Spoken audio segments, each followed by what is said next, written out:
Louis Pasteur. Louis Pasteur was one of the greatest scientists of all time.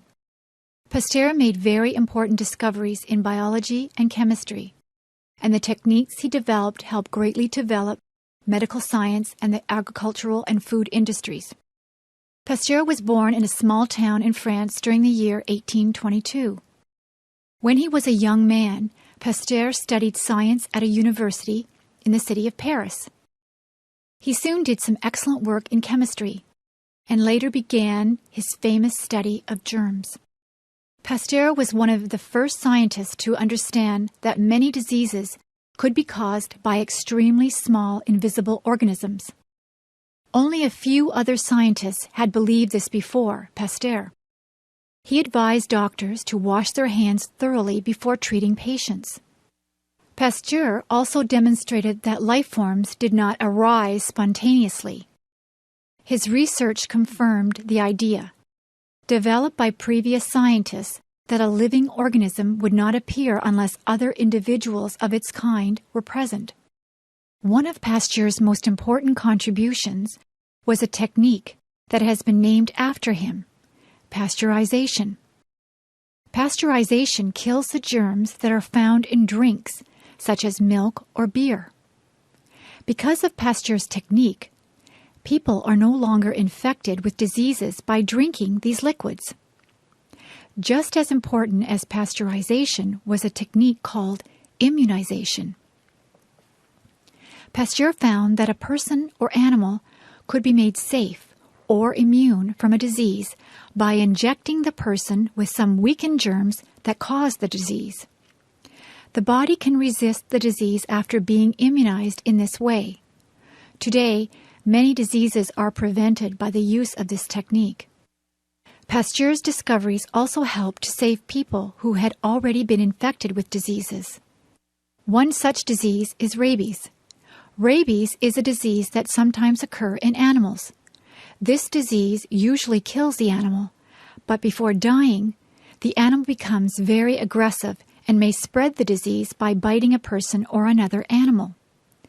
One day, the parents of a young boy came to Pasteur. Their son had been bitten by a dog that had the rabies disease. The parents knew that their son would die from the disease unless something could be done to save him. Pasteur agreed to help the boy, and the immunization technique saved the boy's life. Pasteur died in 1895. He was greatly admired around the world for his achievements, which have helped all of mankind. Today, Pasteur is considered to be the greatest figure in the history of medicine. Psychology. Are you interested in the behavior of people and animals? If you are, then you might enjoy the study of psychology. Psychology is the study of behavior, but this is a very large area of study. There are several different branches of psychology, each of which studies a different aspect of behavior. Social psychologists study interactions among people. For example, a social psychologist might try to learn about the situations that cause people to behave aggressively. Another question studied by social psychologists is why certain people become attracted to each other. One of the interesting problems in social psychology is conformity. What causes people to behave in the same way and to follow what others do and say? Cognitive psychologists study thinking, memory, and language. One problem studied by cognitive psychologists is how people remember numbers. For example, what is the best way to memorize some numbers? Is it better to repeat the numbers to oneself or try to attach some meaning to these numbers? A cognitive psychologist might also study language. For example, why can young children learn a second language so quickly and easily?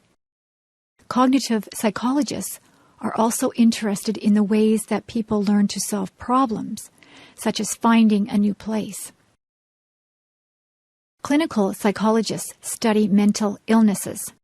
For example, clinical psychologists might try to find out the causes of depression and to figure out ways of helping people who are depressed. Other clinical psychologists might study the behavior of people who suffer from addiction to drugs so that this problem can be prevented and treated. Another topic of interest to clinical psychologists is violent behavior. It is very important to find ways of preventing violence and to change the behavior of persons who act violently. Some psychologists are interested in the measurement of psychological characteristics. For example, psychologists might develop tests to assess a person's intelligence, personality traits, or interests. These tests can be used to help people make decisions about education, occupation, and clinical treatment. Psychologists who study the behavior of animals are called ethologists. Ethologists often go into the wilderness areas to watch the activity of birds, fish, or other animals. These psychologists try to figure out why it is that some animals have instincts for various behaviors, such as parenting, mating, or fighting. Some ethologists have learned very much about the unusual behaviors observed in many animals. These are only a few of the many areas of psychology. Truly, psychology is one of the most interesting areas of knowledge. Corruption. When an official of a government or business is acting dishonestly, we say that this person is corrupt. Corruption is a serious problem in many countries around the world. There are several different kinds of corrupt practices, including bribes, kickbacks, nepotism, and embezzlement. A bribe is a payment of money or some other benefit in exchange for a decision that would not otherwise be made. For example, an accused criminal might bribe a judge so that the judge would make a decision of not guilty. Another example is that a business owner might bribe a government official so that the official would allow the construction of very unsafe buildings. A kickback is similar to a bribe, except that the official receives some part of the money in a dishonest business deal. For example, governments sometimes decide which company should build a road. A company might offer money to a government official who makes the decision, so that this company will be chosen, even if it's not the best company for the job. Nepotism happens when an official unfairly gives advantages to his or her relatives.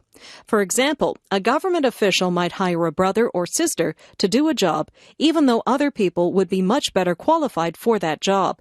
Of course, all of us want to help our relatives, but it is wrong to do this at the expense of the public. Embezzlement happens when an official secretly steals some money from a company or government. For example, a manager at a company might secretly move some of the company's money to his or her own bank account, and that manager might lie about his or her expenses in order to receive more payment from the company. Corruption has very bad effects on people in several ways. Sometimes it can lead to very dangerous situations. One example of this is when unsafe construction projects are approved by officials who have been bribed. Another example is when criminals are freed as a result of bribes. Also, a country's economy can be damaged by corruption. For example, if companies must pay bribes in order to do business, then they may decide to leave the country. Also, if people's tax money is stolen by corrupt officials, this makes the people poorer. In addition, when company officials are corrupt, it makes the company less able to compete with other companies. How can corruption be stopped? An important step is for each person to decide not to act in ways that are corrupt. People must agree to take this problem seriously. Also, each company and each government must have strict rules about corruption. It must be very clear to all employees, from the lowest to the highest, that corruption is totally unacceptable. Canada, provinces and territories. Canada is one of the largest countries in the world.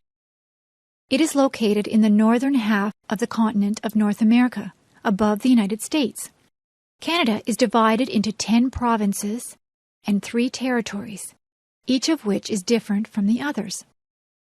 The province of British Columbia is located at the far western end of Canada. British Columbia stretches from the Pacific Ocean at the west to the Rocky Mountains at the east. British Columbia contains the city of Vancouver, where 2 million people live. Most of the land of British Columbia is very mountainous, with vast forests covering the mountains. In British Columbia, forestry is an important industry, providing wood for people around the world. Moving east from British Columbia, the next provinces are Alberta, Saskatchewan, and Manitoba. These are known as the prairie provinces because they are mostly made of flat, grassy land called prairie. Alberta is the province where the flat prairie meets the tall, beautiful Rocky Mountains. In Alberta, there are many fields where oil and gas are found, and there are also many farms where cattle are raised. Saskatchewan is the province that grows the most wheat. Wheat from Saskatchewan is sent around the world to make bread and pasta for many people. Manitoba is the other prairie province. Its largest city, Winnipeg, is about halfway between the Pacific and Atlantic Oceans. Winnipeg has the coldest winters of any large city in the world, with temperatures sometimes reaching -40 degrees Celsius.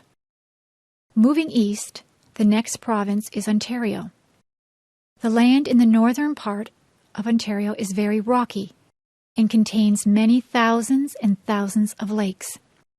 Many mines are found in northern Ontario.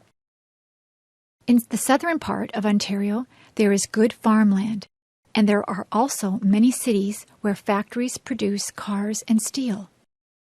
Ontario contains Canada's largest city, Toronto, as well as the capital city of Canada, Ottawa.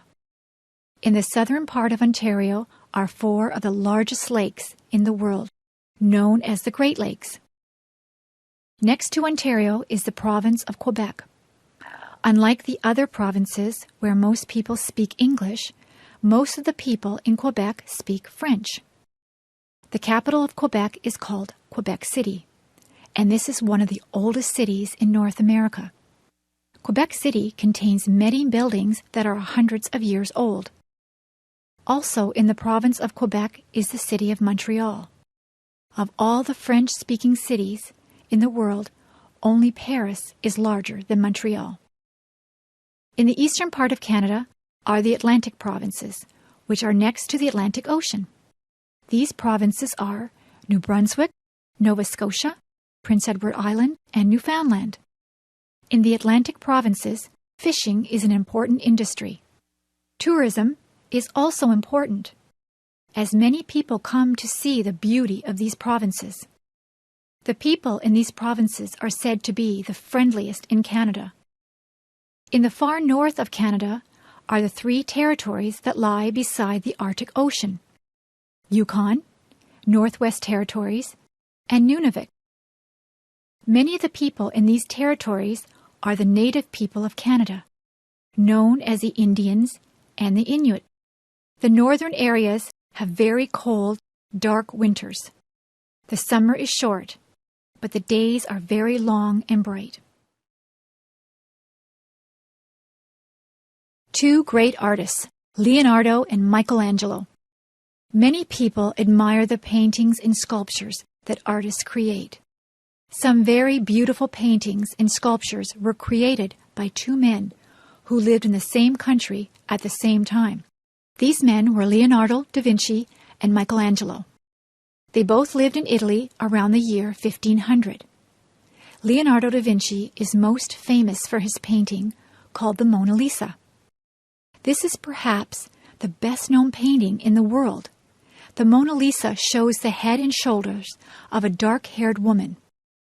When people look at this painting, they are often captivated by her smile and by her eyes, which have a look of mystery. Another painting of Leonardo's is called The Last Supper. This painting shows a famous scene from the Christian religion.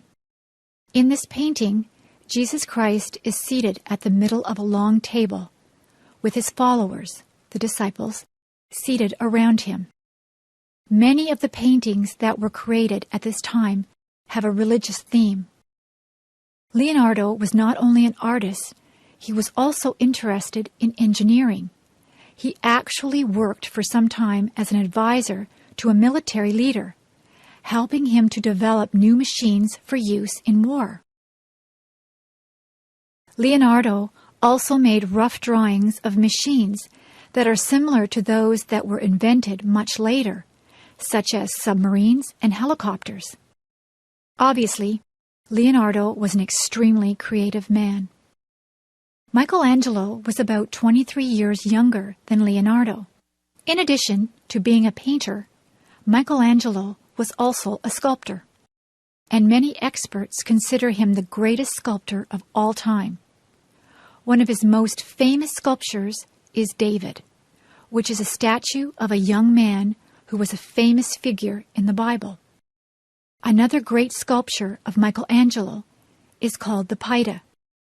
The Pieta shows Mary, mother of Jesus, holding the baby of her son across her lap.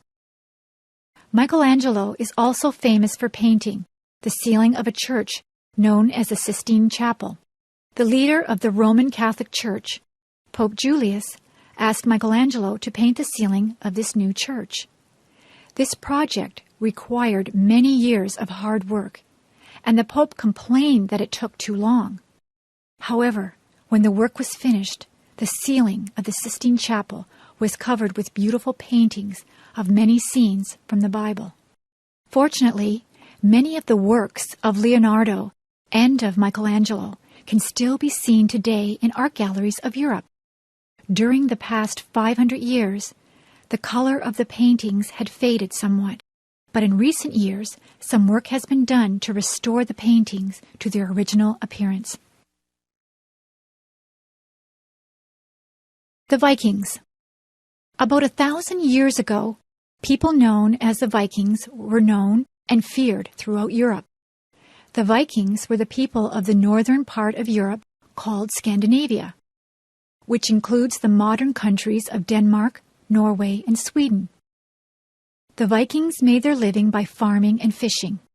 However, by about the year 700, they began making attacks or raids upon towns along the coast of Europe in order to steal the wealth of those towns.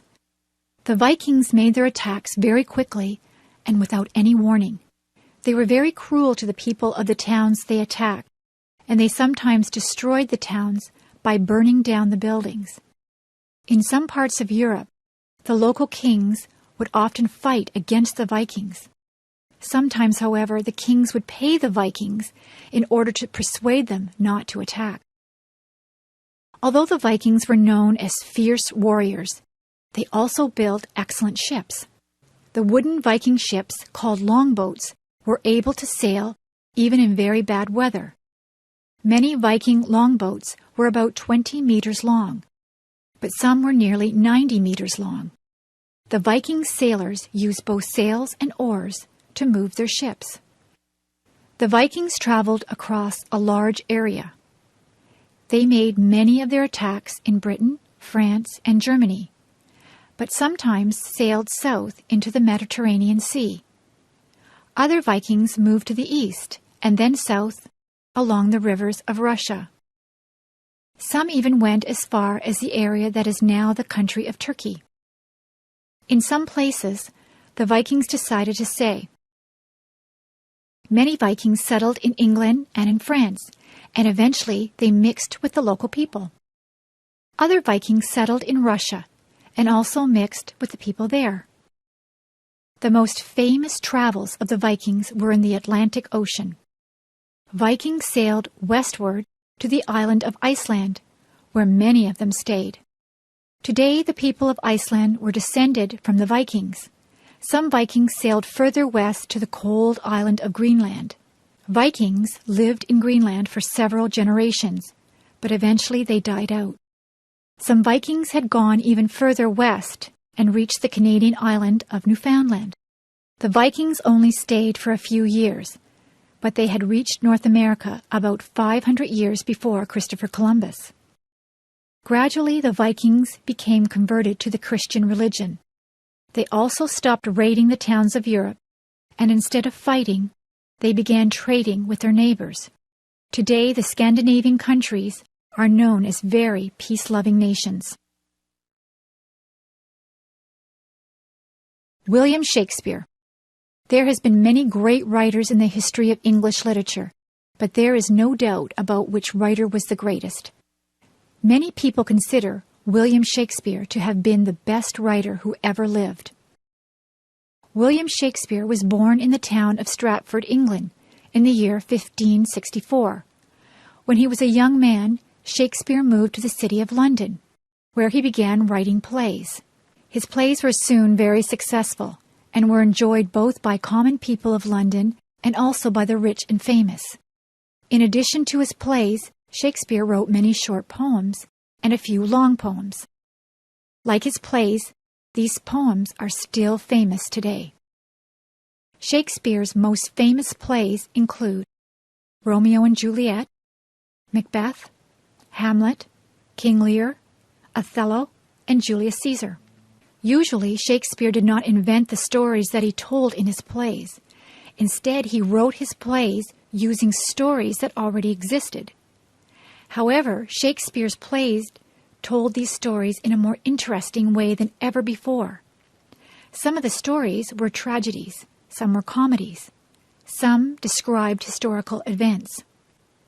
In his plays, Shakespeare revealed a very wide knowledge of many areas of life. The characters in his plays discuss many different topics, often with the knowledge of experts. But what is even more impressive about these plays is Shakespeare's use of the English language. His vocabulary was very large, and Shakespeare seemed to have introduced many words to the language. Also, many of the phrases that are said by Shakespeare's characters are now used in everyday conversation. Today, writers often use quotations from Shakespeare's plays in their own works. But perhaps even the most impressive features of Shakespeare's plays are the characters within them. The many characters in his plays seem very different from each other, but they seem very realistic. The emotions they feel, the words they say, and the actions they perform are all easily understood. Many people who watch one of Shakespeare's plays will find that they know people who remind them somewhat of the characters in those plays. Shakespeare died in the year 1619, but his writings are still popular today. 400 years after they were written, the poems and plays were greatly admired by experts in literature, but also by people in general. Each year, hundreds of thousands of people enjoy attending performances of Shakespeare's plays. No other writer in the English language has remained so popular for such a long time. Ice hockey. One of the most popular sports in northern countries is the game of ice hockey. Each winter, this sport is played by hundreds of thousands of children and adults in North America and in Europe. Ice hockey is a fast and exciting game that can make winter much more enjoyable. The game of ice hockey is played on a flat surface of ice called a rink. The rink is about 60 meters long and about 25 or 30 meters wide. At any time, each team has 6 players on the ice. On their feet, the players wear skates, whose thin metal blades allow fast movement along the ice surface. Learning to skate requires time and practice, but many people can skate very quickly and smoothly. In many ways, ice hockey is similar to soccer. However, unlike soccer, there is no large ball used in hockey. Instead, the players use a hard black rubber disc, which is called a puck. The players skate around the ice, trying to get the puck. They do not use their hands or feet to control the puck. Instead, they carry long wooden sticks, which are shaped in such a way that it is easy to push the puck along the ice. The players can pass the puck to each other by sliding it across the ice. To score a goal, a hockey player must shoot the puck into the net of the opposing team. But this is a difficult task. The net is less than 2 meters wide and is protected by a player called the goaltender. However, some players can shoot the puck very suddenly and with great power. Sometimes the sport of ice hockey can be quite rough. Players try to take the puck from their opponents by bumping into them at high speed. This is called a body check. Players are not allowed to hit each other with their sticks. If a player does this, then that player must be given a penalty by the referee, who enforces the rules of the game. Naturally, the sport of ice hockey is most popular in countries that have cold winters. Slovakia, the Czech Republic, and Germany. In addition, many people play hockey in the United States. In previous generations, ice hockey was considered a sport for men and boys only. However, in recent years, women and girls have been playing hockey much more frequently than in the past. Not only do many girls enjoy playing hockey for fun, but now women's hockey is officially a sport at the Winter Olympics. Chinese people in North America. In recent years, many people have moved to North America from China, but many people do not know that Chinese people have a long history in Canada and the United States. During the 19th century, both Canada and the United States were rapidly expanding to the west, toward the Pacific Ocean. In those days, there were of course no cars or airplanes to allow people and goods to move across the land. Instead, the best method of long-distance transportation was the railroad. Railway trains could move quickly across the countryside. However, there was one problem. Before the railway trains could run, railroads had to be built across very long distances. To build the railroads was a very big job. Many men would be needed because the distance was so long and the land was so difficult, with many mountains and rivers to be crossed. For the men who owned the railroad companies, it would have been too expensive to hire Canadian or American men to build the railroads, because those workers would only work for high wages. The railroad owners decided to get workers from overseas. Many Chinese men were willing to work for low wages because they were very poor. These men would work very hard and send much of the money back to their relatives in China. Thousands of Chinese men were brought to North America to work on the railroads. They did good work, but their employers treated them badly. The workday was very long, and working conditions were very unsafe. Many Chinese men died in accidents while constructing the railroads. Some Chinese women also came to North America, but there were many more men than women. After the railroads were completed, by about the year 1900, very few Chinese people were allowed to come to North America. Most people in Canada and the United States were not familiar with Chinese people and did not want strangers to come to their countries. Any Chinese person who came to North America had to pay an expensive tax. This made it difficult for Chinese men to bring their wives and families to join them in North America. Later, the governments of Canada and the United States made Chinese immigration illegal. Eventually, the people of Canada and the United States realized that their laws had been unfair. They changed the rules so that Chinese people could immigrate in the same way that people from other countries could do so. In recent decades, many Chinese people have moved to North America and have formed a very lively and successful community. Many cities, such as Toronto, Vancouver, San Francisco, and New York, have been enriched by Chinese culture. Chinese people are now very prominent in North America, just as they were many years ago. The history of the English language. Most people know that the English language is spoken by millions of people around the world. However, few people are aware of the history of the English language. Today, English is one language, but in some ways, it's a mixture of many different languages.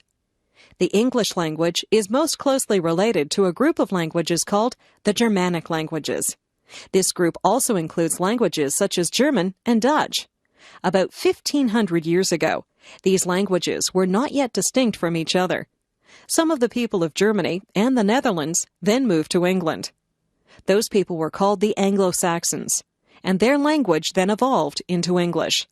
Most of the basic words of the English language are derived from these very old Anglo-Saxon languages. For example, words for the parts of the body, for numbers, and for animals are mostly Anglo-Saxon words. Some new words were brought to England over 1,000 years ago by people who came from the Scandinavian countries of Northern Europe. Many words that begin with the letters SK, such as skin and skill, are Scandinavian words. A major change happened in the English language after the year 1066. In that year, England was conquered by a king from the northern part of France. He and his followers spoke French, so French became an important language in England. During the next few hundred years, the English language absorbed a very large number of French words. In fact, today's English dictionaries contain more words of French origin than of Anglo-Saxon origin. Part of the reason why the English language has so many words is that it often has 2 words for each idea, 1 word of Anglo-Saxon origin and 1 word of French origin. Many more words entered the English language a few hundred years ago when science and technology became more widespread. Most scientific and technical words are derived from words of the ancient languages of Latin and Greek. Because there are so many of these scientific and technical words in the English language today, the influence of Latin and Greek has been quite large. Other languages have also contributed many words to the English language. Some words have come from the Celtic languages spoken in Ireland, Scotland, and Wales. Many words have been added to the English language by immigrants who came to North America from various countries of Europe. Also, many more words have been adopted from the native languages of North America, Australia, and the Pacific, and from the languages of the peoples of Africa and Asia.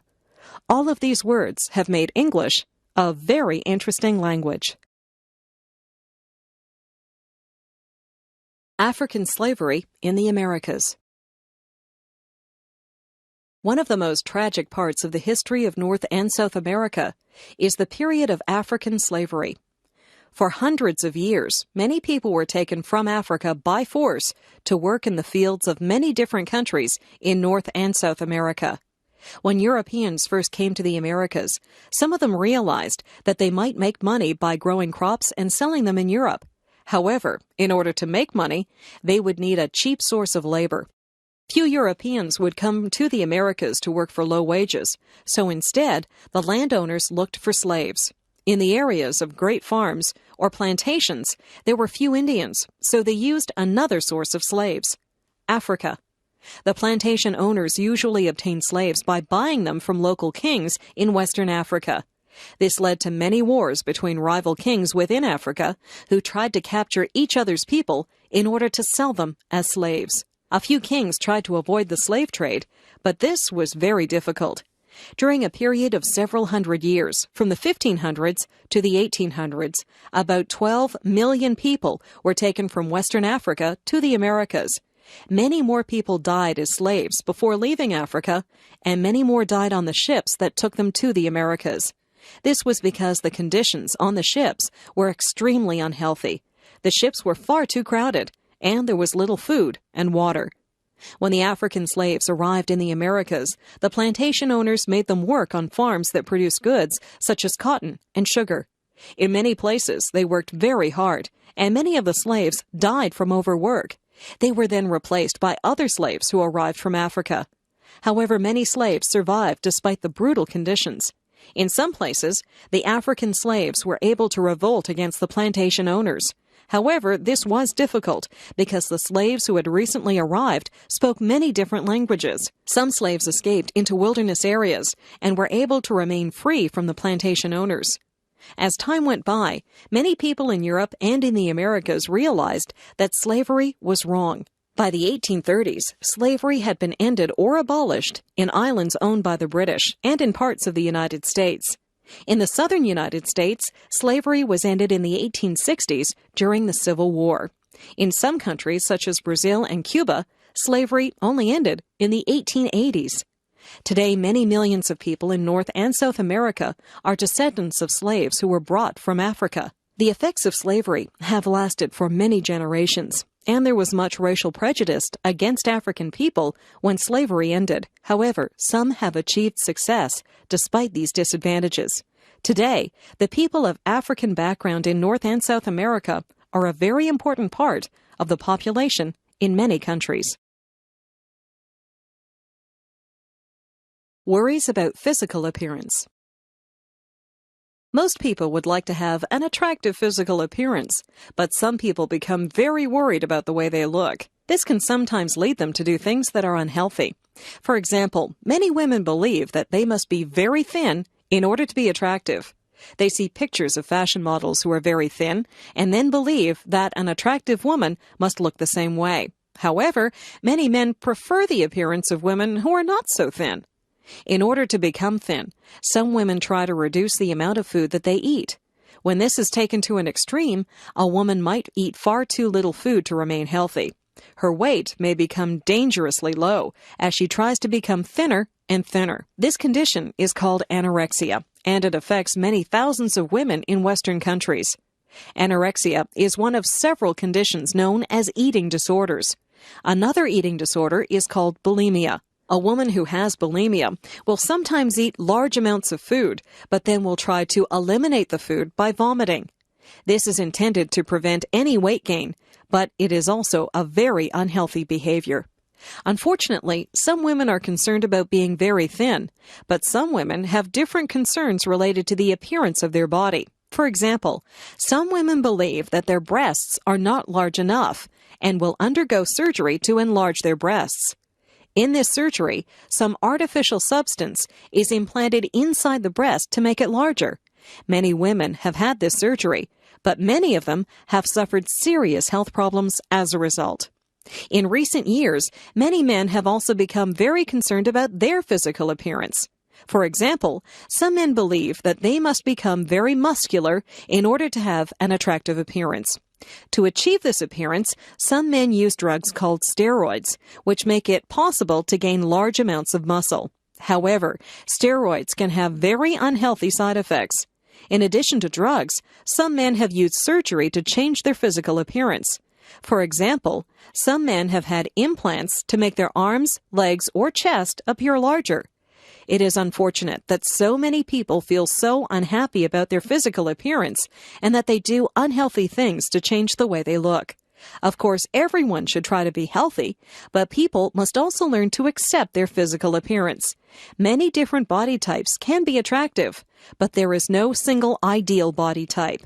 There is no need to use unnatural methods of changing one's body. Physical fitness. In modern society, many people find that they do not get very much exercise.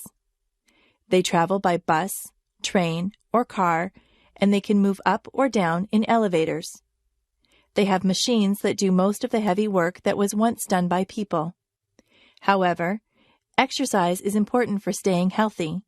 A person who exercises frequently will be physically fit. There are different aspects of physical fitness. One important element of being physically fit is called cardiovascular fitness. The word cardiovascular refers to the heart and lungs. If one's heart and lungs are in good condition, then one can exercise at a steady pace without soon getting tired. To develop cardiovascular fitness, it is important to perform some exercise that makes one's heart beat quickly. For example, a person can improve cardiovascular fitness by riding a bicycle, by running, by swimming, by rowing, or even by walking quickly. Some people go to special places called health clubs or gyms where they can use different exercise machines to develop their cardiovascular fitness. But many people improve their cardiovascular fitness by playing recreational sports such as tennis or soccer, or by dancing vigorously. By having good cardiovascular fitness, one is less likely to suffer from heart disease. Of course, there is one way to improve cardiovascular fitness that does not involve exercise. Stop smoking. Another important aspect of physical fitness is called flexibility. Flexibility refers to one's ability to stretch comfortably. For example, a healthy person should be able to touch his or her toes without bending the legs. People can perform various stretching exercises to improve flexibility. By being flexible, a person can avoid injuries that might otherwise affect their body. Yet another important aspect of physical fitness is the strength and endurance of one's muscles. Many people suffer from injuries that result, in part, from weakness of the muscles. Muscular strength and endurance can be improved by a variety of exercises. Some of these exercises involve lifting a weight, but other exercises simply involve pushing or pulling against the weight of one's own body. One example is an exercise called the push-up. In this exercise, a person lies on the floor with the face pointing down. The person bends his or her arms so that the palms of the hands are on the floor, next to the shoulders. The person then pushes with his or her arms, lifting the upper part of the body above the ground until the arms are straight. Before starting to do any exercises, it is a good idea to have a medical checkup. Some people do not want to exercise because they think it will be too much work. However, many people find that they feel very good when they exercise. Exercising can be an enjoyable and fun way to maintain health and fitness. The history of trial by jury. In most English-speaking countries, a person who is accused of a crime has the right to a trial by jury. In a trial by jury, the guilt or innocence of the accused person is decided by a group of 12 people called jurors who must listen to the evidence about the case. The idea of a trial by jury is over 800 years old, but there was a time when criminal cases were decided in other ways. Today, many of these methods seem ridiculous and cruel. Many accused people were forced to undergo a trial by ordeal. There were several different kinds of this trial. For example, in the ordeal by fire, an accused man was forced to carry a red-hot piece of iron in his hand. People believed that if the man were innocent, then the gods would protect him, and his hand would not be burned or blistered by the iron. Another form of the trial by ordeal was the ordeal by combat. If one person accused another of a crime, they would be forced to fight each other with some weapon. People believed that the gods would help the man who was right and allow him to win the fight. Yet another kind of ordeal was the ordeal by water. If a woman was accused of a crime, such as witchcraft, she might be thrown into a river with rocks attached to her. People believed that the gods would help an innocent woman and allow her to float on the water. Gradually, people realized that the trial by ordeal was a completely worthless way to judge a person's innocence or guilt. They wanted a less barbaric way to decide criminal cases. During the 12th century, a new method was introduced by one of the kings of England, Henry II. Henry said that criminal cases should be decided by the opinions of 12 honest men who knew about the crime, the victim, and the accused person. This was the beginning of trial by jury in English-speaking countries, and the method soon became very popular. People trusted this new method much more than they trusted the old methods. Later, the system of trial by jury changed somewhat. Instead of having a jury of 12 men and women who knew about the crime, juries were chosen so that the 12 people did not know anything about the crime. This change ensures that the jurors do not have any bias or prejudice about the case. When jurors do not know any of the people involved in the case, their decisions are more likely to be fair and accurate. Today, citizens in many countries are called occasionally for jury duty. This can be inconvenient for people who are busy with their work and family life. However, many men and women are willing to serve on juries because of a feeling of responsibility to society. The use of juries in criminal cases helps to ensure that justice is done. Benjamin Franklin.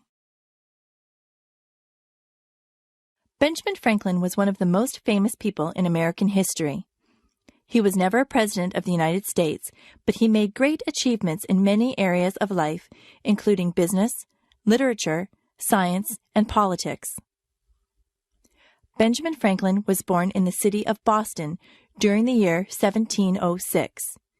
In his early years, Franklin was very poor. As a young man, he worked for his older brother, who was a printer. However, the two brothers soon argued with each other. Benjamin decided to leave, and he moved to the city of Philadelphia. He worked very hard and soon became a successful printer. He published his own newspapers, and he also published books called almanacs, which contained many wise sayings. Many of the wise sayings in Franklin's almanacs are still repeated today. Franklin's printing business was very successful, but he was also very interested in science. He performed experiments on the topic of electricity. Some of these experiments were very dangerous. In one experiment, Franklin was almost killed when he went outside during a lightning storm and flew a kite that had a metal key attached. However, Franklin was lucky enough to avoid injury, and he learned new facts about electricity. In addition to scientific research, Franklin was also an inventor. He invented a new kind of eyeglasses called bifocals. Bifocals are eyeglasses that allow people to see things that are far away, but also allow them to read things that are very close. Another invention was a new kind of stove for burning wood. This new stove was much more efficient than the older stoves had been. He also invented a lightning rod, which keeps houses safe from lightning.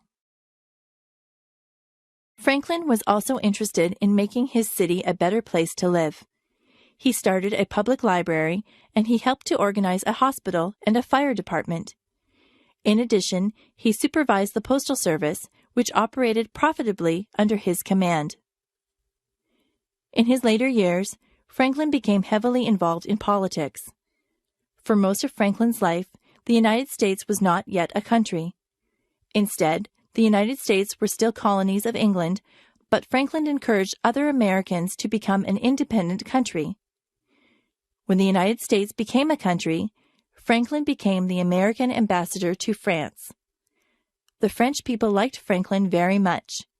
Franklin later returned to the United States, and he died in 1790. Today, many Americans still admire the brilliant achievements of Benjamin Franklin, who did so much to improve people's lives. The picture of Benjamin Franklin can be seen on the American $100 bill. Preservation of forests. Many thousands of years ago, much of the world's land area was covered in forests. Since that time, people have needed to clear the forests by cutting down the trees in order to make room for their farms and cities. Today, forests are still being cleared, and many people are worried that too much forest area is being lost. There are many reasons why it is important to preserve forests. One reason is that the trees inside the forests help to remove carbon dioxide from the air and put oxygen back into the air. This is important because scientists believe that too much carbon dioxide in the air might be causing the world's temperature to increase quickly. The forests might help to reduce this problem by absorbing carbon dioxide from the air. Another reason for preserving forests is to maintain many different species of plants and animals. The forests are the home of a huge variety of plants and animals, which will become extinct if the forests are destroyed. These plants and animals are both beautiful and interesting, but they also have practical benefits for people. For example, doctors believe that many diseases might be treated by chemicals that are obtained from forest plants. Forests are also important for providing wood or lumber, but sometimes people cut down too many trees for lumber. To preserve the forests, it is important to ensure that the amount of wood removed is not more than the amount of new wood that grows in the forest. Otherwise, the forest will gradually disappear. In many parts of the world, forests have already been cleared. In recent years, many forests have been cleared in South America, Africa, and Southeast Asia. In other parts of the world, the forests have already been cleared a long time ago. There are only a few areas of the world where very large areas of forests have not yet been changed by people. These areas include the Amazon rainforest of Brazil and the northern forests of Canada, Alaska, and Siberia. Some countries have passed laws to protect their forests from being cleared. For example, a country can declare its forest areas to be a national park and prevent the forest from being cut down. However, this is very difficult for poor countries to do. The people may want to cut down the forest to obtain wood, to gain access to natural resources in the forest areas, or to have new land for farming. When forests are cut down to gain new farmland, however, people usually find that the soil is not very good for farming. It is a difficult challenge to provide opportunities for poor people of the countries and to protect the forests at the same time. However, it is very important that this challenge be met successfully because the forests will be needed by future generations of people. Violence on television. Nowadays, the issue of violence on television is often debated. Many people are concerned that the images of violent acts might cause the viewers to become more aggressive. Some of these people believe that there should be restrictions on violent television programs. Other people feel that individuals should be able to choose what they want to watch on TV. Many of these people believe that violent television is unlikely to affect people's behavior. One of the concerns that some people have about violent TV is that the viewers might imitate aggressive acts. For example, consider a TV program that shows professional wrestlers. Some people believe that children who watch the program might copy the actions of the wrestlers and that this could lead to serious injuries. As another example, consider a TV program that shows people shooting guns at each other. Some people believe that viewers of such a program might be more likely to use a gun in their disputes with others. Another concern that some people have with violent TV is that it might make people less sensitive to the effects of violence. In other words, people who watch many acts of violence on television might no longer be shocked by violent acts. They might then become quite tolerant of the use of violence. Some people do not believe that violence on television is likely to have harmful effects. They point out that many terrible acts of violence occurred long before television. They also argue that people can tell the difference between television and real life. That is, they say that people are unlikely to imitate violent acts and are unlikely to become less sensitive to violence in real life. Also, they argue that parents are able to prevent their children from watching violent television. Psychologists have conducted some research studies on the effects of violent television. Some studies have shown that children who watch a lot of violent TV do become slightly more aggressive as adults. Other studies have found that people behave somewhat more aggressively after watching a violent program. This is especially true for people who have an aggressive personality. Finally, some other research has found that rates of murder tend to increase slightly in the days following a televised boxing match. Nearly all psychologists now agree that violence on television does contribute to aggressive behavior in everyday life. The issue of violence on television is difficult because it is a conflict between public safety and individual freedom. Some people feel that violent TV should be restricted because it might have harmful effects on society. But other people feel that individuals should be free to watch the programs that they like. The Inuit. Not many people would want to live in the Arctic areas of northern Canada, Alaska, and Greenland. In these places, the summers are very short, and the winters are extremely cold and dark. However, there are some people who have made this land their home for many generations. These people are called the Inuit. The word Inuit means person in the language of the Inuit, which is called Inuktitut. Before modern times, the Inuit had to survive by hunting. Because their homeland was in such a cold northern place, the Inuit could not make a living by farming or by gathering plants. Many of the animals that the Inuit hunted are mammals that live in the water. For example, the Inuit used boats to hunt whales. Also, they hunted seals by waiting for the seals to rise to the surface of the water. Sometimes, the Inuit would hunt land mammals, such as polar bears. When eating the meat of the animals that they hunted, the Inuit often ate the meat raw. This was necessary because only raw meat could provide them with enough nutrients to survive in a place where fruits and vegetables were not available.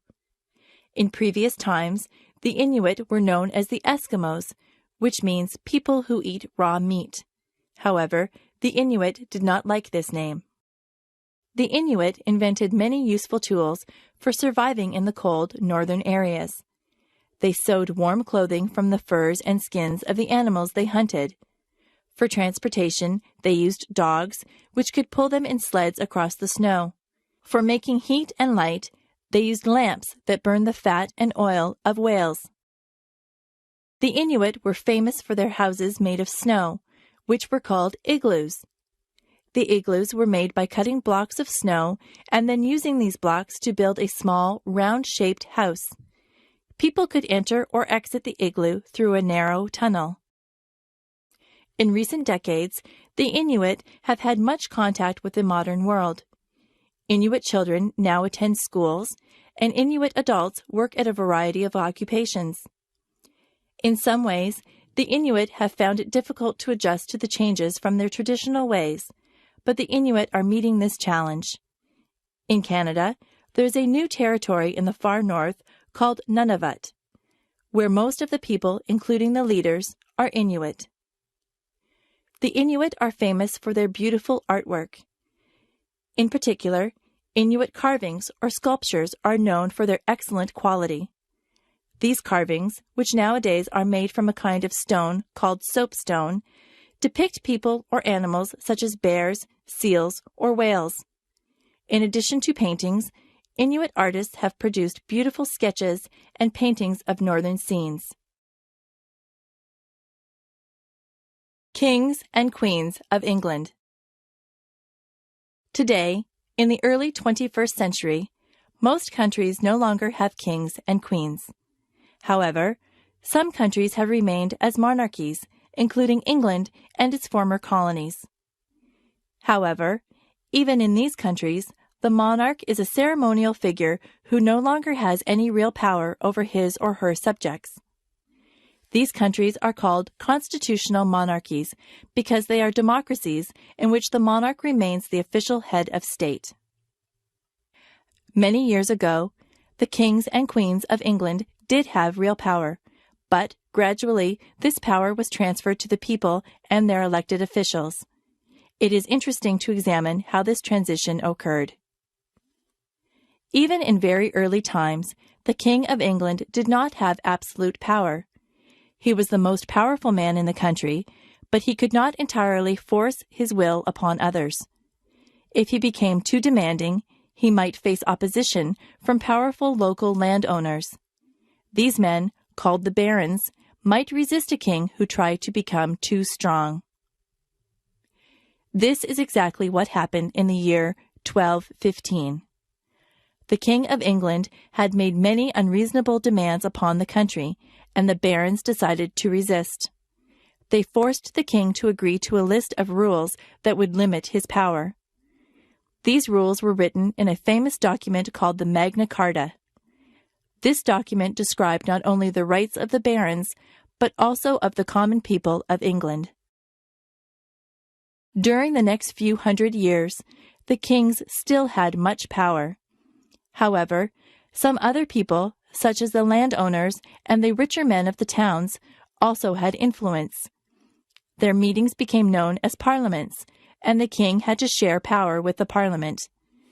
During the 1640s, one king tried to rule without parliament and tried to take away the rights of parliament. This led to a civil war, and the king was defeated. England soon became a monarchy again, but it became clear that Parliament would have more power than the king. Until the 20th century, the parliaments of England became more democratic as more and more people were allowed to vote. Today, England still has a constitutional monarchy, but not all English-speaking countries recognize the English Queen. For example, the United States became an independent country over 200 years ago and has become a republic ever since. In some countries, there is a debate about the future of the monarchy. Canada, Australia, and New Zealand still recognize the Queen of England as their own queen, even though those countries are no longer governed by England. Many people in those countries want to abolish the monarchy. They believe that their countries should now have their own head of state. On the other hand, some people in those countries want to keep the monarchy because it reminds them of their country's early history. This is an ongoing topic of debate for Canadians, Australians, and New Zealanders. Alcohol. Alcohol is the oldest drug that is used in Western countries. For thousands of years, people have made alcoholic beverages. These beverages are made by allowing a process called fermentation to occur. Alcoholic fermentation happens when yeasts or bacteria break down the sugars that occur in some liquids and convert some sugars into alcohol. Many liquids, such as fruit juices, can ferment.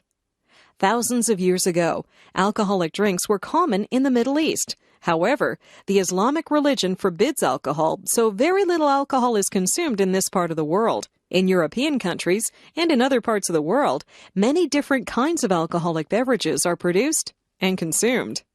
In warmer areas of Europe, people make wine by allowing grape juice to ferment. In cooler areas of Europe, people make beer by fermenting liquids made from water and various grains. The process of fermentation is also used to make stronger drinks known as spirits. These drinks include vodka, whiskey, and rum. The techniques for making good wine, beer, and spirits have been developed over hundreds of years and require scientific precision. Some people have developed a great appreciation for well-made wine, beer, or spirits and have become experts about the many different varieties of these beverages. Many people appreciate the taste of alcoholic beverages, but many also enjoy the feelings that alcohol causes. Alcohol belongs to a category of drugs called depressants because it depresses the central nervous system, causing a person to feel less inhibited or restrained. Many people enjoy this feeling, but when a person drinks a lot of alcohol, he or she loses coordination, balance, and judgment. Speech may become unclear, and the person may speak too much. Some people become aggressive or depressed. When a person is under the influence of alcohol, the person is said to be drunk. One of the problems that can result from alcohol consumption is known as drunk driving. Some people try to drive a car after having consumed alcohol, but this is extremely dangerous. Each year, thousands of people are killed by drunk drivers who lose control of their cars. In recent years, attempts have been made to reduce this problem by public education campaigns and by strict laws and punishments. If you drink, don't drive. Another problem associated with alcohol is addiction, and it's known as alcoholism. Some people drink so frequently that they develop a psychological addiction to alcohol. This problem can have terrible consequences for a person's health, personal relationships, and career. Alcoholic beverages are firmly a part of Western culture, and of many other cultures also. On one hand, drinks provide many people with much enjoyment and appreciation. On the other hand, alcohol is a drug that can be abused, leading to accidents and addiction. The origins of Canada and the United States. Most people are aware that Canada and the United States are two very large countries in North America. However, most people do not know how these countries came to exist. The story of the creation of these countries is a very interesting one. During the 17th and 18th centuries, some people from England and from France moved across the Atlantic Ocean. English people lived on what is now the east coast of the United States, and French people lived in what is now Quebec, in the eastern part of Canada. The kings of England and France were often at war with each other.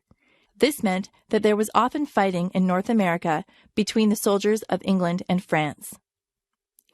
By about the year 1750, there were many more people in the English colonies than in the French colonies. When the next war began, the English king was determined to defeat the French and gain complete control of North America. The English assembled a large force of ships and soldiers and attacked the French at Quebec. The French fought bravely, but they were too few in numbers, and the English won the war. England then gained control of all of North America. After this war, the people of the English colonies in North America began to feel dissatisfied with their government. They were not represented in the English government, but they had to pay taxes to the English king. The taxes were used to pay for English soldiers who defended the American colonies, but the Americans did not want these soldiers. In 1775, the American settlers began to rebel, and in 1776, the Americans declared their independence. For several years, there was much fighting between the Americans and the English soldiers. For a while, it appeared that the Americans would lose, even though they fought bravely. Then, the King of France decided to help the Americans. He sent his ships and soldiers to America, and they helped the Americans to defeat the English forces. England recognized the United States of America as an independent country in 1783. However, England kept control of Canada. When the American colonies rebelled against England, some of the people who lived in those colonies did not rebel. Those people were called Loyalists because they were loyal to the king. When the war ended, the Loyalists had to leave the country. They moved northward to Canada, where they started new English-speaking colonies. During the year 1812, the Americans invaded Canada, but they were not able to conquer the country. During the 19th century, the people of Quebec continued to speak French and to maintain their French culture. Meanwhile, many more people moved to the English-speaking areas of Canada. In the year 1867, Quebec and the English-speaking colonies agreed to form a single country, Canada. By this time, there were two very large countries in the northern part of North America. Hawaii. Of the 50 states in the United States, 49 are located on the mainland of North America. The other state is Hawaii, which consists of several islands in the middle of the Pacific Ocean. Hawaii is known as an especially beautiful and interesting place. The Hawaiian Islands were formed by volcanic eruptions that pushed molten rock called lava above the surface of the ocean. Some of the islands no longer have any volcanic activity, but there are still active volcanoes on two Hawaiian islands, Oahu and the Big Island, which is known simply as Hawaii. One of these volcanoes, Mauna Loa, still erupts sometimes with spectacular explosions of lava. Another volcano, called Mauna Kea, is now dormant. These volcanoes are both very tall and reach over 4,000 meters above sea level. The air above Mauna Kea is so clear and thin that scientists use the mountain as a base for observing the stars. The islands of Hawaii are located in the tropics, and they are known for their beautiful weather. The temperatures are usually in the range of 20 to 30 degrees Celsius, and the days are usually sunny.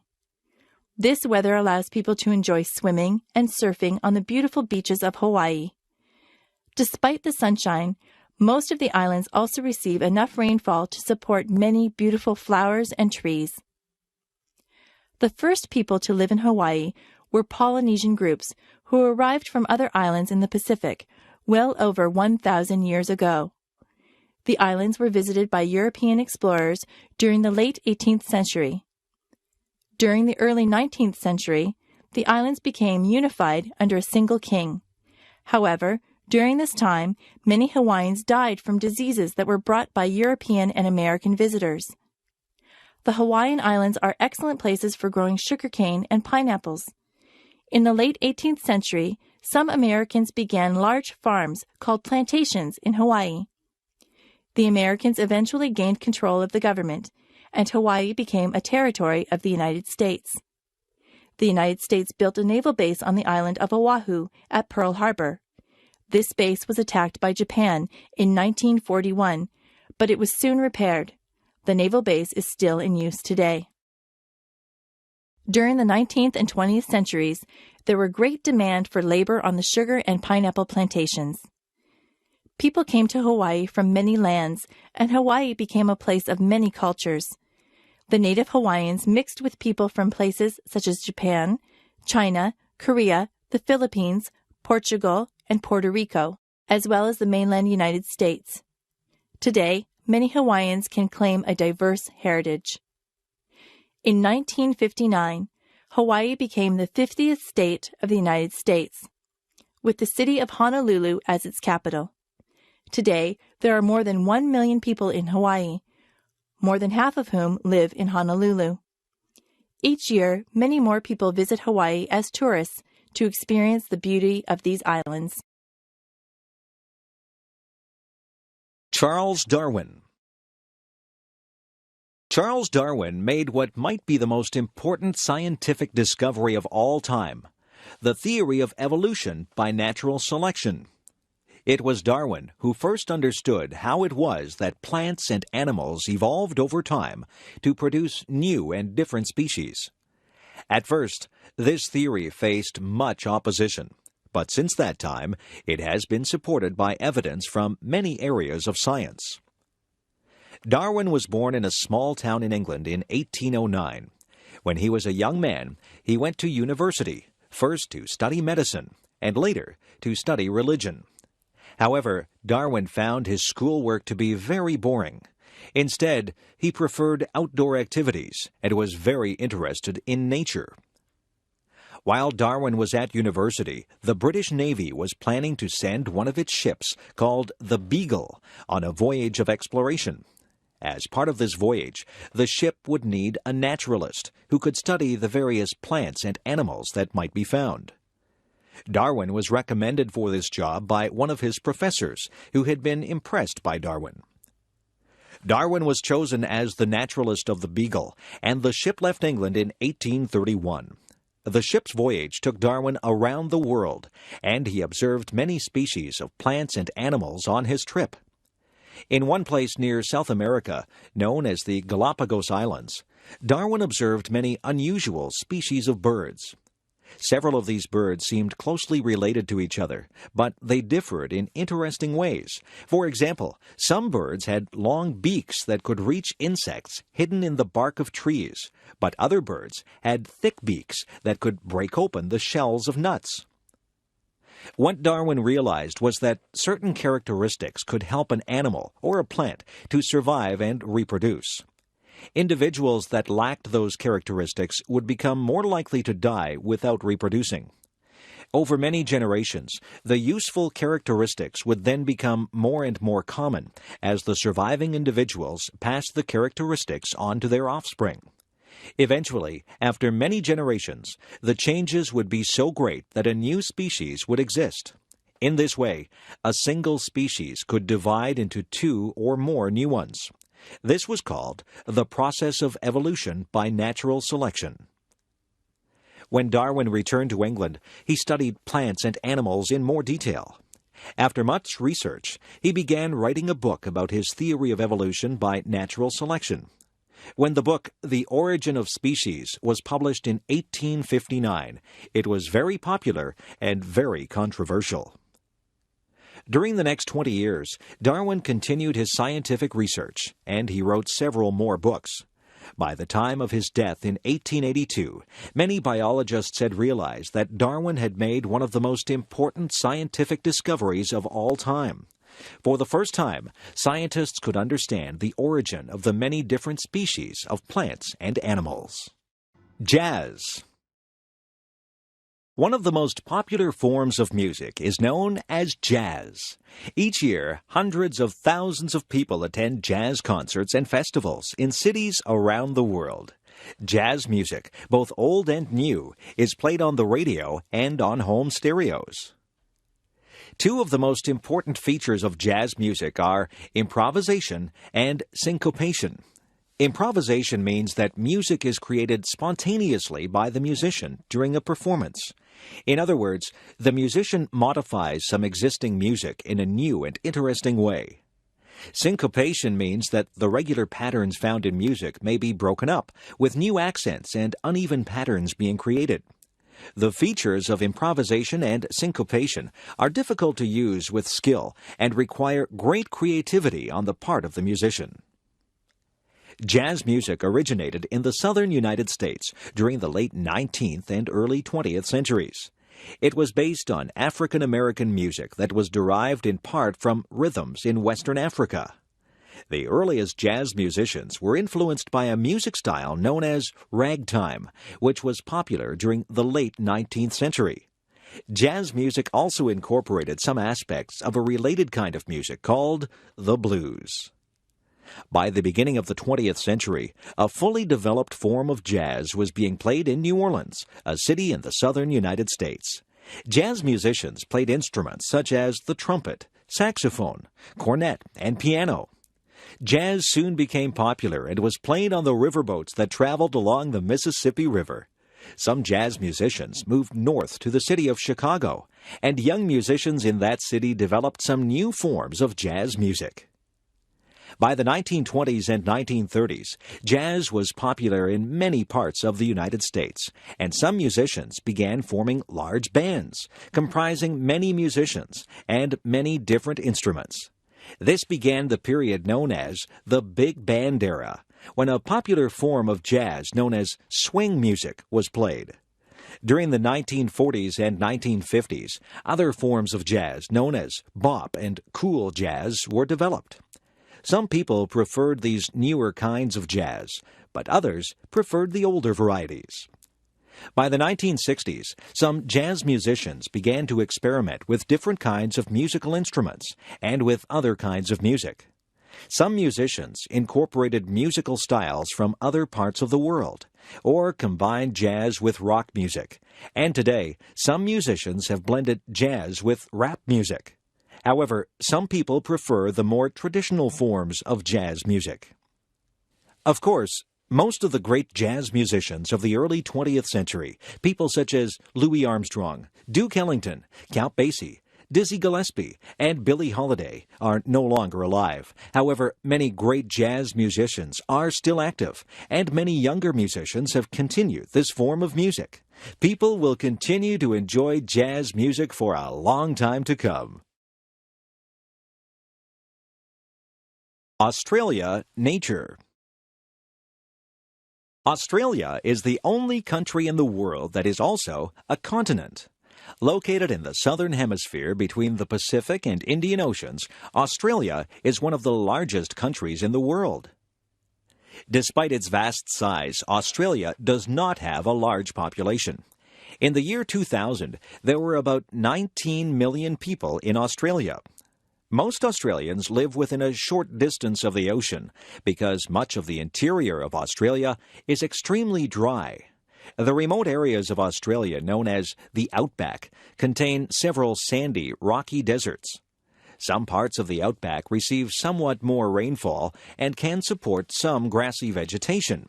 In these areas, there are many ranches or farms where sheep and cattle are raised.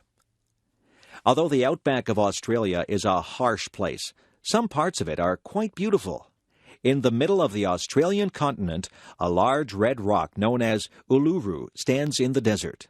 It is nearly 350 meters tall and is nearly 10 kilometers around. Tourists come from all over the world to see this huge and beautiful rock in the middle of a flat desert. In contrast to the dry interior areas, the northern coast of Australia receives a great deal of rainfall.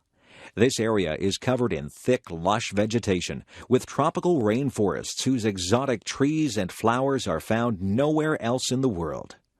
Off the northeast coast of the continent, a large coral reef known as the Great Barrier Reef is found. A coral reef is a structure that consists of the bodies of small underwater animals called coral, whose dead bodies create this unusual structure beneath the surface of the water. The reef and the underwater life surrounding it are especially beautiful. Australia was separated from the rest of the world for millions of years. As a result, many of the plant and animal species in Australia are very different from those in other parts of the world. For example, many of the animals in Australia belong to a special category called the marsupials. Marsupials are mammals, but they are a special kind of mammal because they give birth to offspring that are not yet well developed.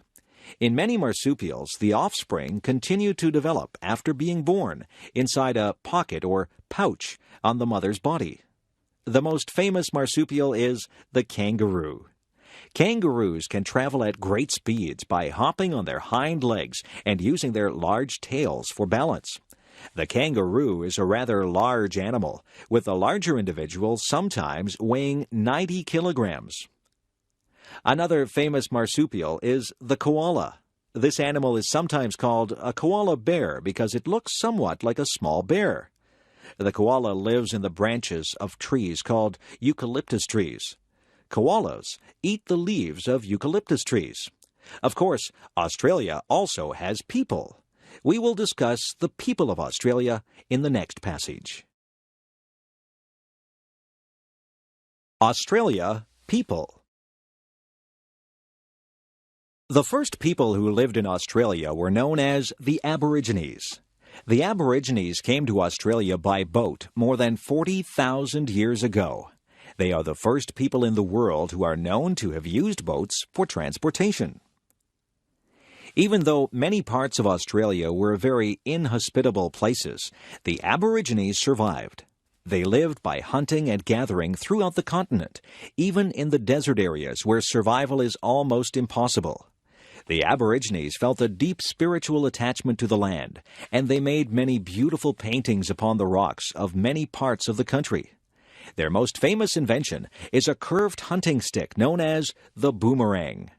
The design of the boomerang is remarkable because it can be thrown in such a way that it will turn around and return to the person who threw it. Until about 200 years ago, the Aborigines had only a very limited amount of contact with people in the outside world. The next people to migrate to Australia were from the British Isles. Beginning in the late 18th century, Australia was used as a prison colony, where common criminals and political prisoners were sent from Britain. By the middle of the 19th century, many British people moved to Australia voluntarily to begin farms or to search for gold. By the late 19th century, Britain stopped sending its prisoners to Australia, but migration continued. After the arrival of the British colonists, the Aboriginal population declined sharply. This was partly due to disease, partly due to cruel treatment by settlers, and partly due to the loss of their traditional way of life. Today, the Aboriginal population is growing again, and the Australian government has taken some steps to correct the injustices of the past. The various parts of Australia were governed at first as separate colonies, but in 1901 they joined to form a single country. Australia continued to grow during the 20th century, and after World War II, it attracted many immigrants from countries in Europe. During the past few decades, many people have moved to Australia from various parts of Asia and from other parts of the world. Today, Australia consists of one territory, the Northern Territory, and 6 states: Western Australia, South Australia, Tasmania, Victoria, New South Wales, and Queensland. Tasmania is a small island off the southern coast, and Victoria, New South Wales, and Queensland are found in the eastern part of the country. The 2 largest cities in Australia are Sydney and Melbourne, both of which are in the southeastern part of the country. Sydney has a beautiful harbour that is one of the largest in the world, and Melbourne has many beautiful parks and gardens. The capital city of the country is Canberra, which is located between Sydney and Melbourne. Other large cities in Australia are Brisbane in the northeast, Perth in the southwest, and Adelaide in the south. The Earth revolves around the Sun. 1 year is the time required for the Earth to travel around the Sun. For most of history, however, people did not know that the Earth moved around the Sun. Instead, people believed that the Sun moved around the Earth. The old idea that the Sun moved around the Earth is known as the geocentric theory. This idea was first made famous by an ancient Greek scientist, Ptolemy, who lived in Egypt nearly 2,000 years ago. Some other Greek philosophers had suggested instead that the Earth might travel around the Sun. However, this idea, which is known as the heliocentric theory, was not widely accepted. For centuries, people in Europe did not seriously question Ptolemy's geocentric theory. During the early 15th century, however, a Polish astronomer named Nicholas Copernicus began to think that the heliocentric idea was right and that the geocentric idea was wrong. Shortly before his death, Copernicus wrote a book that described the mathematical details of his theory that the Earth revolved or traveled around the Sun. Later, astronomers came to agree with Copernicus's view. One of the most famous of these was Galileo, an Italian scientist. Galileo is famous for demonstrating that light and heavy objects fall at exactly the same speed unless an object is so light that it is slowed by the air. Galileo was also the first astronomer to use a powerful telescope to observe the sky. He discovered many unknown features of the moon, the sun, and the planets. When Galileo announced that he believed in Copernicus's theory that the Earth revolved around the sun, some officials of the Roman Catholic Church were angry.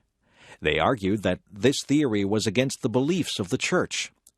Some church officials disagreed with his view, but the authorities decided that Galileo should be punished by house arrest. In other words, Galileo was not allowed to leave his house. Also, Galileo was forced to make a public statement that renounced his belief in the heliocentric theory. At about the same time that Galileo supported the heliocentric idea, another astronomer did some important work that supported Copernicus's view. This astronomer was Johannes Kepler, who lived in Germany. Kepler used the observations of previous scientists to figure out the motion of the planets around the sun. He realized that the planets did not travel in circular paths, but instead in paths that were elliptical or oval in shape. Kepler's discoveries showed mathematically how the planets would revolve around the sun. Today, everyone knows that the Earth moves around the sun, but for a long time it seemed more reasonable to believe that the sun moved around the Earth. We can thank the great scientists of the past who discovered the surprising truth. George Washington Carver. George Washington Carver is possibly the most famous agricultural scientist of all time. He invented hundreds of products that could be made from crops such as peanuts and sweet potatoes, and he changed the methods of farming in the southern United States. The story of George Washington Carver's life is interesting and inspiring, as it shows how some people can achieve success despite adversity. George Washington Carver was born in a small town in the American state of Missouri in 1864 or 1865.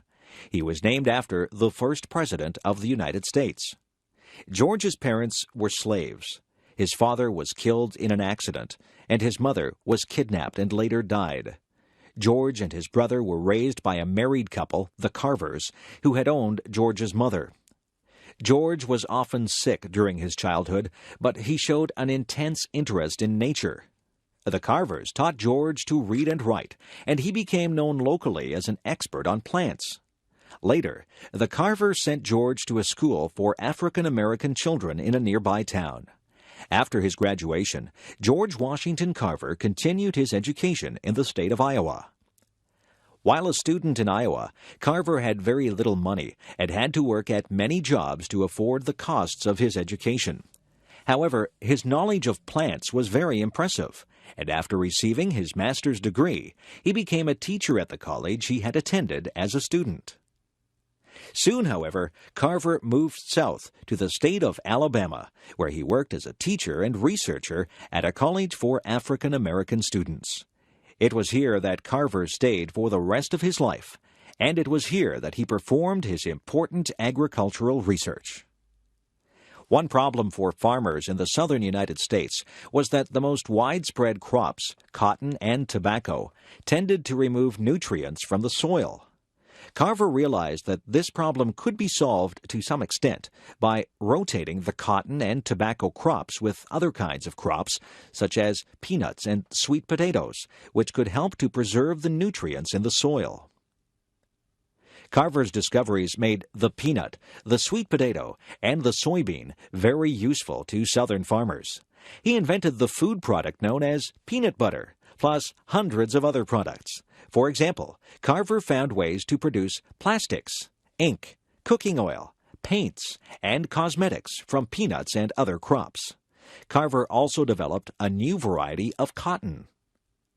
Carver received many awards for his scientific research, but he was never interested in fame or fortune. When Carver died in 1943, the American government made his birthplace a national monument. Today, Carver is still known as a great agricultural scientist. The rights of the accused. In English-speaking countries, the rights of an accused person are taken very seriously. Over many centuries, laws evolved in such a way that people could not be arrested or charged without a very good reason. Of course, every country needs to enforce its laws. This means that police officers are needed, and so are prosecutors, the lawyers whose job is to make criminal charges against people who break the laws and to prove that those charges are true. However, it is very important that people's freedoms are not taken away wrongly. People should not be punished unfairly, and people who are accused of crimes must have the opportunity to defend themselves. In some parts of the world, people can be arrested and imprisoned for long periods of time without any criminal charges being made against them. One of the most important principles of justice in English-speaking countries is that a person cannot be held by the police unless that person is charged with a crime. This principle is known by the Latin term habeas corpus. According to the idea of habeas corpus, the police are not allowed to detain a person for more than a certain period of time, usually 24 hours, unless some charge is made against the person. A judge will order the release of a person who is not charged with a crime. Another important feature of justice systems in most English-speaking countries is that accused individuals have the right to be represented by a lawyer. Most accused people want to hire an expert lawyer. However, even if a person cannot afford to hire a lawyer, the criminal court must provide a lawyer who will represent that person. The lawyer for an accused person is required to defend that person as thoroughly as possible. One of the most important aspects of justice systems in the United States and the British Commonwealth is that an accused person must be fully informed of any charges made against them. Also, any evidence that will be used to show the accused person's guilt must be shared with the accused person and with that person's lawyer. In this way, accused persons can challenge the truth of any evidence that will be used against them. Similarly, any person who acts as a witness against an accused person can be cross-examined by the accused person's lawyer. This means that the statements of a witness can be challenged by the accused person. Another important element of most English-speaking justice systems is that evidence must be obtained fairly. Police officers cannot simply enter a person's home to look for evidence of a crime. They must first have a good reason to believe that a crime has been committed, and they must obtain permission from a judge to enter the person's property. This permission is called a search warrant. Because search warrants are required, people are free from arbitrary invasions of their property by police. Finally, another important aspect of most English-speaking justice systems is that trials must be held in public, where other citizens can watch the trial. An accused person is not tried secretly. Moreover, as discussed in another passage, the accused person has the right to be tried by a jury of other free citizens. All of these rules ensure that order can be maintained without taking away the freedom of innocent people. New York City. New York City is the largest city in the United States and one of the largest cities in the world. The city of New York has a population of over 7 million people, and the surrounding urban areas bring the total to about 20 million people. However, New York City is not merely a very large city. It is also known as one of the world's leading centers of financial, artistic, and media activities. Compared with most of the great cities of the world, New York is very young. The first permanent settlements were established during the 17th century by settlers from the Netherlands. Those people named their town New Amsterdam. Soon, the colony was taken over by English settlers who renamed the city New York. New York grew quickly, and by the 19th century, it was the largest city of the United States. New York was usually the place where new immigrants to the United States would arrive. In the 19th century, immigrants from Germany and Ireland were numerous in New York. In the early 20th century, New York City was the home of many Jewish immigrants and also immigrants from Italy. In addition, many African American people arrived in New York from other parts of the United States, and many persons came to New York from the American territory of Puerto Rico, a Spanish-speaking island in the Caribbean. In more recent decades, immigrants have arrived in New York from places all over the world.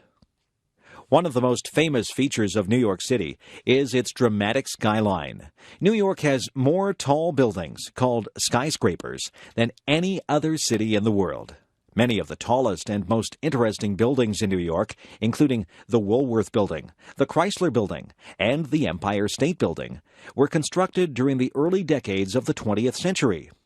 In addition to these impressive buildings, New York is also known for the huge bridges that join the island of Manhattan to the surrounding areas. The Brooklyn Bridge is the most famous of these remarkable and old bridges. Of course, New York is famous for much more than just its architecture. New York City's financial district, Wall Street, and its theater district, centered on Broadway, are the most important in the United States. Central Park is one of the world's great urban parks, and the art galleries, museums, and concert halls are among the greatest to be found anywhere. The United Nations has its headquarters in New York City. People around the world recognize the famous Statue of Liberty, which stands on an island in the harbor of New York, and the bustling Times Square, located in the Midtown Manhattan area. Visitors to New York find it to be an extremely busy, fast-paced city and are struck by the extremes of wealth and poverty that surround it. Many people love New York City, but even those who would not want to live in New York do agree that it is a very interesting place. California. By far the most populous state of the United States is California. Located in the southwestern corner of the United States, California is home to a great diversity of natural environments and cultural influences. In the year 2000, over 33 million people lived in California. California's many mountains and valleys produce a wide variety of climates and natural regions. In the interior, southeastern parts of the state are many areas of desert. For example, Death Valley, which is so deep that it is below sea level, is extremely dry. Temperatures in Death Valley sometimes exceed 50 degrees Celsius. Other valleys are more pleasant and hospitable places. In the Central Valley, many farms grow vast amounts of fruits and vegetables. California also contains many tall, snow-covered mountains. On the slopes of some mountains are forests that have very large trees. Some of the giant redwood trees of California reach heights of 100 meters or more. Many of the cities in California have Spanish names. This is because many of those cities began as religious missions that were started by Spanish priests. Mexico owned California during the early 19th century, but few Mexican people lived there. The United States gained control of California during the 1840s, and the discovery of gold brought many Americans and others to California. Today, California contains some of the largest cities in the United States. Within the greater Los Angeles area, one can find Hollywood, known as the movie capital of the world. Many rich people live in suburbs such as Beverly Hills, and many poor people live in other neighborhoods throughout the city.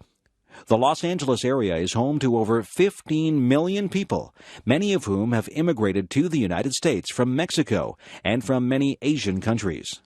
Los Angeles is a very large city that has spread across a great area. As a consequence, the city has many traffic jams, and air pollution, or smog, is sometimes a problem. Further north is the city of San Francisco, one of the most beautiful cities of the United States. The image of the Golden Gate Bridge, which crosses the harbor of San Francisco, is famous around the world.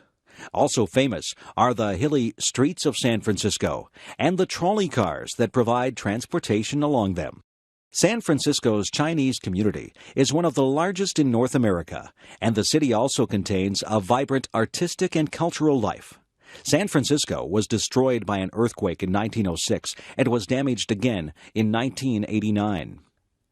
California has always had a special place in the imagination of Americans. This is hardly surprising, given the variety and diversity of this vast state. Drug use among athletes. Drug use is a common problem in many sports competitions today. In both professional and amateur sports, many athletes use drugs that are designed to improve athletic performance.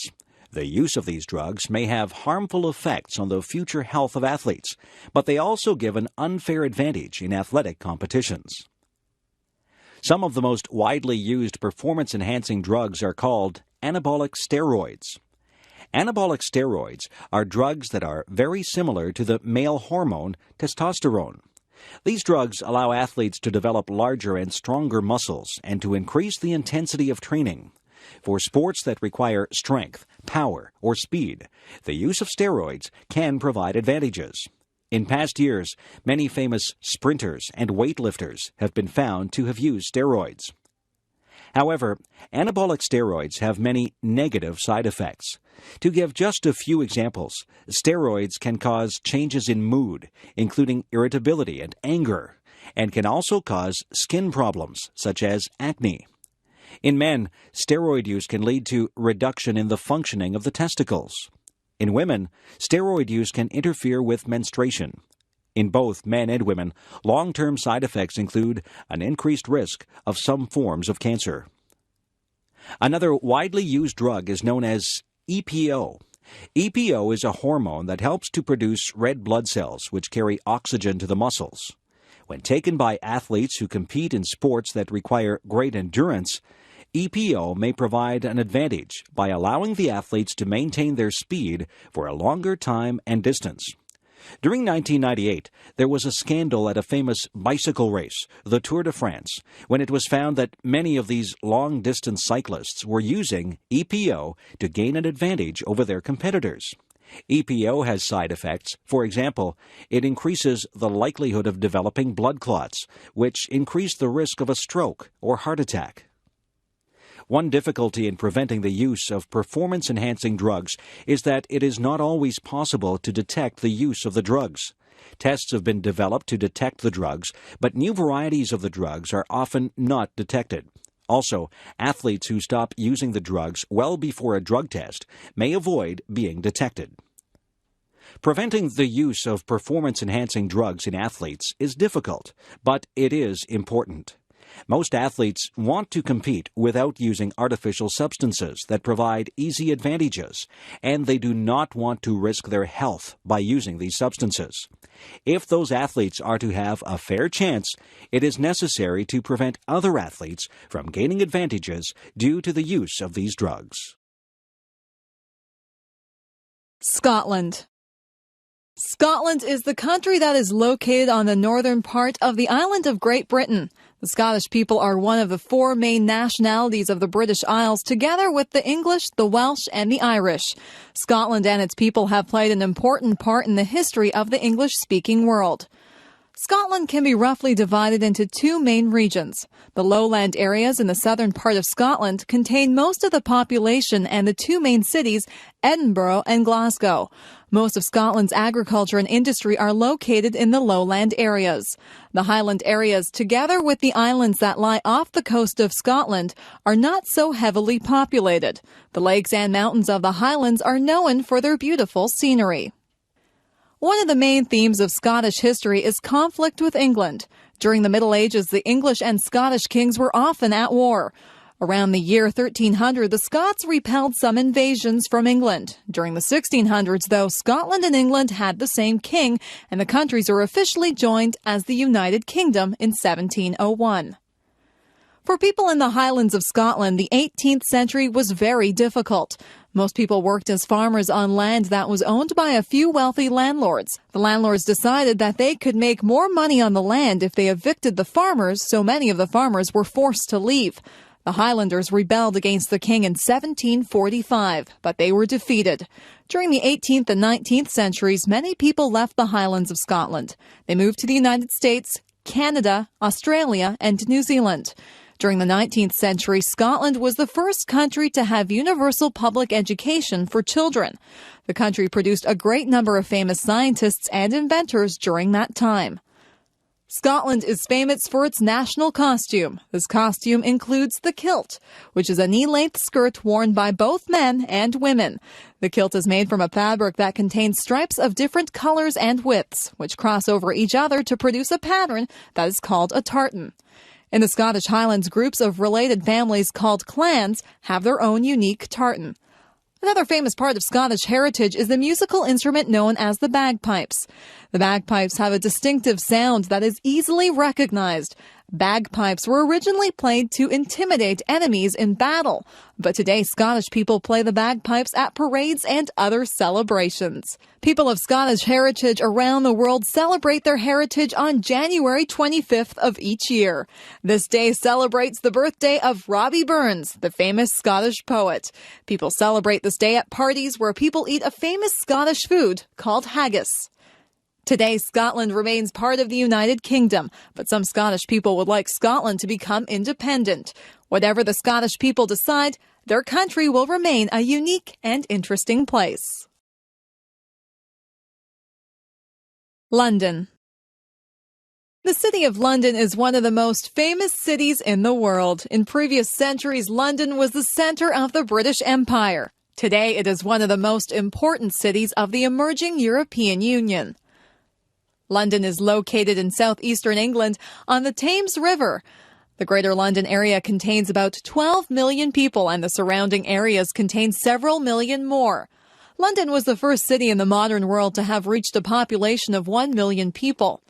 London is a very old city, and many of its neighborhoods maintain their distinct character. One of the most famous parts of London is the East End, where people speak with an accent known as Cockney. One of the features of the Cockney accent is that the letter H is often not pronounced. London's population is very cosmopolitan. The city contains, in addition to people of English background, large communities of South Asian, Chinese, African, and Caribbean people. Most of these people have their origins in countries that belong to the British Commonwealth of Nations. Many of the most famous buildings in London are located in a small central area. This area contains several huge churches, including Westminster Abbey, where many famous people are buried. Another famous church is St. Paul's Cathedral, which was rebuilt after the original was destroyed by fire in the year 1665. The Houses of Parliament are also found in central London. These buildings are famous for their Gothic architecture and for the sound of the large clock known as Big Ben. The Tower of London, which was formerly used as a prison, is now a popular tourist attraction. Buckingham Palace, the residence of the royal family, was first opened for public viewing during the 1990s. London is also famous for its many impressive museums, art galleries, and theaters. For example, the British Museum contains priceless objects from all parts of the world. The National Gallery holds a great collection of artistic masterpieces. The Globe Theatre has been rebuilt to appear as it did during the time of Shakespeare. Despite its age, London remains a vibrant and busy city. Most of the cultural and financial institutions in England are located in London, and the city attracts many young people from other parts of England and around the world. Of course, London is popular with tourists who come to see the many attractions of the city. Soccer. Soccer is the most popular sport in the world. The basic rules of the sport are simple. 2 teams of 11 players try to kick the soccer ball into the opposing team's goal. Only 1 player on each team, the goalkeeper, is allowed to touch the ball with hands or arms. Perhaps part of the reason for the popularity of soccer is its simplicity. The game requires no expensive equipment, merely a ball and a playing surface, preferably a large grassy area. For children in most parts of the world, soccer is the sport that is played most widely. Soccer is also known as football, especially in England. However, soccer should not be confused with American football, Australian rules football, and rugby football, which are very different sports. Although the basic rules of soccer are easy to learn, it is very difficult to master the skills of the game. The best soccer players have developed through natural talent and hard work a remarkable ability to control the soccer ball with their feet, knees, torso, and head. They can pass the ball very accurately or shoot the ball very hard. The most famous soccer tournament is the World Cup. Every 4 years, teams representing countries from around the world play in a tournament to decide which country has the best soccer team in the world. Because soccer is such a popular sport, it is not possible for every country in the world to be represented at the World Cup tournament. To decide which countries may participate in the World Cup, it is necessary to have tournaments within various regions of the world. The countries that perform well within their parts of the world can then proceed to the World Cup. In the past, most of the available places at the World Cup have been reserved for teams from Europe and from South America. The reason for this is that soccer has been extremely popular in these continents, which have produced the winning teams in previous World Cup tournaments. Recently, however, several African and Asian countries have played quite well at the World Cup, so there are now additional places provided for teams from Africa and Asia. Someday, teams from these areas will win the World Cup. However, there will no doubt be strong competition from countries that have traditionally had very strong teams, such as Argentina, England, Brazil, France, Germany, Italy, and the Netherlands. In many parts of the world, soccer has been an increasingly popular sport for women. There are now many soccer leagues and tournaments available for women athletes, and it seems likely that the number of women who play soccer will someday equal the number of men who play soccer. Among children in many parts of the world, soccer is equally popular for boys and girls. Extinctions. Ever since human beings appeared on the earth, we've had a serious impact on other living things. One of the most serious results of the human presence has been the extinction of other species. Since the arrival of humans, many species of animals and plants have died out as a result of human activity. The extinction of species is a serious problem. When certain species are eliminated, this may disrupt the balance of nature, leading to overpopulation of some species and extinction of others. These changes may have an impact on humans. Also, some of the species that become extinct might have had benefits for human beings. For example, scientists believe that some of the plants growing in rainforest areas might be valuable for treating human diseases. If these plants become extinct as a result of human activity, then these treatments will never be found. The earliest extinctions caused by humans occurred very long ago. Modern humans emerged in Africa over 100,000 years ago, and some of those people migrated to other parts of the world. When they reached new areas, they found that it was very easy to hunt the large animals, which had not previously been hunted by humans. As these prehistoric people moved into Europe, Australia, and the Americas, they killed large numbers of large animals. Within a few hundred years, many species of animals had become extinct. For example, prehistoric people reached New Zealand less than 1,000 years ago, but they soon hunted a huge bird called the giant moa to extinction. With the beginnings of modern technology several hundred years ago, many other species were driven to extinction. Hunters armed with guns were able to kill vast numbers of animals. In North America, this led to the extinction of bird species such as the passenger pigeon, which had previously been very numerous. Other species were nearly wiped out, such as the large prairie mammals called bison. There were once millions of these animals, but now only a few thousand remain. Today, many more species of animals and plants are going extinct. Sometimes this happens because of human expansion into areas that are the habitat of certain species. When people clear a forest, some species may be lost. In the near future, many other extinctions are possible or likely. In some cases, the problem is due to human greed. For example, some people buy ivory that is taken from the bodies of animals such as elephants or rhinoceros. Hunters sometimes kill these animals simply to take their ivory, and the result is a tragic decline in populations. Another example involves bears in North America. Some people buy the sexual organs of these animals for use as aphrodisiacs or sexual stimulants. The result is that hunters kill bears simply to obtain these organs, and this leads to a reduction in the number of bears. Fortunately, many countries have laws to prevent the hunting of species that are facing extinction, known as endangered species. However, some hunting of these endangered animals continues. Only by refusing to buy the products that are made from endangered species can we prevent this terrible crime. Obesity and nutrition. For people in many countries, one of the great triumphs of modern life is that there is a great abundance of food. In those places, problems such as starvation and malnutrition are no longer prevalent, and people do not worry about going hungry. Despite the fact that there is plenty of food in modern countries, people still face many health problems that are related to their diet. One problem is that modern technology has made it possible to produce cheap and tasty food that is not very healthy. This leads to the problem that many people are obese or very overweight. One example of this is the fast food that is served by many restaurants. This food is often cooked by frying. Fried foods contain a high proportion of fat. Also, fast food meals are often very large. When people frequently eat large amounts of fried fast food, they will likely eat too much fat. This excess can lead to weight gain. Of course, many people enjoy the taste of fried fast food and like to eat it occasionally. However, eating this kind of food too often is bad for one's health. Another example of health problems caused by modern food products involves soft drinks and other sweetened beverages. These drinks, sometimes called pop, have a sweet taste that many people enjoy on occasion. However, these drinks contain large amounts of sugar. When people drink soft drinks very frequently, they consume a great deal of sugar. This excess sugar can lead to weight gain. The weight gain that can result from consuming too much fast food and too many soft drinks can have several harmful effects.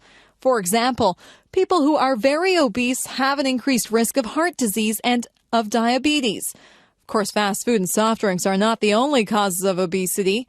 Other eating habits may be involved, and so are lack of exercise and genetic factors. To avoid the health problems that are associated with obesity, it is important that one does not eat too much food. However, this does not mean that one should try to eat as little as possible.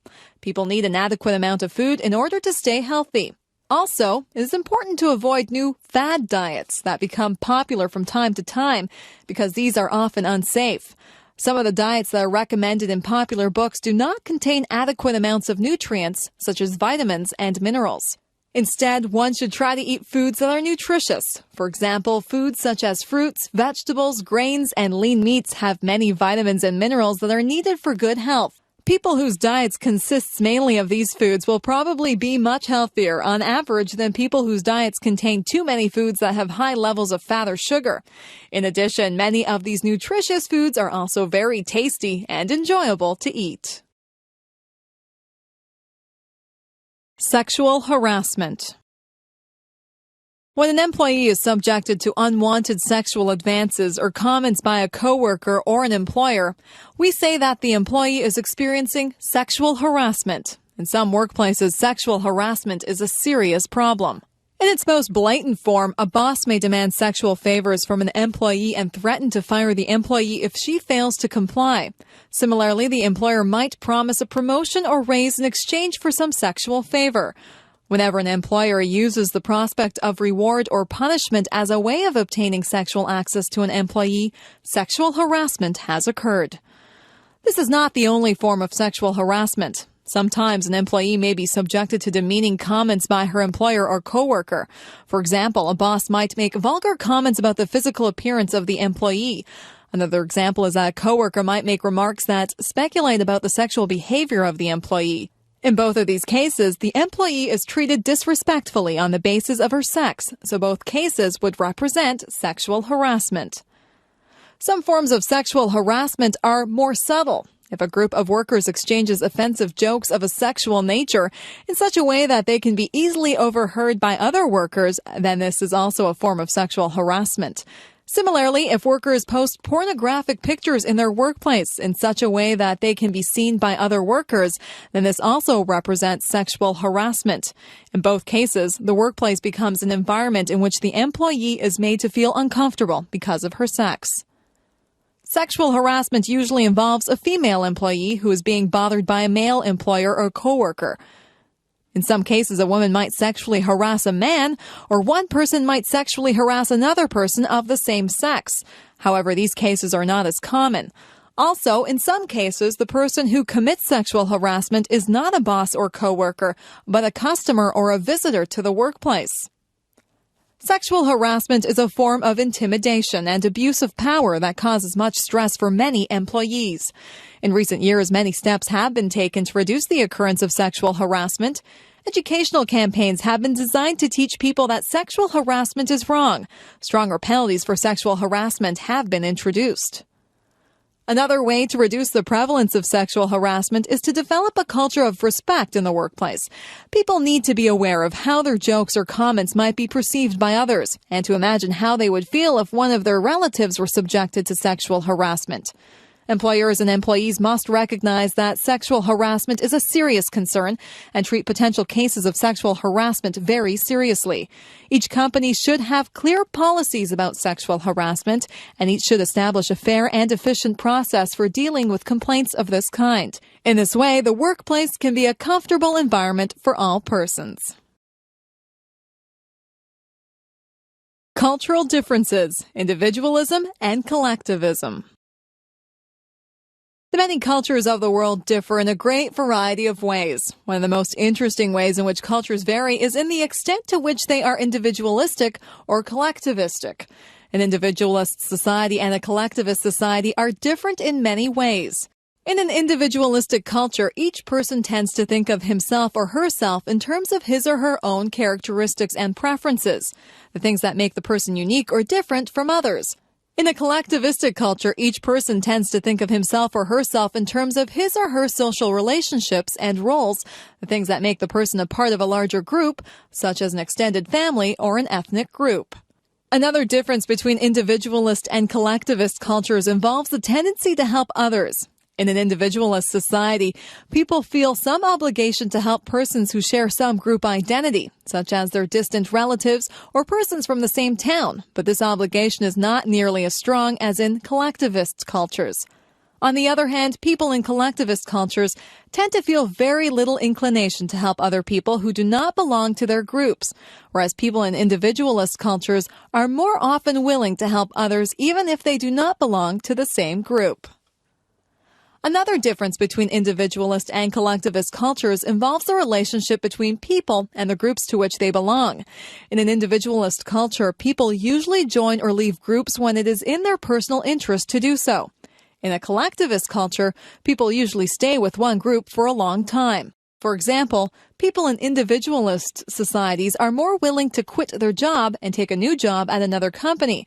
People in collectivist societies usually prefer to stay with one company throughout their career.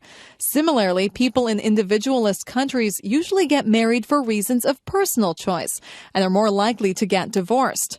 However, people in collectivist societies usually get married according to the wishes of their relatives and are less likely to get divorced. Western countries, such as those of Western Europe and North America, are usually considered to be very individualist. However, not all individualist countries are similar in every way. For example, the individualism of the United States is viewed as more competitive than that of socialist countries such as Sweden. In contrast to Western countries, the countries of most parts of Asia and Africa are usually considered to be very collectivist. Collectivist countries also differ from each other in many ways.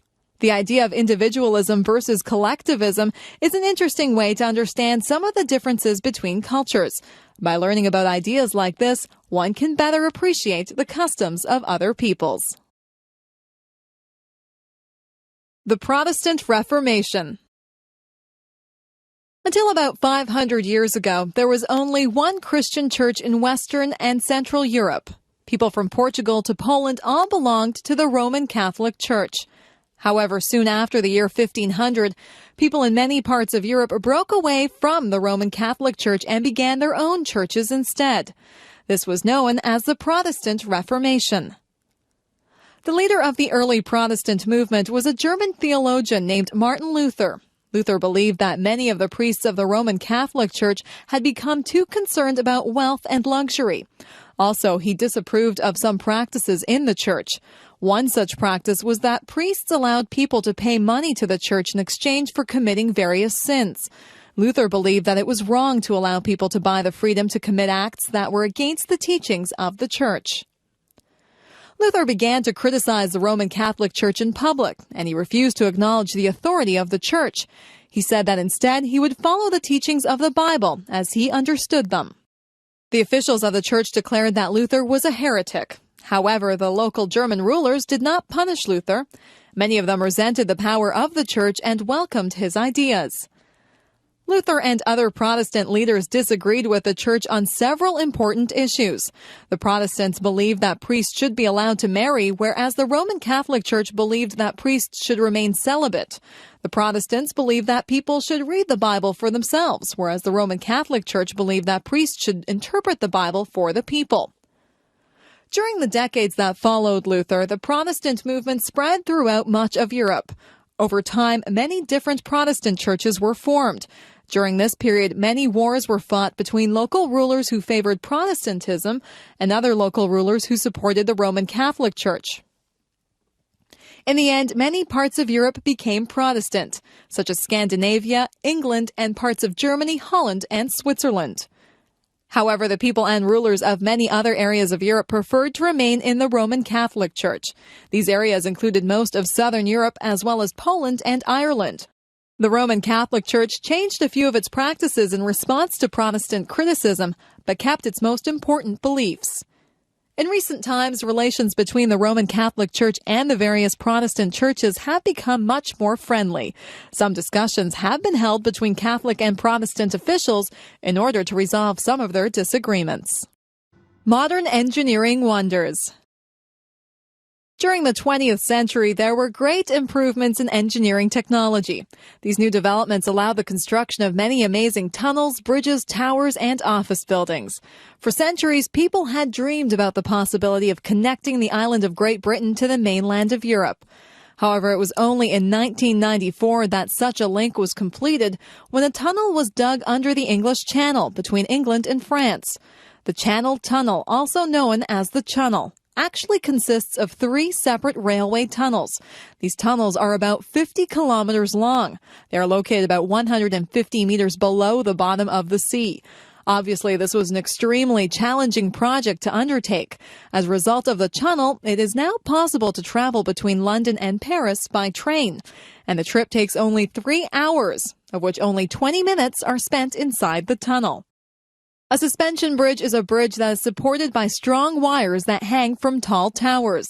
The world's longest suspension bridge is the Akashi Kaiko Bridge near the city of Kobe, Japan. This bridge is nearly 4 kilometers long, and the 2 towers near the middle of the bridge are about 2 kilometers apart. It took almost 20 years to design this bridge and 10 years to build it. This bridge was designed to withstand extremely strong winds because Japan often experiences windstorms called typhoons. The bridge was also designed to withstand powerful earthquakes, which sometimes hit Japan. At the beginning of the 21st century, the world's tallest freestanding tower was the Canadian National Tower, or the CN Tower. The CN Tower is 553 meters tall. It is located in the city of Toronto, within the Canadian province of Ontario. This structure was built in 1975 as a television and radio tower. Before the CN Tower was built, TV and radio reception in the Toronto area was poor. This was because the TV and radio signals were blocked by the buildings of downtown Toronto. When the CN Tower was built, this problem was solved. Of course, the CN Tower is also a famous tourist attraction. People can ride in the very fast elevators that take them to observation areas, which are at about 350 and 450 meters above the ground. Although the CN Tower is the world's tallest tower, it is not an office building. The tallest buildings in the world are the Petronas Towers in the city of Kuala Lumpur, Malaysia, and the Sears Tower in the American city of Chicago.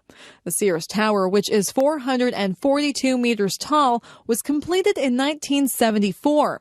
It has 110 floors, and its top floor is the highest office floor in the world. However, the Petronas Towers reach slightly higher, to a height of 452 meters. The Petronas Towers were completed in 1998. Obviously, the late 20th century witnessed some amazing achievements of engineering. It will be very interesting to see what new wonders will be constructed in the 21st century. Anne Sullivan and Helen Keller. The story of Anne Sullivan and Helen Keller is the story of a dedicated teacher and an eager student. The story is very remarkable and inspiring because the teaching was done without sight and without sound. Helen Keller was born in the American state of Alabama in 1880. She was a happy and healthy baby, but before she reached the age of 2, she was struck by a severe fever. As a result of this fever, she became both deaf and blind. After her illness, the young Helen Keller learned to use her other senses. For example, she touched other people's hands to figure out what they were doing. In this way, she also learned that people could communicate by moving their lips. Helen could not talk. Instead, she communicated with her family by making sign movements with her hands and body. However, Helen became very frustrated by her inability to see, hear, and talk. She often became very angry and had many temper tantrums. When Helen Keller was 6 years old, her family took her to see Dr. Alexander Graham Bell, who was an expert on educating deaf children. This man was also famous for inventing the telephone. As a result of this visit, Helen's parents hired a tutor for their daughter. The tutor was a very intelligent deaf woman named Anne Sullivan. At first, it was difficult to teach Helen because she still made many angry outbursts. Gradually, Anne Sullivan gained Helen's trust. One day, Anne began to teach Helen to communicate. Anne took Helen to a well and pumped some water onto Helen's hand. Then Anne used her finger to write the letters W-A-T-E-R onto Helen's hand. By repeating this, Anne was able to teach Helen how to write the word water. As soon as Helen learned that things could be named in this way, she wanted to learn the names of many other objects and actions. She was curious about many things and learned a great number of words. She also learned to read by using the Braille alphabet. This alphabet allows the reader to feel letters and words which are represented by bumps on a page. Also, Helen learned to talk by feeling and then copying the movements of people's mouths. When Helen Keller was 16 years old, Anne Sullivan went with her to college. Anne acted as Helen's interpreter, and Helen was very successful in her studies. After her graduation, Helen dedicated her life to improving conditions for the blind, the deaf, and the poor. Anne Sullivan died in 1936 and was remembered as the miracle worker for a triumph in educating Helen Keller. After Anne's death, Helen continued to give lectures in countries around the world and was active in many political causes. She met with presidents and prime ministers and helped to improve conditions for people who were deaf or blind. At the time of her death in 1968, Helen Keller was one of the most admired people in the world. The automobile, or car. In many ways, the automobile has been one of the most important inventions of the modern age. People have been able to travel much more freely and across much greater distances than was possible in the past. The automobile, which most people refer to as the car, has also had some harmful consequences, such as pollution and accidents. However, it is clear that life has changed profoundly as a result of the car. Modern cars are very complicated, but the basic idea of how a car works can be described briefly. When the keys are turned in the ignition of the car, this creates a spark that ignites some gasoline vapor inside a cylinder. Then, the rapid expansion of this vapor pushes against a part called a piston. The movement of the piston then causes a turning motion in a shaft that is connected to the wheels. The wheels turn, and the car moves. The invention of the car and the engines used by cars happened gradually in the late 19th century, mainly in France and Germany.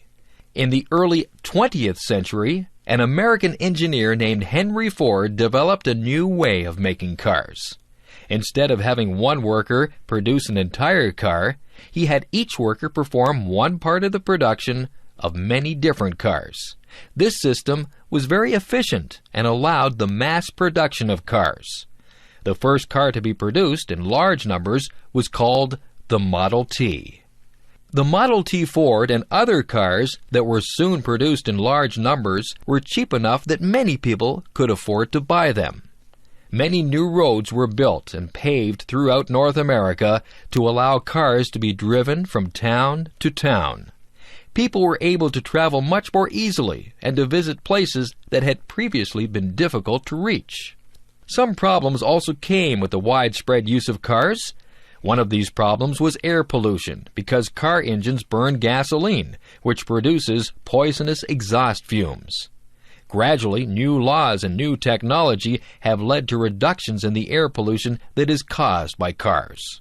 Moreover, cars today are much more fuel efficient than they were in the past, requiring less gasoline to travel a given distance. However, this pollution is still a problem because of the many millions of cars that are used each day. Another problem has been car accidents, which have caused many thousands of deaths each year. During the 1960s, some journalists brought attention to the unsafe features of many cars. As a result, the safety of cars has been greatly improved. In addition, the use of seatbelts is now required by law. However, car accidents continue to be a serious problem. The future is likely to bring many interesting new changes to the car. Improvements in the safety of cars, in fuel efficiency, and in the cleanliness of car emissions are continuing to be made. Also, the increasing use of the car in economically developing countries will probably have important effects upon people's lives around the world. Sexual attitudes and behavior. During the past several decades, there have been major changes within most Western countries in people's attitudes towards sex and in sexual behavior. For people who have lived throughout this period, the changes have seemed quite remarkable. Until the early 20th century, people in most Western countries did not have permissive attitudes regarding sexuality. For the most part, young people were expected to wait until marriage before having sexual intercourse. Of course, some premarital sex did occur, and prostitution was not rare. However, sexual behavior was relatively restricted. As the 20th century progressed, there was a gradual trend toward liberalization of attitudes towards sex. However, this trend was greatly speeded after 1960, when the first birth control pills became available. These contraceptive pills made it possible for women to engage in sexual intercourse without much risk of an unwanted pregnancy.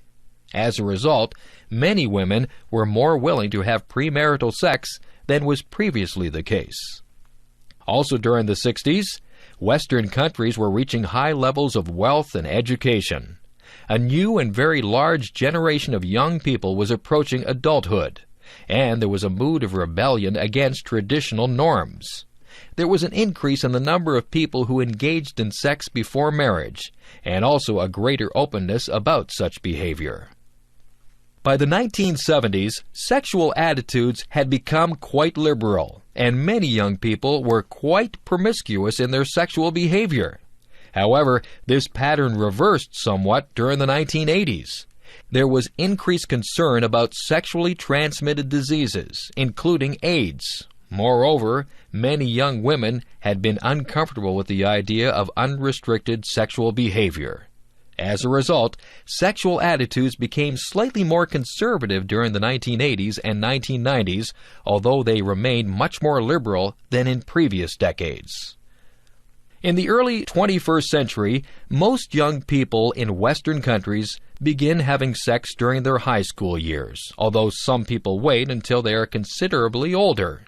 Some young people are promiscuous, but most engage in monogamous relationships that typically last for a period of several months or a few years. When one relationship ends, another usually begins soon after. This pattern usually continues until marriage. After marriage, most people have sex exclusively with their spouse. However, some people do commit adultery. Sexuality has changed a great deal in recent decades. It will be very interesting to see how people's sexual attitudes and behavior will change in the future. The Mississippi River. The Mississippi River is the longest river within the United States and the fourth longest river in the world. This river holds a special place in American history and literature, and in the imagination of ordinary Americans. The Mississippi River begins in the hills of northern Minnesota, near the Canadian border, and flows southward about 3,700 kilometers through 10 states before draining its water and silt into the Gulf of Mexico. Traditionally, the river is viewed as a natural boundary between the eastern and western halves of the United States. Until the year 1803, the areas to the west of the Mississippi River and the areas around the mouth of the river were claimed by Spain and by France. In that year, the French Emperor Napoleon decided to sell this land to the United States of America. This sale, which is called the Louisiana Purchase, was very important for the United States. By controlling the Mississippi River, the Americans would be able to use it for transporting goods and people in this rapidly developing area. For many years, riverboats were the main method of long-distance transportation for people living near the Mississippi. Steam-powered boats with large paddle wheels that pushed the boat forward were very popular in the time before cars and airplanes. One of the famous cities along the Mississippi River is St. Louis. This city is known as the Gateway to the West.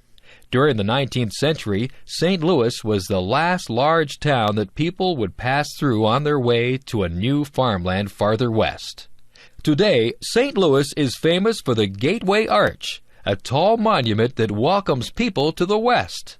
St. Louis is also known as the city where the music known as the blues began. Near the mouth of the Mississippi River is another famous city, New Orleans. In terms of the styles of buildings, New Orleans is said to be the most unusual American city because it is influenced so strongly by Spanish and French traditions. Even today, the traditional festival of Mardi Gras is celebrated in New Orleans each year. New Orleans and the surrounding areas of the state of Louisiana are famous for spicy Cajun food. This style of cooking was developed by the French-speaking settlers of Louisiana.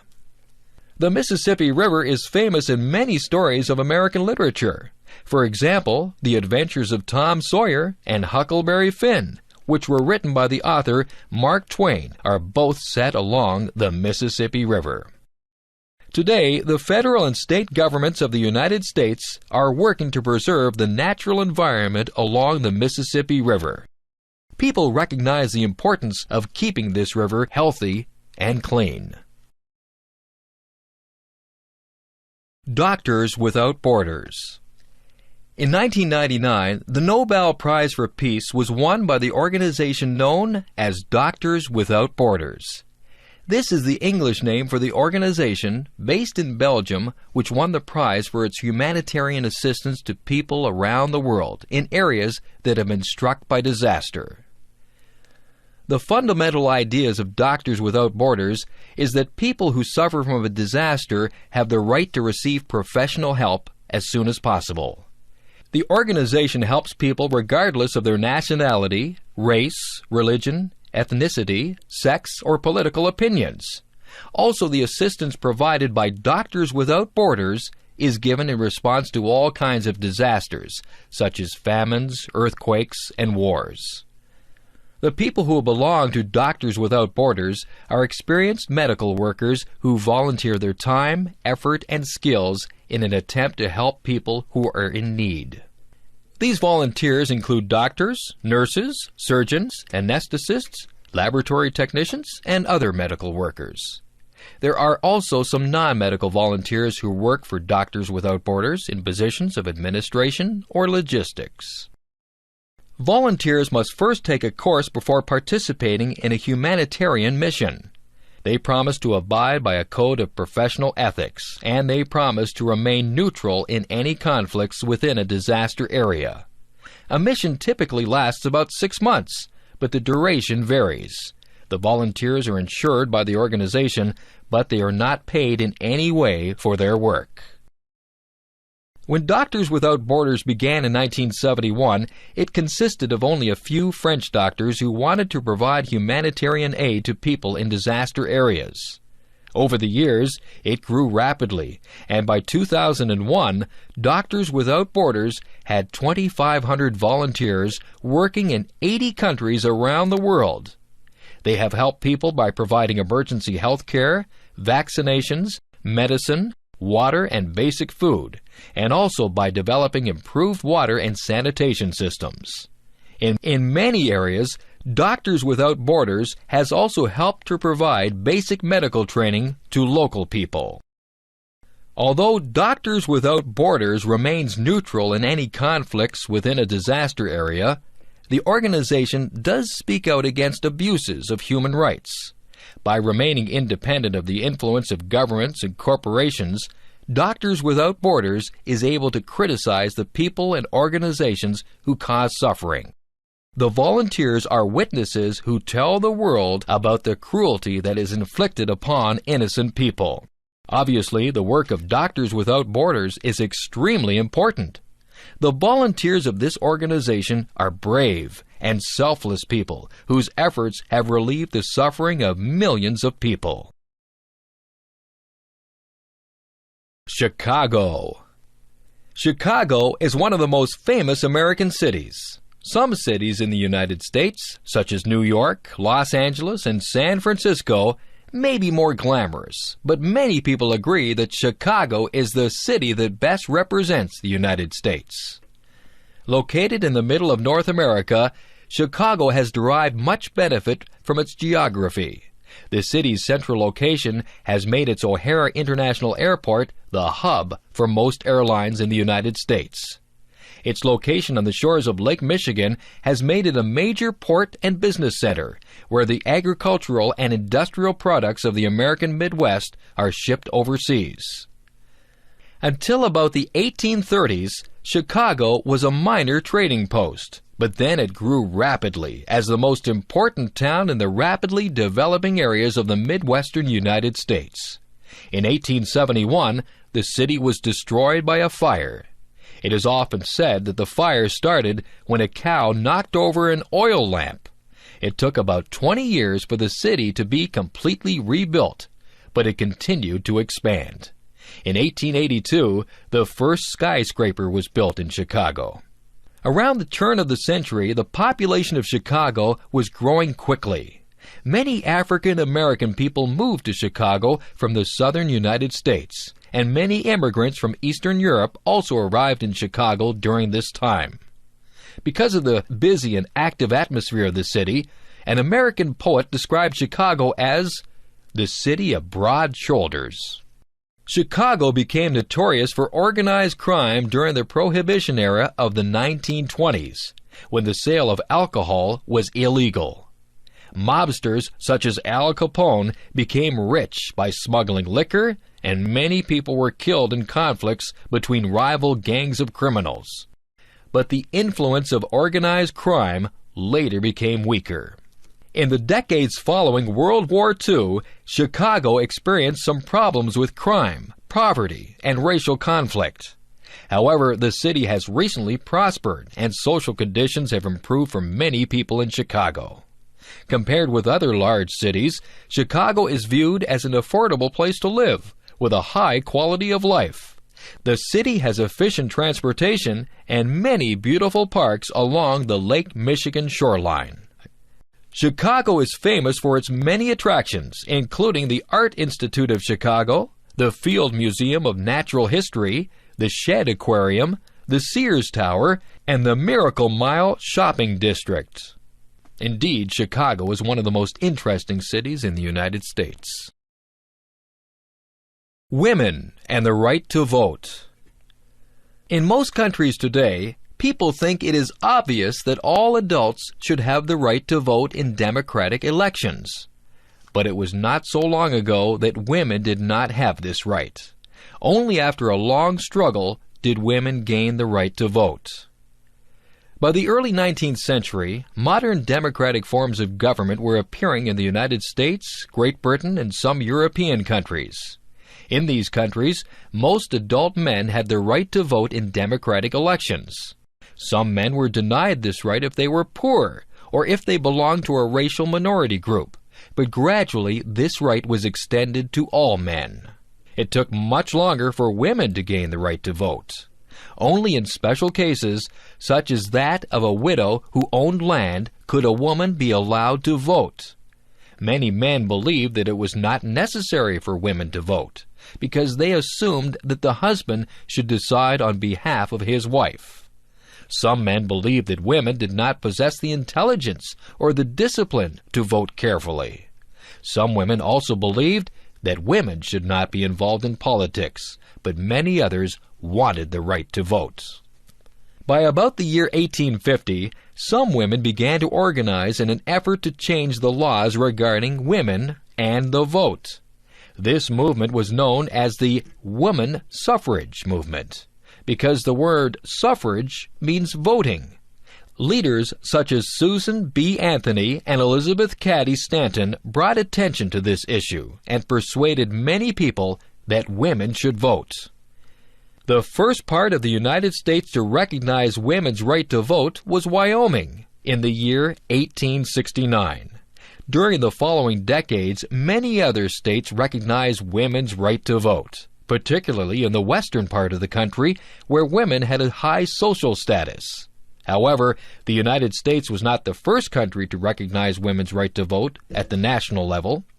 The first country to recognize women's right to vote was New Zealand in 1893. Soon after, Australia also allowed women to vote, and so did the Scandinavian countries of Northern Europe. But in countries such as the United States, Canada, and Great Britain, women could not yet vote. Women in those countries struggled to gain the vote. For example, in Great Britain, Emmeline Pankhurst and her daughters participated in hunger strikes. During World War I, 1914 to 1918, women's work efforts were very important to winning the war, and people's attitudes were increasingly in favor of women having the right to vote. Women then gained the right to vote in Canada, the United States, and Great Britain. Gradually, other democracies around the world also recognize women's right to vote. Today, it seems difficult to believe that women were not allowed to vote only a few generations ago. But there is still progress to be made. In most countries, women are underrepresented among political leaders. Perhaps the day will soon come when women are elected as often as men. Charles Dickens. Charles Dickens is considered one of the greatest writers in the history of English literature. Dickens wrote his many novels during the 19th century, but those novels remain popular even today. Literary experts admire his genius at describing the lives and personalities of the many characters in his books. Charles Dickens was born in England in 1812. His father was a clerk who worked for the Navy. Unfortunately, his father was not good at managing money, and the family soon went deeply into debt. In those days, people who owed money were sent to prison, and their families were sent to places called workhouses. When Charles's father was unable to pay the debts, Charles was sent to a workhouse, where he had to work long hours, and Charles's father was sent to prison. After a few years, the family regained its freedom, but the experience had a lasting effect upon Charles. As a young man, Charles Dickens worked as a journalist in the law courts and in Parliament, but he soon began writing stories for newspapers. These stories were very popular with the readers. Soon Dickens began writing entire novels for the newspapers. Each month, the newspaper would publish another chapter of Dickens' latest novel. One of Dickens' most famous early novels is called Oliver Twist. This is the story of a young man who is poor and alone in the city of London and becomes involved in criminal activities to support himself. The characters in this novel have a very wide range of personalities, but seem very real to the reader. The book exposed the conditions that face the poor people of London and helped to encourage reforms aimed at improving those conditions. Perhaps Dickens' most popular novel is A Christmas Carol. In this story, a rich but stingy old man, Ebenezer Scrooge, refuses to give his employee a day off at Christmas and refuses to donate money to help the poor. But while sleeping, Scrooge is visited by ghosts from his past, present, and future. These ghosts show Scrooge how badly he has behaved. When Scrooge wakes up, he becomes a kind and generous man who fully appreciates the spirit of the Christmas holiday. Another famous novel of Dickens is A Tale of Two Cities. This is a story of the violence and upheaval during the French Revolution. The story is famous for the heroic act of sacrifice that is made by one character for the benefit of the others. Dickens was famous as a public speaker, and large crowds assembled to hear his performances. When he died in 1870, he was a very famous man. The novels of Charles Dickens allow the reader to experience the life of 19th century London, showing the poverty and injustice that were so common. The characters of these novels show the range of human behavior, from cruelty and selfishness to kindness and love. It is no surprise that Dickens is viewed as one of the great figures of English literature. Samuel Clemens, or Mark Twain. Mark Twain was the author of some of the greatest works of American English literature, such as Tom Sawyer, Life on the Mississippi, and The Adventures of Huckleberry Finn. Mark Twain's real name was Samuel Langhorne Clemens. He used Mark Twain as his pen name. Samuel Clemens was born in the American state of Missouri in 1835. As a child, he enjoyed many outdoor activities, such as swimming and fishing. When Samuel was 11 years old, his father died, and he began working to help support his family. As a young man, Samuel Clemens began to write stories for newspapers. However, he took a job working as a navigator on the steamboats that traveled up and down the Mississippi River. Clemens greatly enjoyed this period of his life, during which time he gained much knowledge about life on the river. He also learned much about human behavior by observing the many people on the boats and along the river. It was as a result of this time that Clemens began using his pen name, Mark Twain. This name is taken from a term that was used by the men who worked on the river. It is used to describe water that is just deep enough to be navigated safely. The earliest of Mark Twain's really famous novels was The Adventures of Tom Sawyer. This novel describes a boy who engages in much mischief, but who has a kind heart. The story contains several scenes that are quite funny. In one of these, Tom's working at the boring task of painting a fence. He persuades several other boys to help him by pretending that painting the fence is a fun and enjoyable activity. Another famous novel by Mark Twain was Life on the Mississippi. This book describes many interesting characters similar to those that Twain actually observed while working on a steamboat. This story gives the reader a vivid image of the people who lived and worked along the Mississippi River. Probably the best novel by Mark Twain was The Adventures of Huckleberry Finn. This novel tells the story of a boy who runs away from his violent father. The boy, whose name is Huckleberry Finn, is joined in his escape by a man named Jim. Jim is a slave who has decided to run away from his owners. Huck and Jim travel north along the Mississippi, hoping to reach the areas where slavery is not allowed.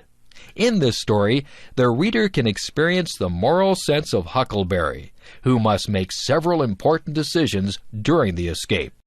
Mark Twain died in 1910, after writing many more novels and many stories of his travels around the world. Twain's works are still widely read today. His books are appreciated for their humor, for their interesting descriptions of life in 19th century America, and for showing both the good and evil that people can do. Many critics consider Twain to have been the greatest American writer. The Islands of the Caribbean. The Caribbean Sea is the large body of water that lies north of the northern tip of South America. Within the Caribbean Sea are many islands that have played an important role in the history and culture of the Western Hemisphere. By far, the largest island in the Caribbean is Cuba. Cuba was formerly a colony of Spain, but became independent in 1902. Cuba became a communist country in 1959 when a revolution overthrew an unpopular government. After the revolution, many Cubans fled to the United States. Today, the American city of Miami in the state of Florida has been greatly influenced by Cuban culture. Tobacco is widely grown in Cuba, and the country is famous for the cigars that are produced in the capital city, Havana. The island of Hispaniola is located just east of Cuba. This island is divided into two countries. In the west is Haiti, where the people speak a variety of the French language that has been influenced by African languages. In the east is the Dominican Republic, where the people speak Spanish. Another important Caribbean island is Puerto Rico. This was previously a Spanish colony, but is now governed by the United States. Many people from Puerto Rico have moved to the mainland United States, especially the New York area. In many other islands in the Caribbean, English is the main language. The largest of these islands is Jamaica, which is located just south of Cuba. Most Jamaicans are the descendants of African people who were brought to work as slaves on sugar plantations. Jamaica is famous as the birthplace of the style of music called reggae, which was popularized in other countries by Bob Marley, a famous Jamaican musician. Another important English-speaking Caribbean island is Trinidad. This island is located just north of South America. The population of Trinidad is very diverse. The largest groups of people are descended from people who came from Africa and India, but there are many other nationalities also. Trinidad is famous for a style of music known as calypso, and for musicians who produce pleasant sounds by playing steel drums. There are also many other smaller islands in the Caribbean, each with its own unique features. Many of these islands possess fine beaches and are popular tourist destinations. The warm weather of the Caribbean makes it a popular place for North Americans who must live through cold winters. North American Indians. The first people who lived in North America were the Indians. The name Indians is actually not very accurate because the people are not from India. But when the first Europeans came to North America, they mistakenly believed that they had reached India, so they referred to the people as Indians. In different parts of North America, the Indians had very different cultures and very different ways of making a living. On the west coast of North America, many large rivers flow into the Pacific Ocean. In these rivers is an abundance of fish, such as salmon. The Indians in these areas obtained much of their food by fishing. They lived in settled villages and became experts in carving wood from the tall trees of the area.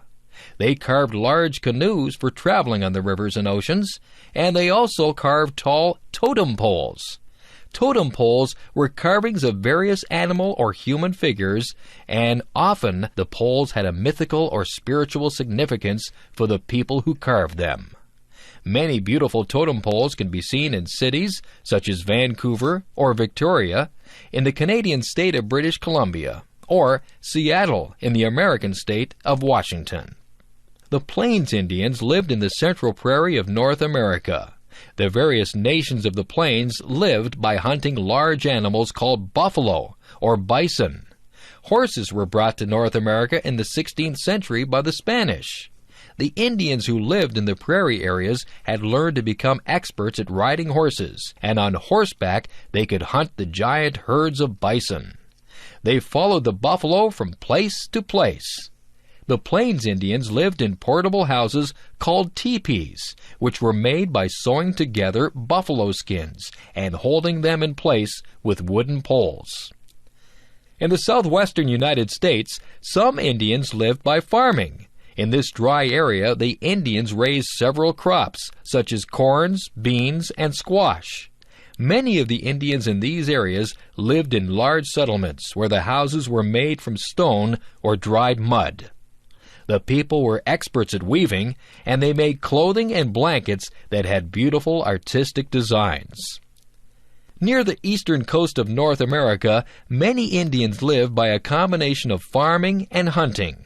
These people lived in fortified villages, some of which were inhabited for many years at a time. In some places, they built large earthworks that can still be seen today.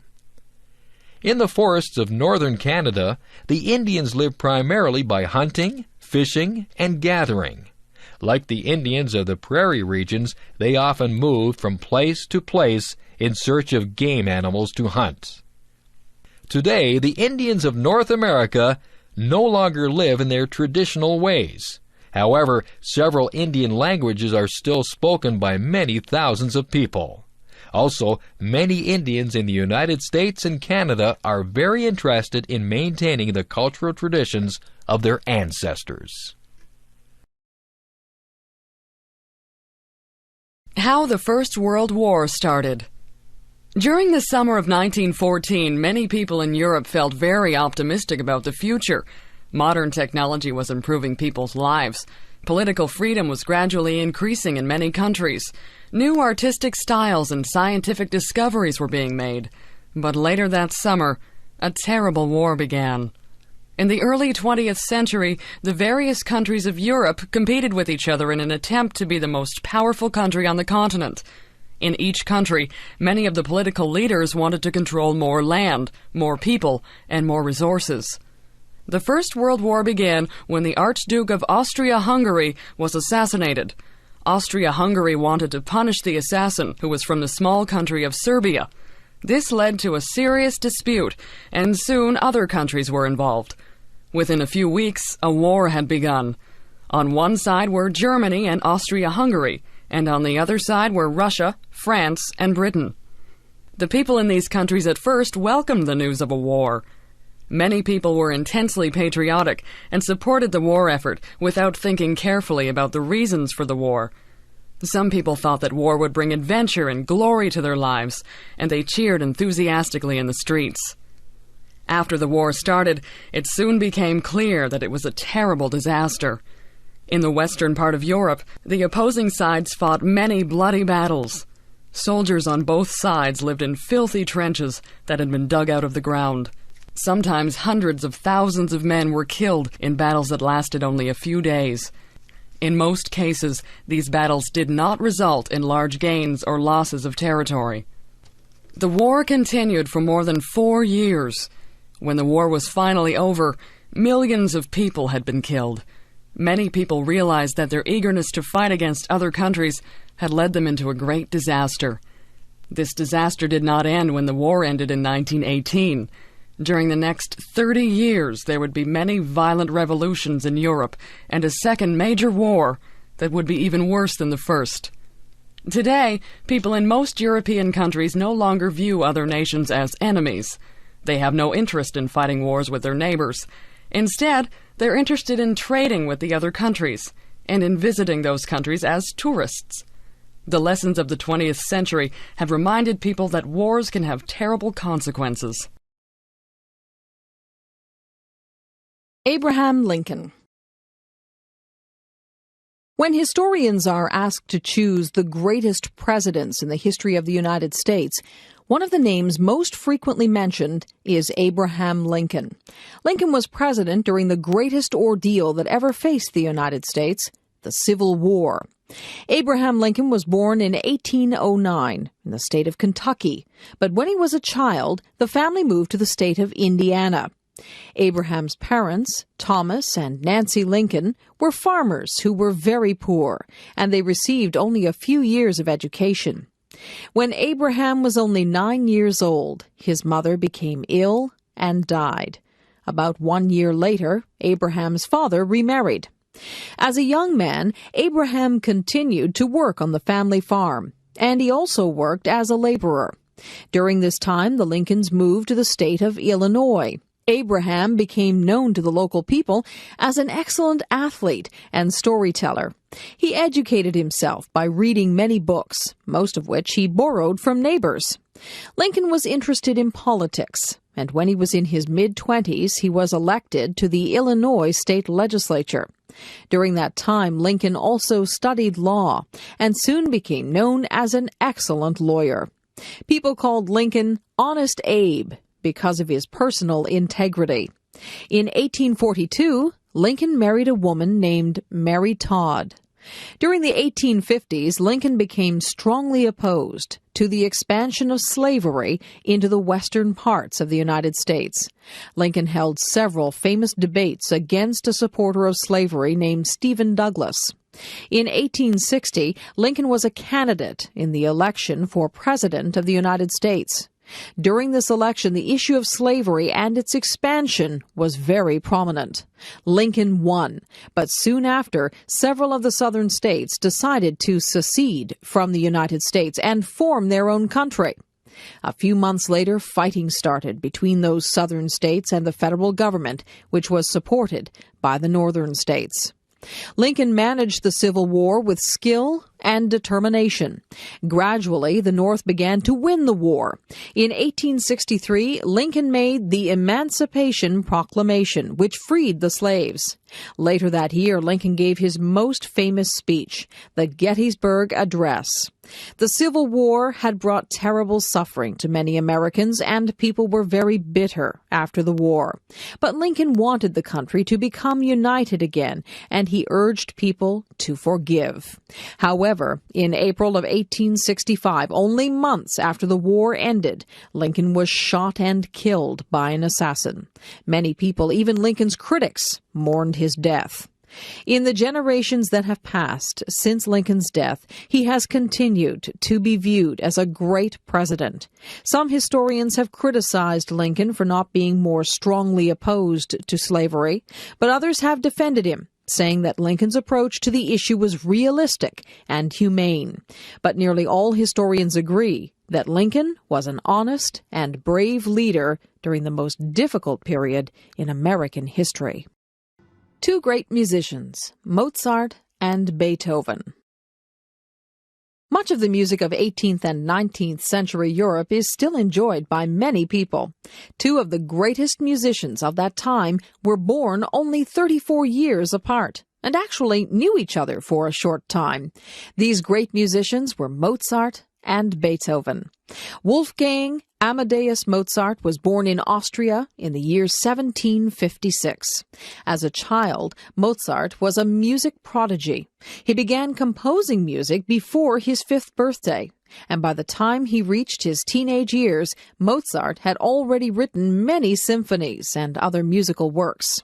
As a young man, Mozart worked as a concertmaster for the Archbishop of Salzburg in Austria. He also traveled to various European cities. When he was in his mid-20s, Mozart moved to the city of Vienna. Mozart had difficulty earning a living, but during this time he wrote some excellent operas and string quartets. Many people did not yet appreciate the greatness of Mozart's music. In his early 30s, Mozart became the court musician for the Emperor of Austria, and during the next few years, Mozart continued to write many beautiful works of music. Mozart died in 1791, but although his life was short, his productivity had been enormous. The beauty, grace, and technical precision of his music is still greatly admired, and he is considered one of the greatest musicians of all time. When Mozart was in Vienna, he met a young musician named Ludwig van Beethoven. Beethoven performed some music for Mozart, who was greatly impressed by the talent of this young man. Beethoven had been born in Germany in 1770, and from an early age he had displayed a great aptitude for music. Beethoven moved permanently to Vienna in 1792. He studied music under some famous composers and became known for his outstanding skill in playing the piano. Beethoven began to compose more of his own music, and these works became very popular. When in his late 20s, Beethoven began to lose his hearing. He continued to compose excellent music, but he became more withdrawn and performed less frequently. By the year 1817, Beethoven had become completely deaf, and he could no longer perform music. However, his creative genius did not deteriorate. Instead, Beethoven created many of his greatest works despite his deafness. It was Beethoven's influence that began the Romantic era of music, which followed the Classical era of the 19th century. Beethoven died in 1827, but his music remains famous for its beauty and originality. His greatest symphonies, such as the Fifth Symphony, are among the world's best-known works of music. Today, the works of Mozart and Beethoven are still popular among those who appreciate great music. Music fans can look back with wonder at the musical creativity that flourished in Vienna more than 2 centuries ago. Amelia Earhart. Amelia Earhart was one of the most famous airplane pilots of all time. She is famous for the impressive travels that she made in her airplane, for the mystery surrounding her death, and for showing that women could perform great feats of aviation. Amelia Earhart was born in the American state of Kansas in the year 1897. After graduating from high school, Earhart decided to become a nurse. She worked as a military nurse in Canada during World War I, treating injured soldiers. After the war, she returned to the United States and became a social worker. But in 1920, she saw airplanes in a stunt flying exhibition, and early the next year, she took her first ride in an airplane. It was then that Amelia Earhart decided to become a pilot. Within a few months, Earhart saved her money and bought a small airplane. She flew frequently and improved her skills as a pilot. In 1928, she joined 2 men in a flight across the Atlantic Ocean. But Amelia Earhart's greatest exploits were still to come. In May 1932, she attempted to become the first woman to fly solo, or alone, across the Atlantic Ocean. She flew east from the island of Newfoundland and faced cold weather, high winds, and dense fog. But she successfully crossed the ocean and landed her airplane in a farmer's field in Ireland. When news of her flight reached the United States, Amelia Earhart had become very famous. Later flights by Amelia Earhart were equally impressive. She became the first person to fly from Hawaii to California, across 4,000 kilometers of Pacific Ocean. She also became the first person to fly from Mexico City to the New York City area. But in 1937, she planned her most ambitious flight, a journey around the world. On June 1st, 1937, Amelia Earhart took off from Miami, Florida. She was accompanied by her navigator, Fred Noonan. They flew east, making stops along the way. Within 1 month, they had flown across 3/4 of the globe, reaching the Pacific island of New Guinea. On July 2nd, Earhart and Noonan took off from New Guinea, flying toward Howland Island. This very small island was over 4,000 kilometers from New Guinea and was very difficult to find in the middle of the vast ocean. During this flight, Earhart and Noonan were in radio contact with some ships from the U.S. Navy. However, bad weather made it impossible to see the stars at night, so navigation was very difficult, and the plane became lost. Earhart and Noonan never arrived at Howland Island. The U.S. Navy undertook a massive search, but they never found the lost airplane. Earhart and Noonan had been lost at sea. Amelia Earhart's death was a great tragedy, but she had lived an exciting life that was full of achievements. She had helped to show that very long flights could be made and that women could perform feats of flying that were equal to those of men. Even today, many people are inspired by the courage and endurance of Amelia Earhart. Life in academia. A person like me who teaches and conducts research at an academic institution is called academic. The academic institution may be a form of a university, a college, or another post-secondary institution. I have been working in universities for almost 11 years.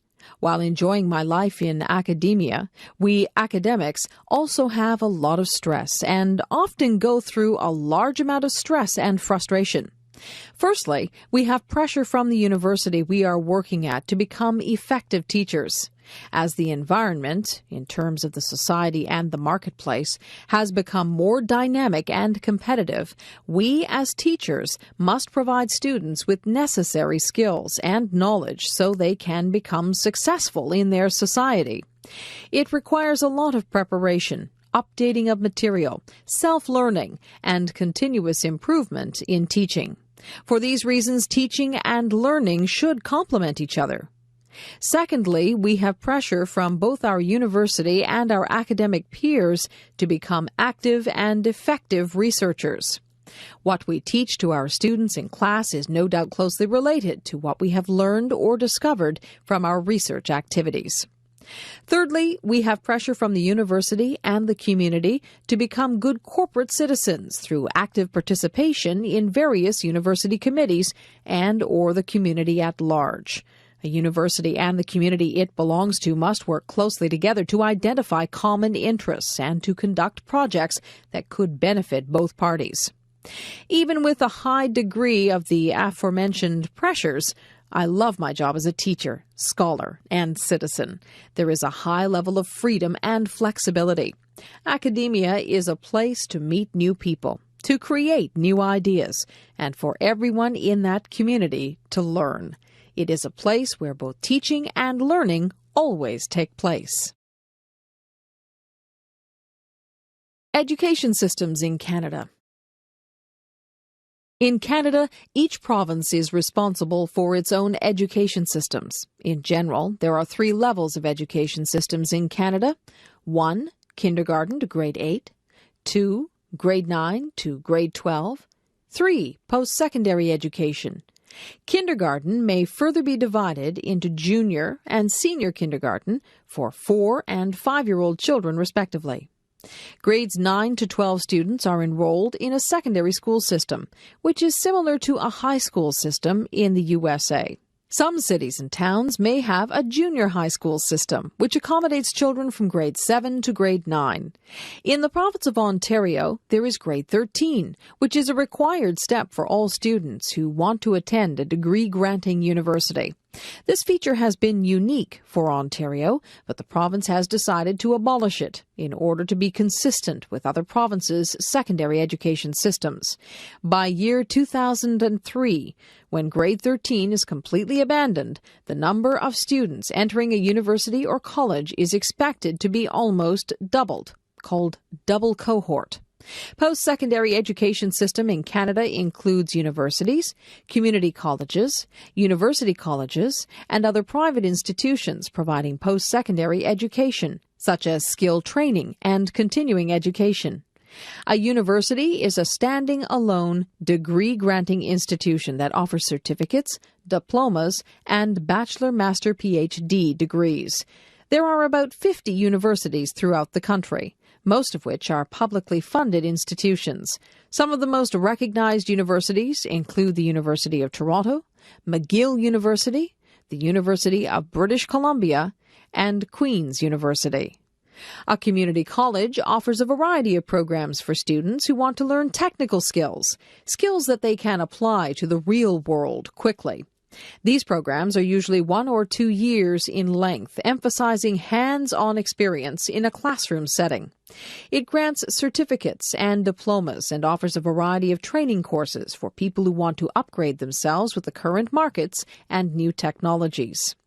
A university college, as the name implies, is somewhat in between a community college and a university. This type of institution is common in British Columbia, the most western province in Canada. It grants certificates and diplomas by itself. However, it is not able to grant university degrees alone, although it often offers all the courses required for a university degree. The curriculum for a degree program is usually designed in conjunction with the university, which actually grants degrees to the university college students. Business education. What is business? A business includes all the activities involved to create and sell a product or service. The most important functional areas of business include accounting, finance, marketing, production operations, and human resources management. Accounting is a field of business that records and reports the flow of funds through a firm on a historical basis and produces important financial statements such as balance sheets and income statements. It also produces forecasts of future conditions such as projected financial statements and financial budgets, and evaluates the firm's financial performance against the forecasts. The finance area of business supports a firm in decisions concerning the financing of the firm's business and the allocation and control of financial resources within the firm. Major activities of finance include cash and investment management, capital budgeting, financial forecasting, and financial planning. The cash and investment management activities forecast and manage the firm's cash position and short-term and other securities. The capital budgeting activity involves evaluating the profitability and risk of proposed capital expenditures. The financial planning process evaluates the present and projected financial performance of the firm and projects the firm's future financial needs. The marketing function of business is concerned with the planning, promotion, sale, and distribution of existing products or services in existing markets, and the development of new products and new services in order to better serve existing and potential customers with quality products and services. It is also responsible for customer relationship management, product planning, pricing, advertising, after-sales service, and market research and forecasting. The production operations function focuses on the management of all activities concerned with the planning and control of the process producing goods or services. These activities include purchasing of raw material and parts, product design, inventory, manufacturing processes, facilities, location and layout, quality control, and such other logistics as distribution and transportation. The human resource management function involves the recruitment, placement, evaluation, compensation, and development of a firm's employees. With the main goal of the effective and efficient use of a firm's human capital, the human resources management function supports planning to meet the personal needs of the business, development of employees to their full potential, and control of all personnel, policies, and programs. While each of the aforementioned functional areas within a firm used to operate somewhat independently with its own objectives and resources, information and other computer technologies have integrated all business functions within the firm and created something called an Internet-worked e-business enterprise. Strategic uses of information technology. What is information technology? How can information technology be used in an organization to improve its efficiency? How much investment should an organization make in information technology? What are the business benefits and opportunities an organization may achieve from using information technology? These are some of the most important questions many organizations ask themselves before investing their capitals in information technology. In an academic term, information technology is defined as hardware, software, telecommunications, database management, and other information processing technologies used in computer-based information systems. There are many ways that organizations may view and use information technology. However, in today's competitive business environment, technology is no longer an afterthought in forming business strategy, but it is the actual cause and driver. In other words, for a firm to maintain or improve its business competitiveness, it must use information technology to achieve strategic advantage. Information technology can help a company substantially reduce the cost of business processes and lower the costs of customers or suppliers. Information technology can help a company differentiate its products and services from others. Using information technology, a firm can create new products and services or make radical changes to business processes.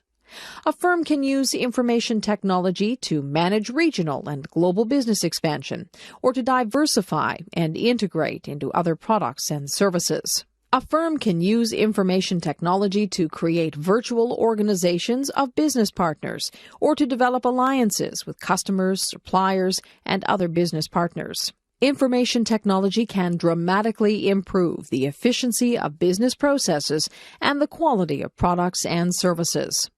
Using information technology, a firm can build a strategic information base of all the information collected. Some experts argue that use of information technology has become a strategic necessity rather than a strategic advantage, because most competitive advantages don't last more than a few years. Whether the statement is true or not, most companies may not want to wait too long before investing in information technology, because it would be tough to catch up later once you get behind your competitors, especially when everyone is playing with newer, better technology.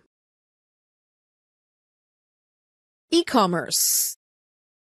Electronic commerce, or simply e-commerce, is more than just buying and selling products or services online. It encompasses the entire online process of developing, marketing, selling, delivering, servicing, and paying for products and services. E-commerce systems rely on the resources of the Internet and other computer networks to support every step of the process.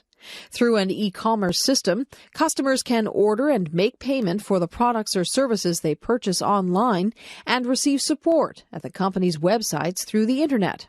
It also allows customers and suppliers to participate in product development via Internet news groups and email exchanges. There are three basic types of e-commerce applications: business to business, B2B, business to consumer, B2C, and consumer to consumer, C2C. Business to business, B2B e-commerce, is the online automation of purchase and sale transactions from business to business. Many companies use secure internet or extranets for their business customers and suppliers to access to their websites, while some may rely on electronic data interchange, EDI systems. Cisco Systems, a leading manufacturer of computer networking equipment, makes about 40% of its sales online. These activities include order taking, credit check, production scheduling, and technical support to their customers. General Electric and the United Parcel Service, UPS, are a few of many other firms that offer B2B e-commerce sites. Business to consumer, B2C e-commerce, creates electronic marketplaces where businesses promote and sell products and services directly to consumers. In this form of electronic commerce, which has grown into a multi-billion-dollar market, businesses can bypass intermediaries such as distributors or retail outlets. Companies like Amazon.com and Dell Corporation offer e-commerce websites that provide virtual storefronts and multimedia catalogs, interactive order processing, secure electronic payment systems, and online customer support. Consumer to consumer, C2C e-commerce, is an important alternative for business to business or business to consumer e-commerce. In this form of e-commerce, consumers can buy and sell products and services with each other in an auction process at an auction website. Through an online auction site like eBay, one of the most successful C2C e-commerce models, consumers or businesses can participate in or sponsor consumer or business auctions. Other forms of consumer-to-consumer e-commerce include personal advertising of products or services by consumers at electronic newspaper sites, consumer e-commerce portals, or personal websites.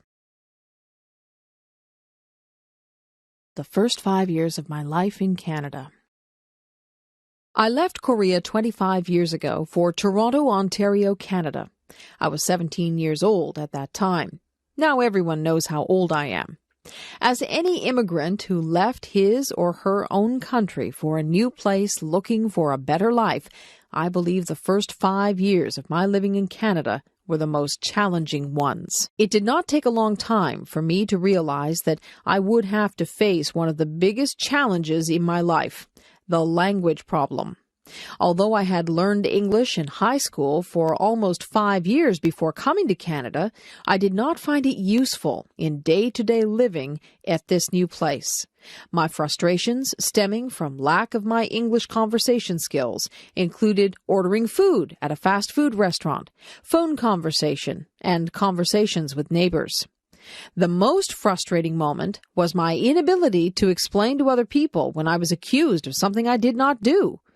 Knowing that I was not able to defend myself properly due to lack of conversation skills, a few people often took advantage of me for their own benefits.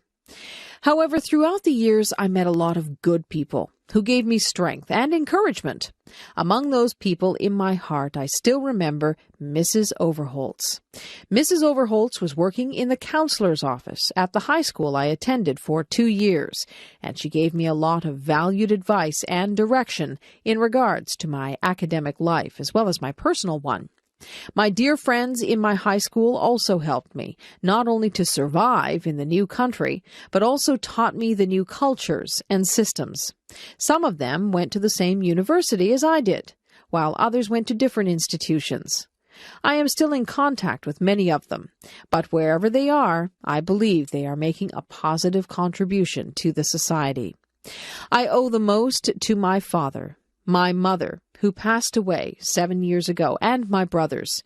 We were neither rich nor poor, but we stuck together all the time. My parents taught me love, care, and kindness through their actions, not just their words. It was from my family that I got strength when I was weak. It was my family who listened to me when I needed to talk. It was my family who really was happy for me when I told them good news. The first 5 years of my life in Canada surely was one of the most difficult times in my life. I believe, however, that it was also an important time in my life for me to become a more mature and independent human being. I thank all of those who played a role in some way to help me out during the transition period of my life. Great Lakes. The Great Lakes are a group of 5 large freshwater lakes in North America that are interconnected by natural and artificial channels. They are, from east to west, Lake Ontario, Lake Erie, Lake Huron, Lake Michigan, and Lake Superior.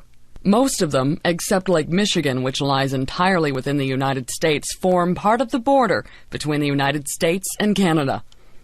The Great Lakes are bordered by the Canadian province of Ontario and by 8 U.S. states, including, from west to east, Wisconsin, Minnesota, Illinois, Indiana, Ohio, Michigan, Pennsylvania, and New York. Large cities like Chicago, Detroit, Cleveland, and Toronto lie on the shores of the Great Lakes system.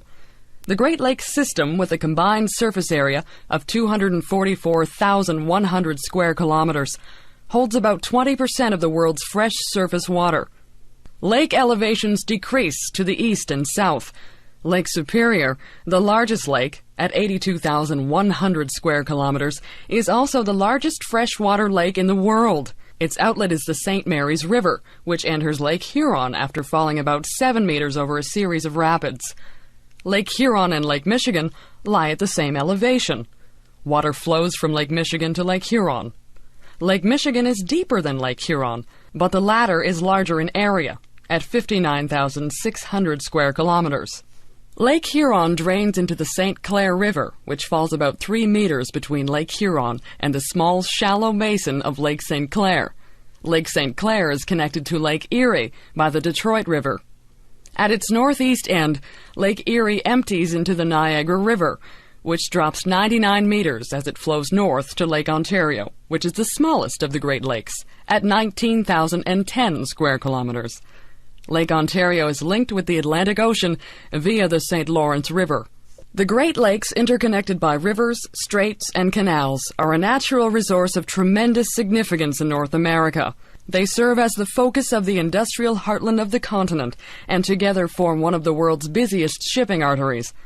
The lakes also form an important recreational resource, with about 17,000 kilometers of shoreline, rich sport fisheries, and numerous beaches and marinas. Canadian Rocky Mountains. Some of the best-known mountain scenery on Earth is concentrated in a set of 7 parks in the Canadian Rocky Mountains. There are 4 national parks in the Canadian Rockies: Banff, Jasper, Yoho, and Kootenay, and 3 British Columbia provincial parks: Mount Robson, Mount Assiniboine, and Hamber. The 7 preserves located along the Alberta-British Columbia border attract more than 9 million people annually. Banff National Park became Canada's first national park in 1885 and the birthplace of Canada's national park system. It is home to a variety of distinctive natural features and cultural and historical sites. Rugged mountains, glaciers, ice fields, alpine meadows, beautiful blue cold water lakes, mineral hot springs, deep canyons, and hoodoos compose the natural landscape and habitat for a great variety of mammals such as elk, bighorn sheep, black and grizzly bear, and caribou. Jasper National Park is the largest and most northerly of the Canadian Rocky Mountain parks. The park is less commercialized than Banff, so it can still keep many natural beauties and scenery. Its scenery includes deeply gouged Malign Canyon, picturesque Malign Lake, the thunder of Sunwapta Falls, the serene beauty of glacier-covered Mount Edith Cavell, and Miette Hot Springs. As one of 39 national parks in Canada, Kootenay National Park represents the southwestern slopes of the Canadian Rocky Mountains. From glacier-clad peaks to semi-arid grasslands, where even cactus grows, Kootenay is rich in variety and is one of the largest protected areas in the world. Yoho National Park, representing the western slopes of the Rocky Mountains region, holds the secrets of ancient ocean life, the power of ice and water, and unique plant and animal communities that continue to evolve today. Awe and wonder is a natural response for this place of rock walls, spectacular waterfalls, and soaring peaks. The Burgess Shale contains one of the world's most significant finds of soft-bodied, Middle Cambrian-age marine fossils, with about 150 species, including some bearing no resemblance to known animals. These 4 Canadian national parks account for 14,300 square miles. The 4 national parks, along with the 3 British Columbia provincial parks, form the UNESCO Rocky Mountain Parks World Heritage Site, one of the largest protected areas in the world. For the record, what is the world's tallest mountain and highest elevation? Of course, Mount Everest, on the border of Nepal and Tibet, China, is the world's tallest mountain and highest elevation, with a peak at 29,035 feet, or 8,850 meters.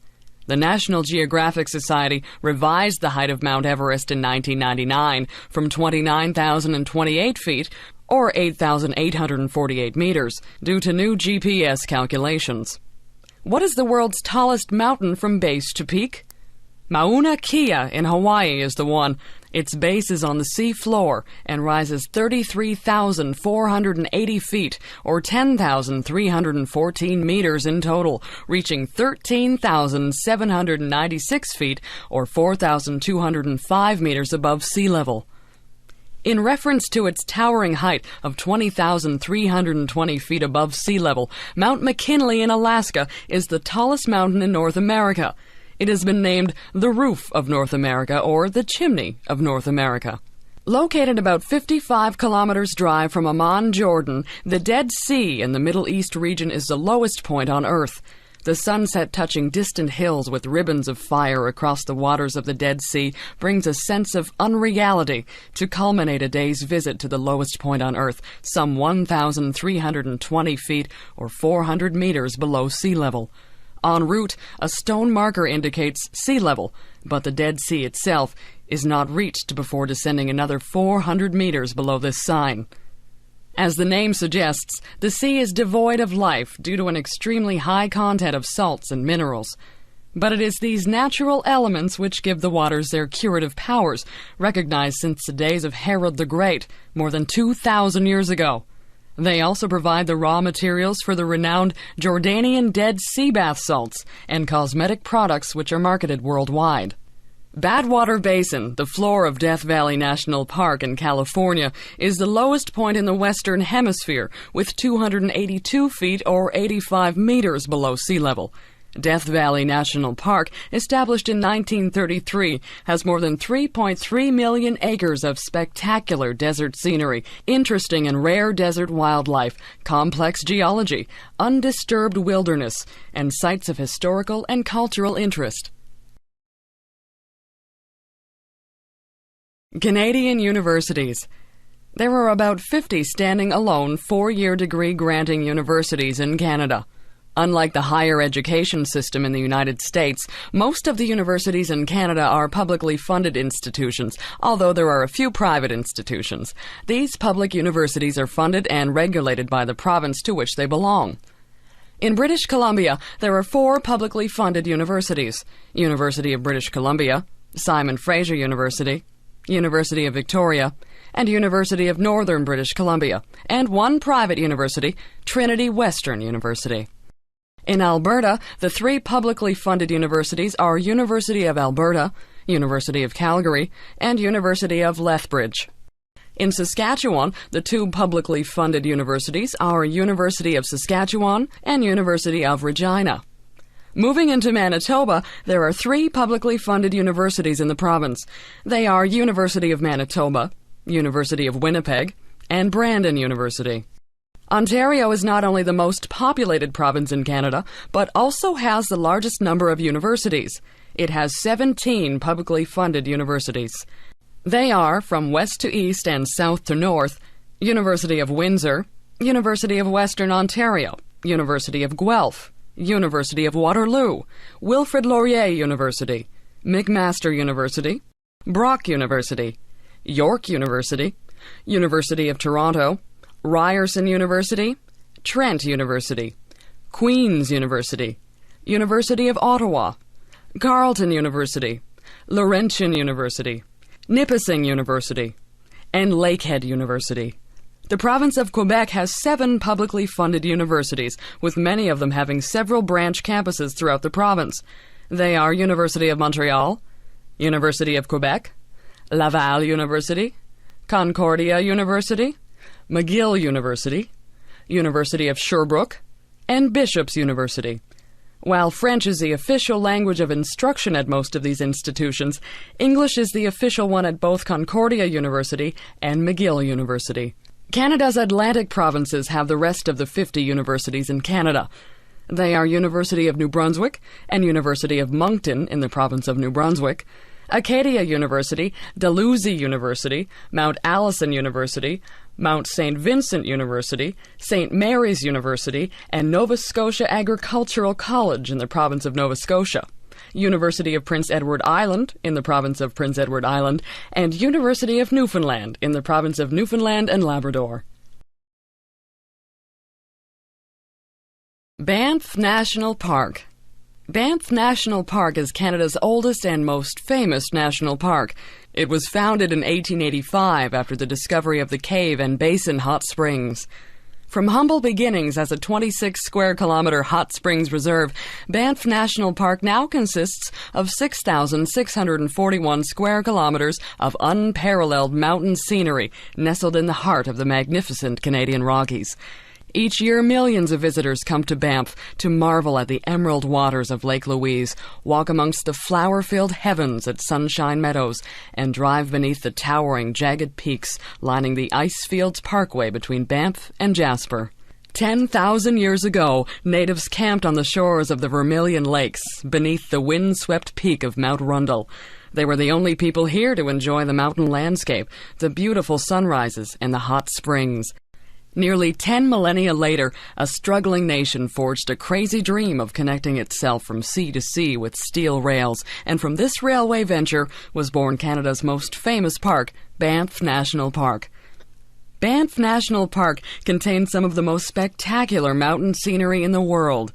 snow-capped peaks, glistening glaciers, ice fields, alpine meadows, blue cold crystal clear lakes, raging rivers, mineral hot springs, deep canyons, hoodoos and sweeping vistas are just one part of the allure of Banff National Park. The park is also the home of some of North America's wildest creatures, including black and grizzly bears, caribou, and wolves. Banff and Lake Louise are two major towns in Banff National Park. As the largest town in the park, Banff is Canada's highest town at 1,384 meters, 4,540 feet above sea level. Lake Louise, with its blue-green water set against the stark backdrop of Victoria Glacier, is the highest permanent settlement in Canada at 1,536 meters, 5,039 feet above the sea level, and probably the most beloved and most photographed scene in the Canadian Rockies. In Banff National Park, driving through the Bow Valley Parkway, one of the world's most scenic highways, is a good opportunity to see animals, particularly deer, bears, and moose. Banff National Park is part of the UNESCO Rocky Mountain Parks World Heritage Site. Sport Canada. Sport Canada is the name of Canada's federal government program to help support athletes. The purpose of Sport Canada is to develop and encourage sport, health, and exercise programs for all Canadians. However, Sport Canada's main emphasis is on high-performance athletes training for major international athletic competitions, such as the Olympic Games. Sport Canada was created in the 1970s as a response to the perceived need to help athletes train and compete in international sport. Before the 1970s, athletes wishing to train and compete in sport had to support themselves financially. Athletes were either independently wealthy or were supported by family or friends. Unfortunately, many high-caliber athletes without such financial support simply could not afford to train and compete in international competition. Also, before the early 1970s, almost all international sports events were amateur. Amateur rules meant those receiving funds from government programs or corporations were breaking the rules of sport. Athletes receiving money were disqualified from competition. As a result, the amateur rules generally limited training and competition to those athletes who came from wealthier families. Less fortunate athletes, many of whom likely would have performed well for Canada in international competitions, simply could not afford to do so. Sport Canada has been a role model for many government-run sport programs around the world. With its central administrative offices in Canada's capital of Ottawa, Sport Canada efficiently provides administrative, coaching, and financial help for athletes across the country. Athletes can concentrate their efforts full-time on training and competition. As a result, Canada's share of the medal totals in the Olympic Games has risen since the 1970s. Recently, Sport Canada's programs have been criticized by some who feel that the program does not provide enough money for athletes. While it does provide financial assistance to athletes, the amount paid is well below Canada's minimum wage. Critics point out that athletes work full-time and perform an important function for the Canadian government and people. As a result of this criticism, the Canadian government has provided more money for athletes. However, the amount is still below the minimum wage level. As a result, the amount paid to athletes is likely to rise in the future. As long as it effectively manages problems such as funding, Sport Canada will continue to provide the Canadian public with international caliber athletes who compete with the very best in the world. The National Hockey League. The National Hockey League, or NHL, is the largest and most successful North American professional hockey league. The NHL provides Canadians and Americans with the highest caliber and most entertaining hockey on the continent. The NHL was created in 1917 by a group of Canadian and American businessmen. Their two central goals were to create a league that provided the most entertaining hockey in North America and generated revenues and profits. This was a somewhat new idea at the time. While there were some for-profit leagues in existence, most were amateur. This meant that players, coaches, and owners of teams were not allowed to make money from playing the game of hockey. It took several decades for the NHL to become the most dominant league. In the early days, a few professional or commercial leagues competed with the NHL for the public's entertainment dollar. Leagues competed vigorously for the best players in order to be successful and attract spectators and fans. While this was beneficial to players because they could command higher salaries, it was bad for business because owners' expenses skyrocketed. As a result, many teams and leagues went bankrupt. By the 1930s, however, the NHL remained as the only major professional league in North America. This effectively kept players' salaries down and reduced expenses. The NHL's team owners realized that in order for the league to be a successful commercial business, they would have to stop competing against each other off the ice. This was best accomplished by ensuring that only one major league existed, so that competition was reduced. To this day, the same business model is followed, and the NHL is still the only major professional hockey league in North America. For several decades in the mid-20th century, the NHL owners were extremely successful financially. They generated very high profits because, having a monopoly in the hockey market, they could limit the sale and trade of players. When players signed onto a team, they generally did so for life, and at the pay rate determined by the owner. Players were forced to accept these conditions because there were no other leagues in existence. This all changed in the 1970s when players organized to form a players' union. Through the collective bargaining process, players gradually fought owners for higher pay and greater rights. Today, many players are very wealthy for this reason.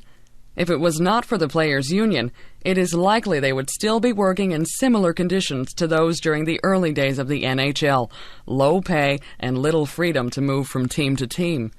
With NHL owners and players cooperating, the NHL continues to be the most successful and entertaining hockey league in North America. Teams across Canada and the United States compete for the prized Stanley Cup, the most sought-after trophy in North American hockey. Drug use in sport.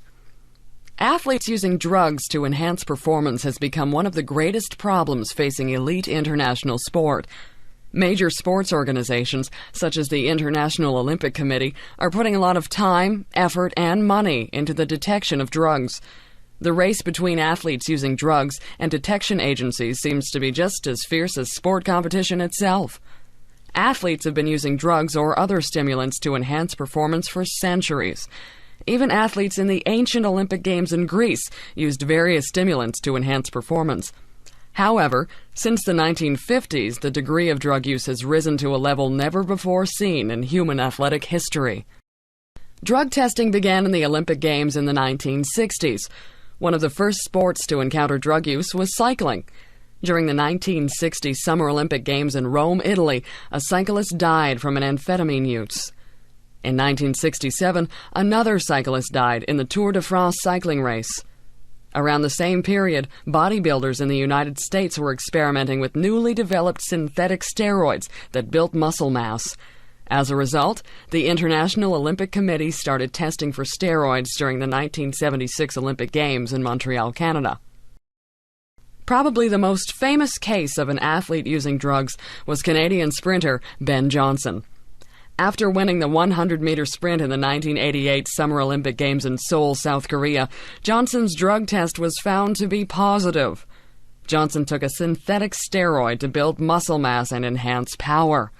Eventually, Johnson was stripped of his gold medal. In the aftermath of Johnson's positive drug test, the Canadian government conducted a federal inquiry into the drug use in Canadian sport. The government inquiry was the largest one to have been conducted in any country up to that point in time. The results of the inquiry found that drug use among Canadian athletes was very common. The inquiry stated that there were problems beyond just individual athletes, such as Johnson, taking drugs to enhance performance. Indeed, it was stated that there was a moral crisis throughout sport.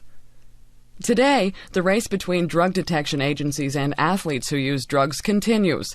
In January 2000, the International Olympic Committee created a new agency to detect drug use, the World Anti-Doping Agency, WADA. WADA has provided increased resources for drug detection, especially in Olympic sports. Hopefully, WADA will be able to keep pace with the current moral crisis in sport. Participaction. Participaction was the name of the Canadian government program designed to encourage Canadians to get and stay physically fit. Created in 1971 by the federal government, Participaction was successful in encouraging Canadians to be active and to stay healthy. Participaction was created by the Canadian Liberal government of Prime Minister Pierre Trudeau. Trudeau believed that sport and recreation should play an important role in the lives of Canadian citizens. His government took 2 steps towards the accomplishment of this goal. First, a government agency was created to provide funds for high-performance athletes, such as those training and competing in the Olympic Games. A second agency was created to encourage participation and physical activity in the general Canadian population. It was out of this second agency that Participation was born.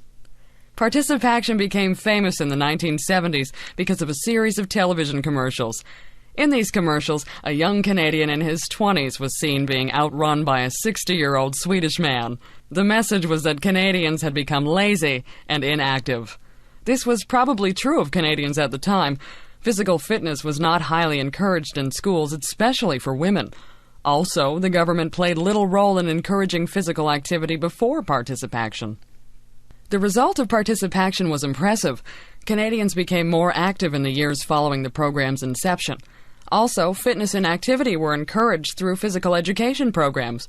Participation was seen as a positive program because it got Canadians active while reducing healthcare costs caused by inactivity and poor physical conditioning. Recently, Participation was terminated by the federal government because of a lack of funding. Many people thought this was a shame given the positive messages the program gave to otherwise inactive Canadians. Despite the program's termination, Participation has made a long-lasting impression on Canadians. Hopefully, its positive example of physical fitness for Canadians will continue in the future. The Olympic Games. The modern Olympic Games began in the late 19th century as a revival of the ancient Greek Olympics. Now, just over 100 years old, the modern Olympic movement is the biggest and most important sports movement in the world. In fact, many people believe the Olympic Games to be the most important cultural event of any kind in the world. The modern Olympic Games were the brainchild of Frenchman Baron Pierre de Coubertin. De Coubertin's dream for an international sports event and cultural movement became a reality in 1894 at the International Athletic Congress in Paris. After the Games were constituted in 1894, the first Olympic Games was held in Athens, Greece in 1896 in recognition of the ancient Greek Olympic Games. The original purpose of the Olympic Games, in de Coubertin's mind, was to celebrate and strengthen the physical, mental, and cultural qualities of humanity. The Games would blend sport with culture, tradition, and education. The philosophy of Olympism is based on the joy of physical and mental effort and the respect for universal ethical principles. De Coubertin envisioned creating a more noble and sympathetic humanity through the Olympic movement. The sports events themselves de Coubertin modeled after the English public school sports system. He saw in upper-class English boys' sport the qualities of camaraderie, nobility, and honesty. Most importantly, however, was adherence to the rules of sport, in particular the rule that stated sport ought to be amateur in nature. De Coubertin believed participants should never participate in sport for the purpose of making money. To do so would contradict the underlying philosophy of sport. Breaking the amateur rule in de Coubertin's time was as serious a violation as taking drugs to enhance performances in today's world of sport. Over time, the Olympics grew to be the largest international festival of any kind. Today, debates exist as to the degree to which the modern games adhere to de Coubertin's original intent. On the one hand, Olympic sport is truly international in nature, as de Coubertin would have wanted it. On the other hand, it is doubtful that de Coubertin would have admired the existence of politics, commercialism, and drug use in sport. The Olympics have become truly international, but perhaps at a price. There is little question that the Olympic Games hold out the possibility for fulfilling de Coubertin's original goal of sport contributing to a better, more peaceful, and understanding world. Sport in Canada. There is a long and rich history of sport participation in Canada. Many of the sports and games Canadians currently play can be traced back to the early days of Canadian history. In the 19th century, sport and games in Canada were not highly organized. Few people had the time or money for playing games. The harsher aspects of everyday life took precedence. However, around the turn of the century, several amateur sport organizations emerged. These groups attempted to organize sports competitions, set rules, and develop teams and leagues. As a result, organized competitions quickly grew in number around this period of time, especially in the 50-year period between 1870 and 1920. Some of the earliest organized sports in Canada were rifle shooting, rowing, track and field, rugby, football, skating, cricket, and golf, among others. Many of these sports were imports of sporting traditions from Great Britain. This made sense given that many of the leaders of early amateur sports organizations were recent British immigrants to Canada. An example of early Canadian sport can be seen in the sport of rowing. Imported from the rowing traditions in England, rowing was one of the most famous sports in early Canadian history. Although relatively few Canadians actually rowed themselves, many participated as spectators. Rowing races between Canadian oarsmen and between Canadians and international competitors were famous events. Also, gambling or betting on the outcome of races attracted many spectators. The most famous Canadian athlete of the times was Ned Hanlon, 1855 to 1908. An oarsman, Hanlon remains to this day one of the most famous athletes in Canadian history. In fact, during his life, he was famous throughout the world. A Canadian and world champion several times over, Hanlon was a fierce competitor. However, Hanlon was also famous for his appeal to spectators. He made a regular practice of gaining a seemingly insurmountable lead over his rival, and then stopping to wave at the crowds on the shoreline. He would even slow down during a race, allowing his competition to catch up to him, only to take the win at the last moment. These exploits made Hanlon one of the first showmen in sport. He recognized the importance of the entertainment value of sport. Sport in Canada has developed rapidly since Hanlon's time. Today, Canada has a complex system of amateur sports organizations and professional leagues. In addition, in the 1960s, the federal government of Canada became directly involved in the pursuit of healthy lifestyles and sporting traditions of Canadians. Today, the government provides funds for elite amateur athletes preparing for world championships and the Olympic Games. The athletic role models produced by these government programs are crucial to Canadians in general. Professional sports in Canada. Canada is a relatively young country, existing as a separate national and political entity only since 1867. As a result, its sporting traditions are relatively young as well. Most of the professional teams and leagues in Canada developed only in the last 30 years or so. However, athletes playing their respective sports for money dates back to the late 19th and early 20th centuries. Canada has 6 National Hockey League NHL teams, 8 Canadian Football League CFL clubs, 2 Major League Baseball MLB clubs, and 1 National Basketball Association NBA team. There are also smaller professional soccer and lacrosse leagues in Canada. It is estimated that professional sports and leagues throughout the country contribute over $600 million in value to the country's economy and account for over 23,000 jobs. Of the professional sports, hockey has the longest history and the greatest cultural influence on Canadians. The NHL has been in existence since 1917. However, organized professional and amateur leagues existed in Canada long before then. Many small-town teams competed for local or provincial championships and had a strong influence on those Canadians who had little access to or knowledge of big city teams in Toronto or Montreal. In fact, it was not until NHL games were broadcast on the Canadian National Radio Hockey Night in Canada radio broadcast that many Canadians had experienced an NHL game. Indeed, despite the fact that the NHL was considered Canada's most prestigious league, it was not until the advent of television in the 1950s that most Canadians had ever seen an NHL game. Today, all professional sport in Canada is one way or another affected by the more powerful American leagues. In the sports of baseball and basketball, Canada has no professional leagues of its own. Instead, Canadian teams play in the American-dominated leagues. These leagues require a large, concentrated audience in order to generate revenues for the team and, in turn, the league in general. As a result, the major team franchises exist in the large urban centers, Toronto, Montreal, and Vancouver. Even between those cities, the teams are not evenly spread.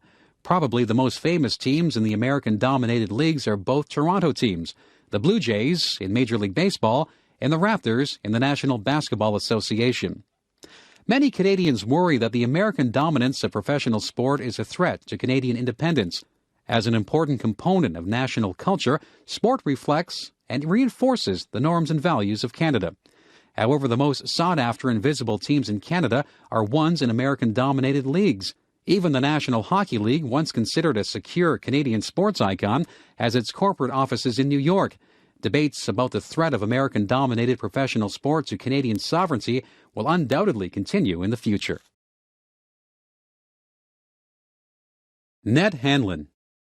Edward Ned Hanlon, 1855 to 1908, was one of the most important athletes in Canadian history.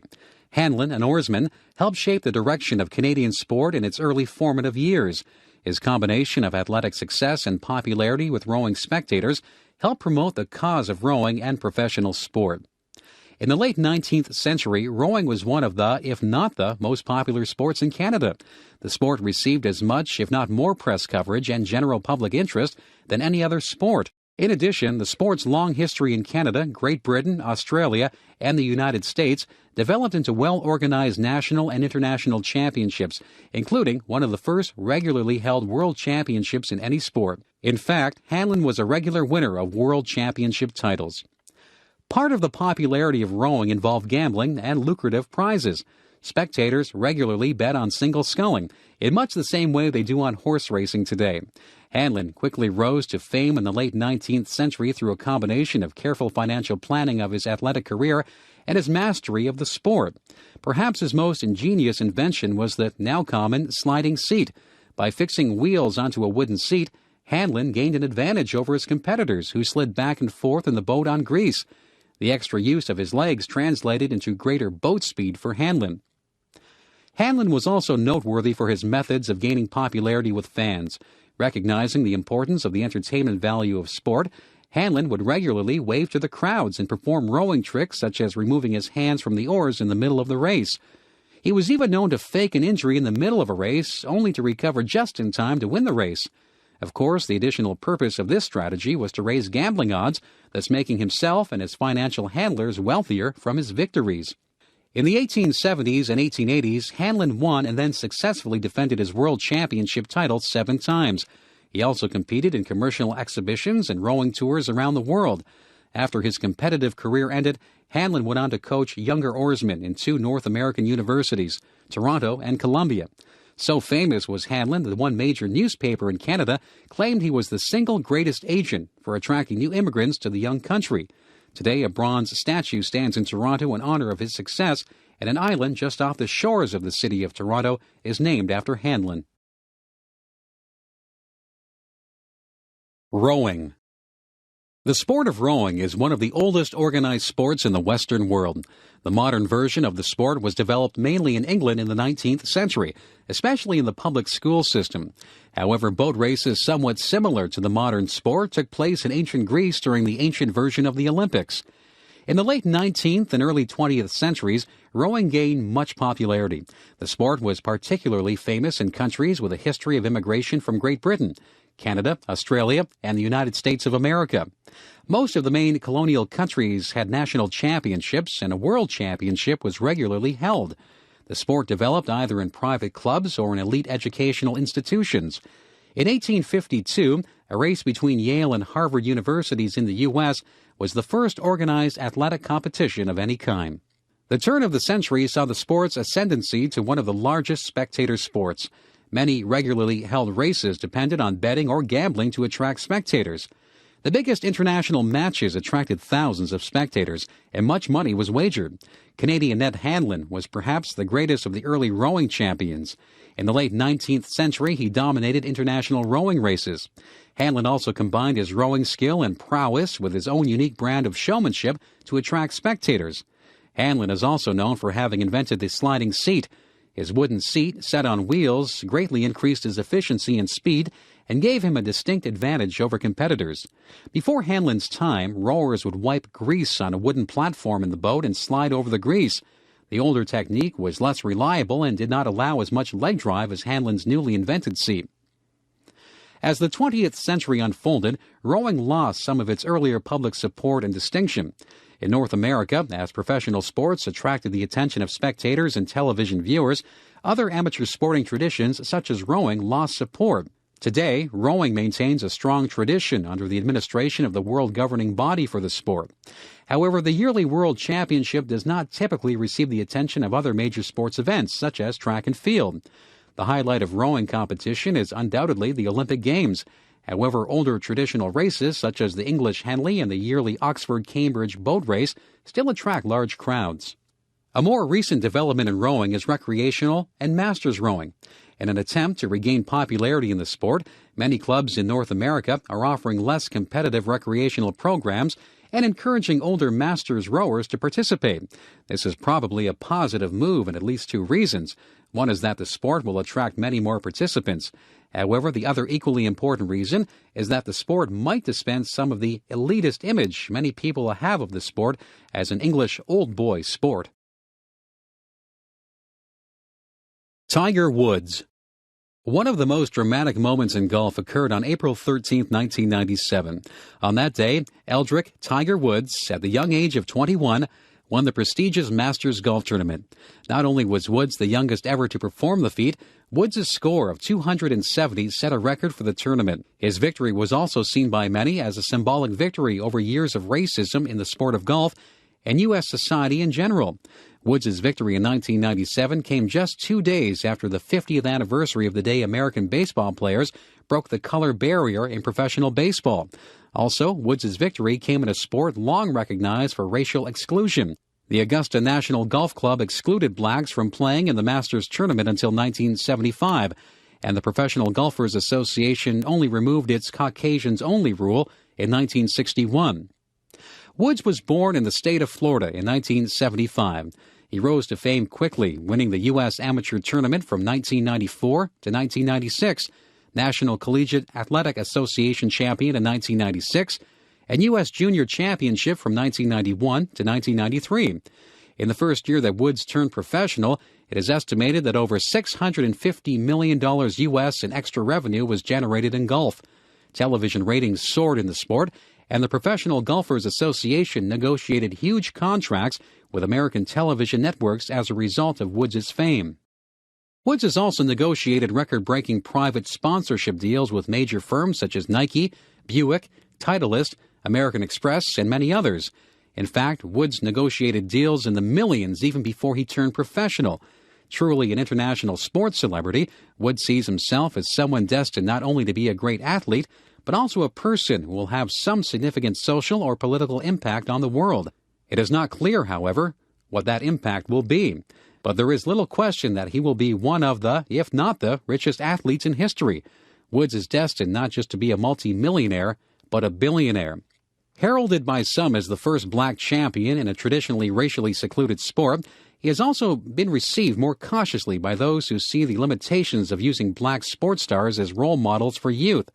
Only a tiny fraction of African Americans have even the remote chance of becoming sports stars in any sport, especially golf. The odds, in fact, are so small that there is a much greater chance of winning a lottery. However, by some accounts, as many as 80% of African American youth aspire to make a living from playing sports. Meanwhile, 45% of African American children live below the poverty line in the U.S. If the trajectory of Woods' career continue on its current path, it is possible he will satisfy his father's wishes for Tiger, to make an impact on the world. It will be spiritual and humanitarian, and it will transcend the world of golf. Globalization and sport. One of the most recognized and widely debated terms in recent times is globalization. While there is little consensus as to what it actually is, there is little doubt that the world has in one way or another become more interconnected. Mass communications and transportation technology, in addition to the rise of transnational corporate culture, have combined to produce a new global culture.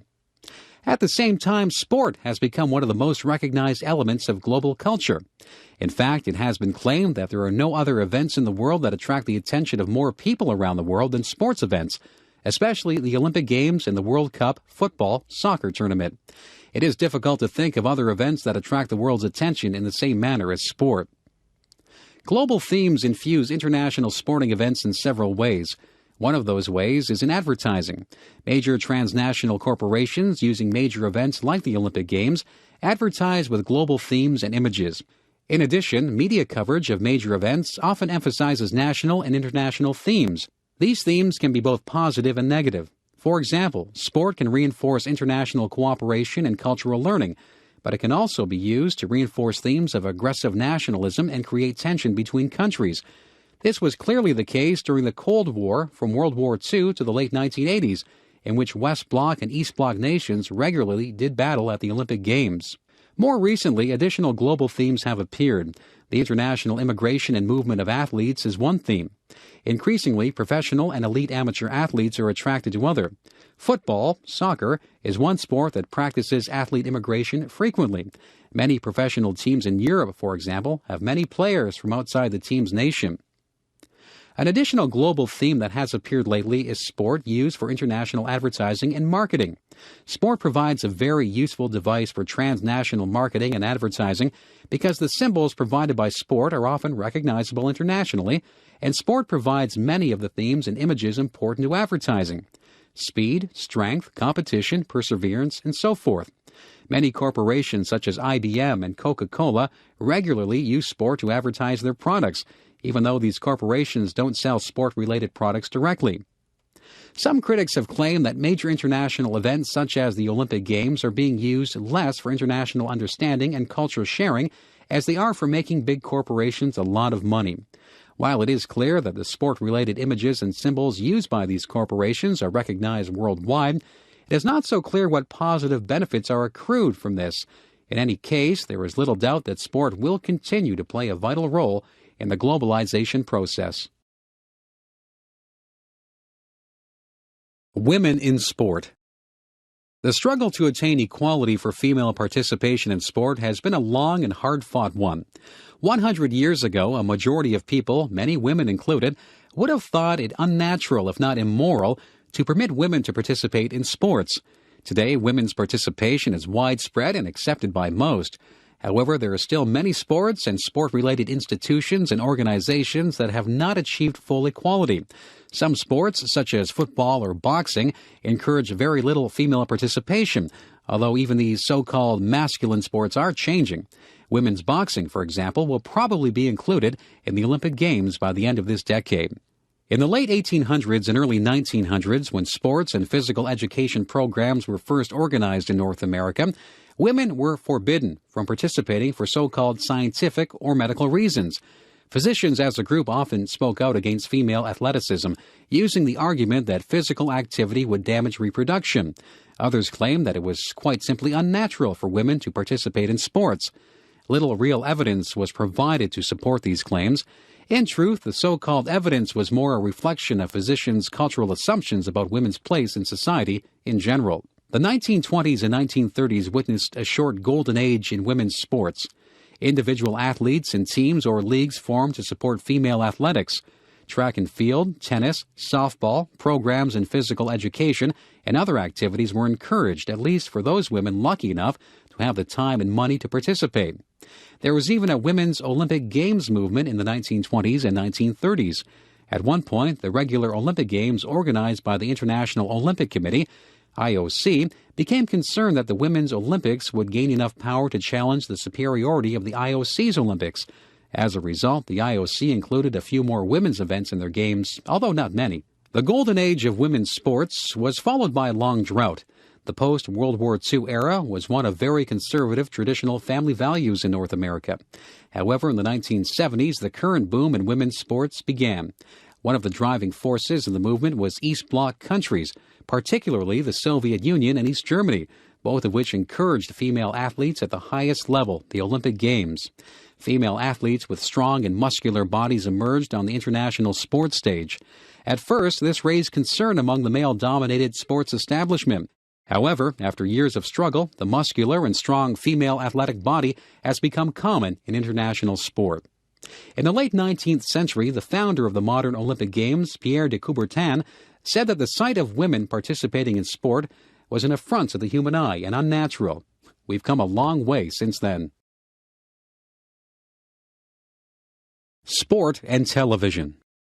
There is little question that television has radically changed the sporting world. Television has done more than just make existing sports more accessible to a mass audience. It has argued that the very nature of sport and spectators' experiences of sport has been shaped by the medium of television. The first televised sporting event took place on May 17, 1939. A baseball game between two American schools, Princeton and Columbia, marked the beginning of a new era in sport. The first broadcast, however, was not of particularly high quality. Viewers could hardly see the players on the television screen, the technology at the time being of very low quality. In addition, very few people owned television sets at the time. Only 400 TV sets were in circulation, and the average cost of $600 made owning a set impossible for most people. This situation would soon change. Television as a popular and affordable medium grew rapidly in the 1940s and 1950s. By the end of the 1950s, American televised sport entered a golden age. It was during this period of time that major sporting organizations, such as professional leagues, and major amateur organizations, such as the International Olympic Committee, IOC, realized the benefits of television. Not only could TV make competitions available for a huge number of spectators, it could actually make money for these organizations. Television companies, in turn, could make money by attracting viewers and selling advertising space at increased rates. Television and sport entered what some observers call a symbiotic or mutually beneficial relationship. The business relationship developed between the American TV company ABC and the Olympic Games is a clear example of the TV sport symbiosis. In the 1960s and 1970s, ABC recognized the importance of using international sport to attract viewers. By being recognized as the Olympic network, ABC quickly rose from being the third biggest commercial network in the U.S. to being the leading network. At the same time, ABC paid higher and higher rights fees to the IOC, and the IOC in turn began to take a more commercial and professional approach to the Olympic Games. The ABC role model has paved the way for other television networks around the world. Today, television rights pay for the majority of Olympic Games expenses. The television and sport relationship has come a long way since the first Princeton-Columbia baseball game. Today, more people experience sport as spectators through the medium of television than they do as regular participants in sport. The television and sport relationship, then, presents a bit of a paradox. While on one hand it has made sport more visible for more people, it has perhaps done so at the expense of actual participation in sport. Nike. Nike and its swoosh corporate symbol are among the most recognized brand names in the world, alongside McDonald's, Coca-Cola, and Disney. Starting in 1964 as a sports shoe outlet, the company grew to become the market leader in footwear and apparel. Nike has since diversified into a range of activities, including sports event promotion. Owned by Phil Knight, Nike has become synonymous with world-class sport, especially through its sponsorship of events and elite athletes such as Michael Jordan and Tiger Woods. Nike is so ever-present in the sports consumers' minds that a survey conducted during the Atlanta Summer Olympic Games in 1996 revealed an extremely high awareness of Nike, despite the fact that Nike was not an official sponsor of the Games. Nike's success has, to a great extent, been due to the fact that the company and its swoosh symbol have become ubiquitous in consumers' minds. Nike has even run television commercials without even mentioning its own name, being confident enough that the checkmark swoosh is more than enough to make the company known. Phil Knight has been the main inspiration behind Nike and its corporate direction. A competent, although not elite, middle-distance runner at the University of Oregon, Knight went on to Harvard Business School, where the Nike idea emerged out of a paper he developed for a class on entrepreneurship. Knight's former coach, Bill Bowerman, developed lightweight running shoes that became the new company's trademark in the early days. From these modest beginnings, Nike eventually grew to become the sports giant it is today. Ironically, part of Nike's status in the world of competitive sports merchandising has come from the attention it's received by critics. A short article published in the early 1990s in Harper's Magazine quickly mushroomed into an international outcry against Nike's practice of placing their factories in underdeveloped countries and paying workers below subsistence wages. Nike quickly responded to the criticisms with a number of tactics to either divert attention away from the criticisms, ones that Knight, interestingly, at first denied, or by acknowledging the practices but claiming Nike was cleaning up its act. In many cases, Nike has made an effort to create better working conditions for those in underdeveloped countries making shoes and other merchandise. However, the overall effect of Nike's changes is not known, and several groups around the world regularly check and often criticize Nike's labor practices. Nike's recent marketing extravaganzas include a $200 million U.S. deal with the Brazilian National Soccer Federation. It has been rumored that Knight's ego has much to do with Nike's marketing strategies. Some critics have suggested that Knight's hidden agenda is no less than controlling sports marketing and merchandising throughout the world. Nike's corporate headquarters in Oregon reflect these aspirations. Nike's buildings and surrounding grounds are constructed very much like a religious cathedral, only with elite athletes and Knight himself as the gods. Arthur Ashe. Arthur Ashe, 1943 to 1993, was one of the most exceptional tennis players in the history of the sport. Born in Richmond, Virginia, Ashe served in the United States Army and had a good early amateur career. By the end of his life in 1993, Ashe was recognized not only for his tennis, but also for his political campaigns on behalf of racial equality in the United States, Haiti, and South Africa. Also, as a victim of AIDS, Ashe campaigned for AIDS research near the end of his life. When Ashe turned professional in 1969, he was an African-American player in a sport completely dominated by whites. At the peak of his career in the 1970s, Ashe won the Australian Open, Wimbledon, and doubles titles at the French and Australian Opens. Interestingly, Ashe encouraged young blacks not to waste their energies on sports. Instead, he recommended channeling energy into academic and vocation-related studies. His recommendation seems appropriate to this day. While it is the case that sports can provide positive role models and encourage hard work and discipline, it is also the case that many young athletes dream unrealistically of professional careers at the exclusion of school. The odds of successfully making a professional league are statistically next to impossible. Despite his own success, Ashe recognized this. Mindful of racism in American society, Ashe always thought of his own career in terms of the general experience of blacks in America. He wrote several books recounting these ideas. Ashe's historical writing on the history of African Americans in sport spawned a multimedia series, A Hard Road to Glory. Today, while a few more blacks have been successful in sports traditionally dominated by whites, it is still the case that whites dominate. The recent successes of athletes like the Williams sisters in tennis and Tiger Woods in golf sometimes conceal the fact that these sports are still predominantly white. According to Ashe's thinking, it would be a mistake to take one role model such as Tiger Woods and from that conclude that race problems in sport no longer exist. Like any institution, race relations in sport should be thought of for their long-term trends, not individual exceptions.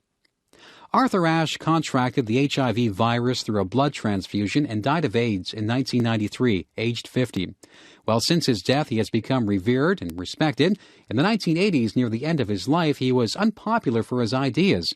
However, his combination of political campaigning and athletic prowess made him a revered figure in American history. Bjorn Borg. The professional career of tennis player Bjorn Borg was one of the most interesting ones in recent sports history.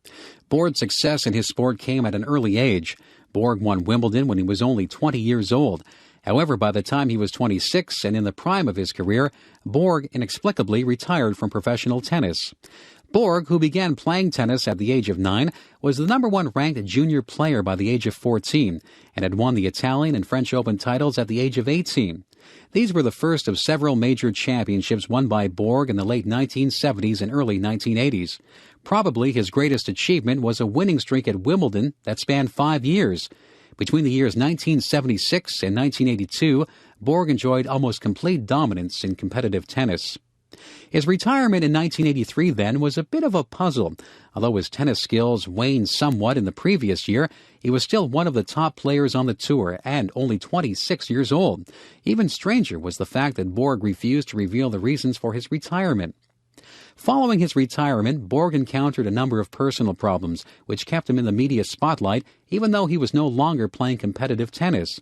5 years after his retirement, an emergency hospital procedure saved his life. While Borg claimed he had food poisoning, it was suspected he had a barbiturate overdose. In 1991, Borg attempted to make a comeback on the professional tennis tour, only to fail miserably. His insistence on using a wooden racket at the time, when all of the world's top players were using synthetic fiber rackets, didn't help matters. At the same time, Borg's second wife attempted to commit suicide, and the couple divorced in 1993. Eventually, Borg disappeared into obscurity, and there is little news of his life today. These sad stories about the latter part of his career aside, Borg was an important figure in modern tennis history. He was the sport's first modern media star and icon. Teenage girls conferred upon him a status comparable to a rock star. His face adorned T-shirts and other merchandise, making him the most marketable tennis player in history. Borg's career was a catalyst for Swedish tennis players. Those who followed in his footsteps and held him up as their hero included tennis stars Mats Wilander and Stefan Edberg. Perhaps most important of all, Borg gave to the sport of tennis a degree of showmanship, visibility, and marketability that was used as a role model for the sport in future decades. Babe Didrikson. Mildred Babe Didrikson, 1913 to 1956, was one of the most celebrated female athletes of the first half of the 20th century. Competing in the 1930s and 1940s, when conventional attitudes regarding women's participation in sport dominated North American culture, Babe Didrikson rose to fame by dominating not just one, but a number of sports. Didrikson flouted conventional notions of femininity and proper female activity by excelling in field events such as javelin and shot put, in addition to traditionally male-dominated sports such as baseball, swimming, and golf. Interestingly, Didrikson would always have to battle popular accounts that attacked or questioned her femininity and sexuality. As a woman with a large, muscular, and athletic body, Didrikson was often accused of having an unfair advantage over other women, and often regarded as not being a real woman. Born in the state of Texas, Didrikson rose to athletic fame quickly, representing the USA in the 1932 Olympic Games in Los Angeles, where she won and set records in the javelin and 80-meter hurdles. Later in her career, Didrikson turned her athletic attention mainly to golf, a sport in which she was immensely successful. Interestingly, however, Didrikson tired of the popular innuendo regarding her unfeminine appearance and made a conscious effort to change her image in favor of a more traditionally feminine one. She donned dresses and makeup in place of her sweatpants and makeup-less appearance. Didrikson's controversial career underwent a twist when she fought the American Athletic Union, AAU, which had stripped her of her amateur sports status after she allowed her image to be used in endorsements for cars. When offered amateur status reinstatement, Didrikson refused, challenging what she believed to be the AAU's antiquated rules and regulations. Aside from her incredible athletic accomplishments, Didrikson is an important historical figure because of the challenge she made to the male-dominated institution of sport. Didrikson challenged those within the institution of sport to question gender values at a time when the political environment made it difficult to do so. Didrikson prefigured by several decades the challenges to sport made by other female athletes, such as Billie Jean King, Martine Navratilova, and Florence Griffith Joyner. Didrikson forced a re-examination of the meaning of sports, making many aware of the social and political importance of an institution typically not thought of as such. The Dublin Inquiry. The Dublin Inquiry was a Canadian federal government inquiry into the state of amateur sport in Canada, more specifically into the use of performance-enhancing drugs by Canadian athletes. The inquiry followed in the footsteps of Canadian sprinter Ben Johnson's disqualification in the 1988 Seoul Olympics. The inquiry was named after Charles Dubbin, a Canadian judge who presided over the proceedings. Johnson won the Olympic men's 100-meter final in a world record time of 9.79 seconds. However, his post-race mandatory drug test was positive. Johnson was found to have taken the steroid stanozolol. The subsequent stripping of Johnson's gold medal turned into probably the most famous case of drug use in the history of sports. It also sent shock waves rippling through the Canadian sports establishment, with various members of government and the sport bureaucracy pointing fingers at each other. Many observers of the sports establishment around the world followed the Dublin Inquiry and the Johnson case. Several countries were dealing with a growing problem of their own athletes using drugs to enhance performance, so the results of the inquiry were eagerly anticipated.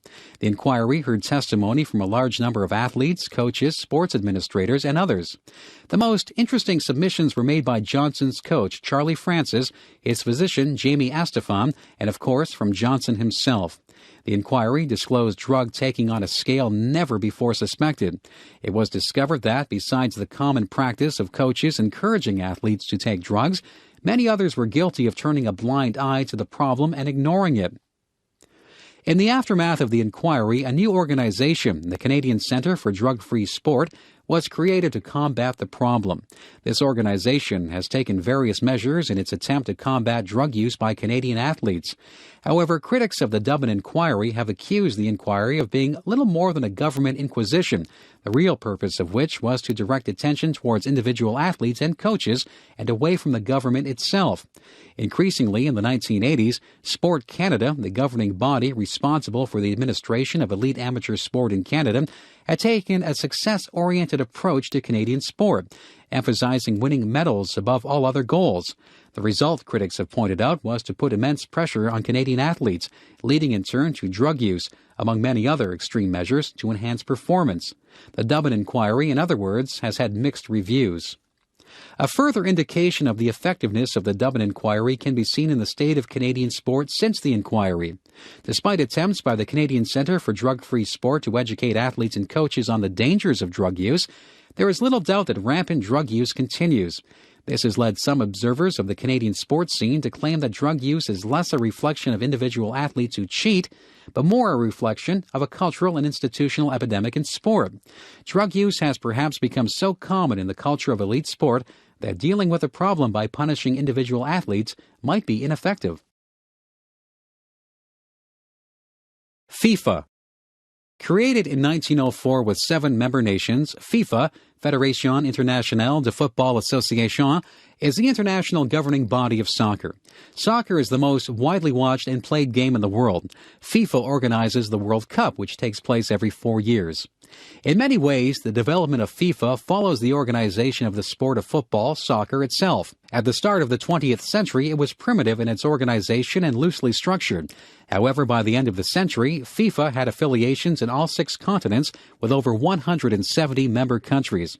Alongside the International Olympic Committee, FIFA is the largest sports organization in the world. At the time of FIFA's creation, soccer had gained a following in several countries, in large part due to British settlements. It was not until 1863 that the sports of soccer and rugby were formally separated in England. While both sports were important in British culture in the 19th century, it was soccer that took off around the world at a much more accelerated rate. As the 20th century progressed, countries like Holland, Germany, Spain, Brazil, and many others became as good as, and in many cases better at the game than, the founding country. The World Cup began in 1930 in Uruguay. By then, FIFA had attained enough power and the game was so widespread that a world championship was justified. By the time the 1998 World Cup was staged in France, 112 countries competed. Despite the sport originating in England, that country did not win a World Cup until 1966. One notable exception to the soccer fanaticism that is seen in many countries around the world is the USA. There's always been a problem developing soccer in the country that dominates so many other professional and amateur sports. One of the main reasons for this is the country is inundated with its professional sports system. For one reason or another, the USA has opted for sports traditionally played in relatively few countries: American-style football, basketball, and what many consider to be the quintessential American sport, baseball. There's also the problem soccer presents for American television networks. Successful sports in the USA have usually been ones appropriate for commercial television. Soccer, with its 2 45-minute halves and long uninterrupted play, is less than ideal for commercials and advertising-based American television. The most recent evolution in soccer has been in the women's game. The 1999 Women's World Cup held in the USA was an unqualified success. Indeed, FIFA's president proclaimed that the future of football is female. International Olympic Committee. The International Olympic Committee, IOC, was formed in 1896 to govern the organization and development of what were understood to be a modern version of the Greek Olympic Games. Its first president was Dimitros Vikalis, a Greek, and its secretary was Frenchman Pierre de Coubertin. De Coubertin's energy and his vision have been the true inspiration behind the modern Olympic movement. The IOC has effectively governed the Olympic movement for over 100 years. However, that period of time has seen many conflicts and controversies within the IOC and in the Olympic movement as a whole. At first, the main obstacle de Coubertin faced to creating an international Olympic movement was the lack of organization of sport internationally. Early sports organizations, most of them amateur, had trouble organizing their own sports and leagues nationally. As a result, cooperating with the IOC internationally was an extreme challenge. In the early years, de Coubertin's own vision for the Games dictated much of the IOC's policies and procedures. His prejudices also influenced the movement. For example, de Coubertin was adamant in his rejection of female athletes' participation in the Games. An embodiment of Victorian ideals and prejudices, de Coubertin thought women's place was in the home and bearing and raising children. Indeed, he thought of women's competition as unnatural, immoral, and indecent. As a result of de Coubertin's powerful position within the IOC, it would take many years to have women participating in any significant way. The IOC has always claimed a hands-off approach to political struggles and controversies surrounding the Games, claiming, now for over 100 years, that the IOC is not a political organization and that the sport in its purest sense, one represented best by the IOC, of course, is inherently non-political. The IOC has always had trouble answering critics who point out obvious exceptions to the claim. At the simplest level, the act of competing under national flags, something the IOC encourages, is a political event. At a higher political level, the Olympic Games have been used for political demonstrations through boycotts, and the Olympic movement was probably the most visible means of symbolically fighting the Cold War. The post-World War II years were lean ones for the Olympic movement. The IOC and hosting cities and nations often had trouble breaking even. At its worst, the Games went into great financial debt, most notoriously in the Summer Games in Montreal in 1976. However, since that time, the Games have taken a more market-friendly approach, encouraging private sponsorship and negotiating massive television contracts with networks around the world, especially those in the USA. As a result, the IOC is a much more financially solvent organization than it was a few decades ago. However, it is not clear that the IOC is following its founder's original plan for the movement. After all, de Coubertin was a pure amateur at heart. The current commercially oriented Olympics would make de Coubertin concerned, to say the least. Earvin Magic Johnson. Earvin Magic Johnson is recognized as one of the best basketball players in the history of the sport. He will also be remembered as the first sports performer of international stature to declare openly that he had contracted the HIV virus. Magic Johnson was born in the state of Michigan and quickly rose to fame in the state by becoming an outstanding player for Michigan State. At 6'9", Magic was a formidable player. An enthusiastic sports reporter gave Magic the nickname to him during his high school years. During his college years, he developed a rivalry with another future National Basketball Association NBA superstar Larry Bird, then playing for the Indiana State basketball team. Their rivalry will become one of the main forces to generate interest in the NBA in the early 1980s. During his playing days in the NBA from 1979 to 1991, Johnson was named the league's most valuable player 3 times. He also became attractive to commercial advertisers during a period when it had become less taboo to use African-American athletes to endorse products. Johnson, however, was always guarded about his comments regarding racial issues. However, he was active in charity work and in general maintained a very positive light in the public's eye throughout his career. On announcing his retirement, Johnson stated that he had contracted the HIV virus from unprotected heterosexual sex. However, tales and rumors circulated in the press and in popular discourse about Johnson's sexual exploits during his days as an NBA superstar. Ironically, Johnson, upon retirement, became a spokesperson for safe sex. Another famous sports star, tennis player Martina Navratilova, criticized Johnson and pointed out that if the same comments had been made publicly by a female, she would have been labeled a slut. Navratilova probably made a good point. Not only was Johnson's public image a positive one, but also he was actively seen as a role model for heterosexual family life. The events and controversies surrounding Johnson's retirement probably raised his status as an athlete in the public eye, making his career that much more notable. There is little question, then, that the combination of incredible athletic prowess and the events surrounding his retirement will bestow among Magic Johnson a prestigious position in sports history. Michael Jordan. Michael Jordan is one of the most recognized sports figures in the world.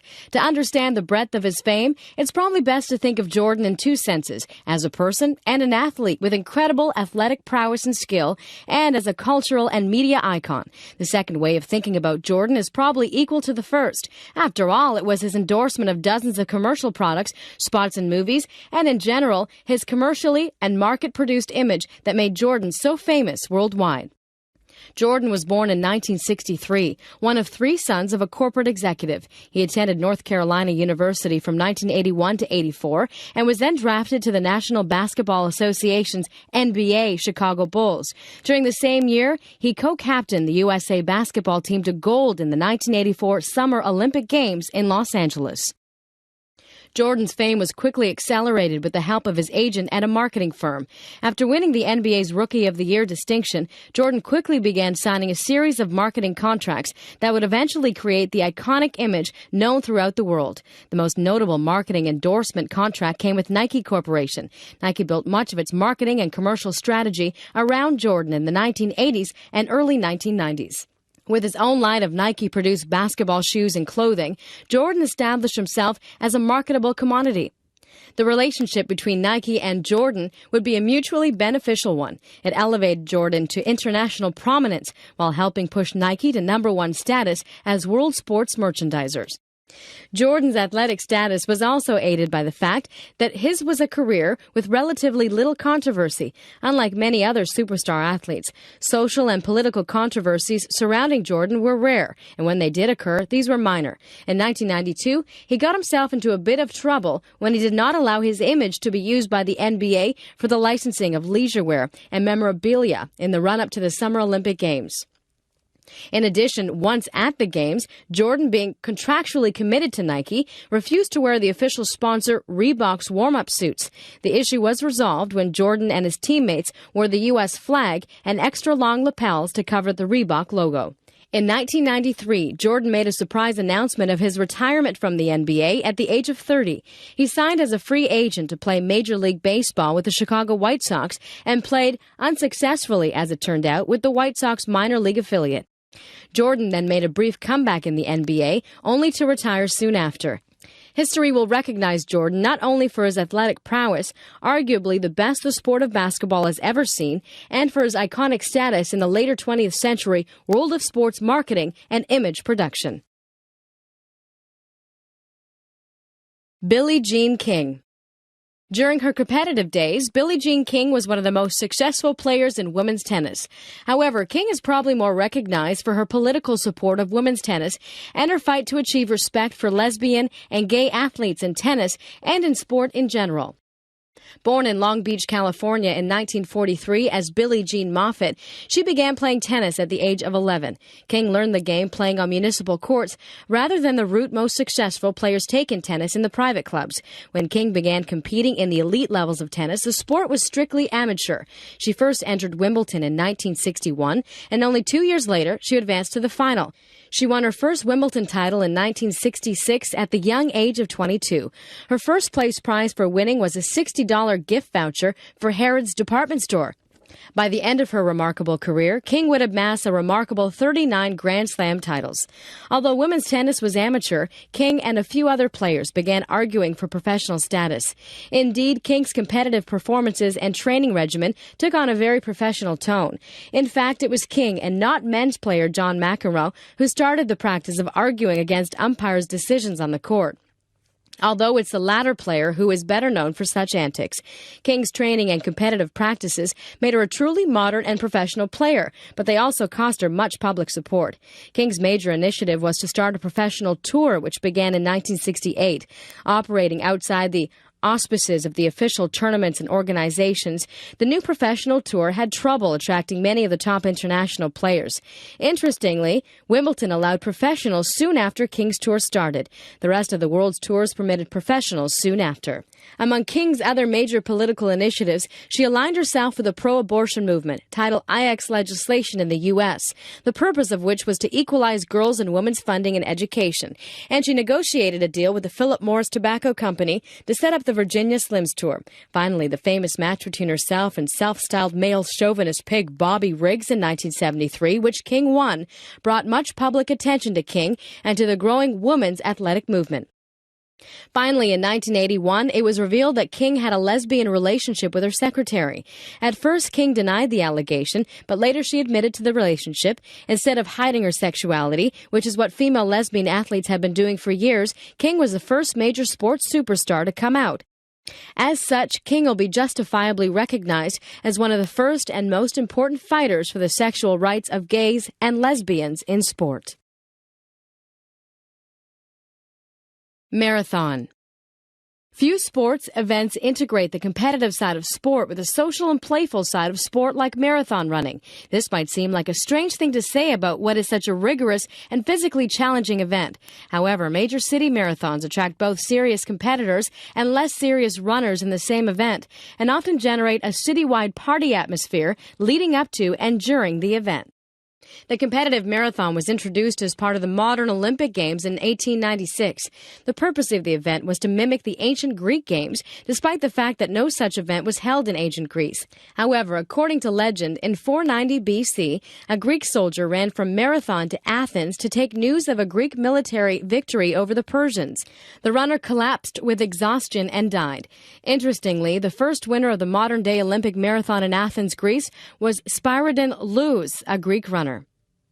As the 20th century unfolded, major track and field meets integrated the marathon into their schedules. However, the marathon grew in popularity due mostly to the emergence of several urban-based marathons. Some, notably the Boston Marathon, had been around for decades. However, many new ones emerged, especially in the 1970s and 1980s. The emergence of these popular races coincided with the late 20th century boom in sports and exercise industry. As a result, the sport of running took off. Also, lasting images from top international competitions began to attract people to marathon running. In the Olympic marathon in 1952, Emil Zatopek won the race after having competed and also won in the 5,000 and 10,000 meter races. In 1960 and 1964, Ethiopian Abibi Bikila won the marathon, making himself a national hero. Images of Bikila running barefoot in his first victory in 1960 are ingrained in most serious marathoners' minds. Women entered marathon running in the 1960s and 1970s, although their participation was met with great resistance. While women had run marathons for decades, the first recorded time came in 1926 by Violet Percy. It was Kathy Switzer's run in the 1967 Boston Marathon that was one of the most important symbolic runs for women. In the middle of the marathon, a Boston official spotted Switzer running and tried to yank her off the course. Switzer and fellow supporters resisted, and she went on to finish the race. Switzer's effort motivated other women to take on marathon running, and the participation rose, although slowly. It was not until 1984 that the women's marathon was included in the Olympic program. Today, major city marathons in Boston, New York, London, Berlin, and cities around the world make the race one of the most attractive, participatory, and spectator amateur sports events in the world. National Football League.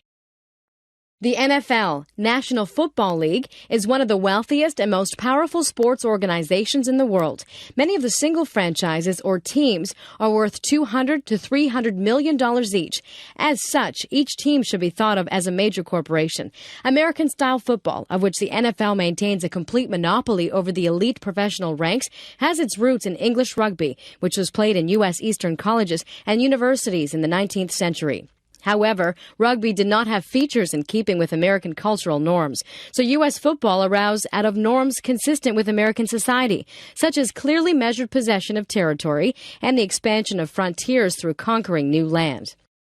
Walter Camp, a Yale player, devised the rules of the American game. In 1880, he introduced downs into the game, or breaks, so that teams could reassess their position and prepare for the next attack. This was in stark contrast to rugby's non-stop and more flowing play.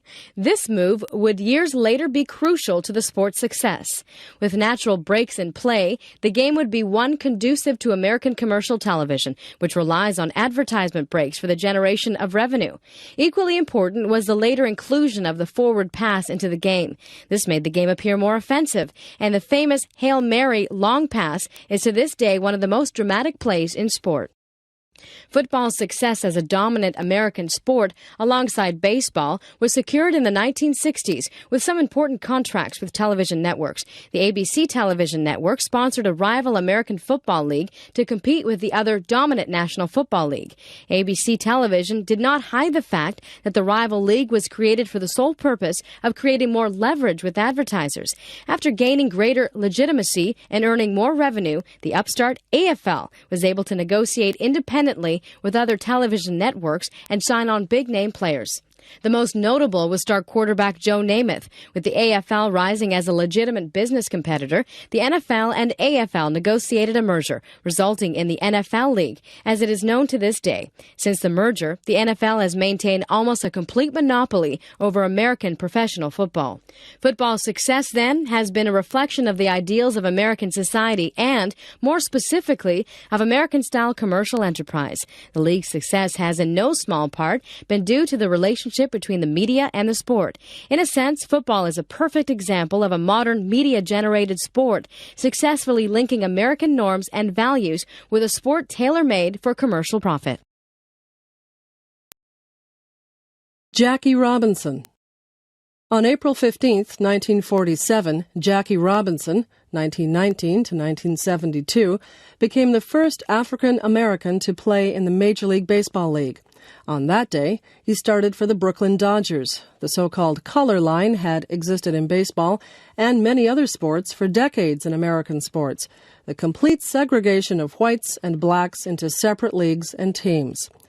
There had been blacks in the sport of baseball for many years. In fact, in the 19th century, blacks had played alongside white players in several leagues in the U.S. However, an 1896 court case reinforced the segregation of baseball players according to the color of their skin. As a result, black players were excluded from Major League Baseball, relegated either to the position of mascot for the Major League team or forced to organize their own loosely structured Negro teams.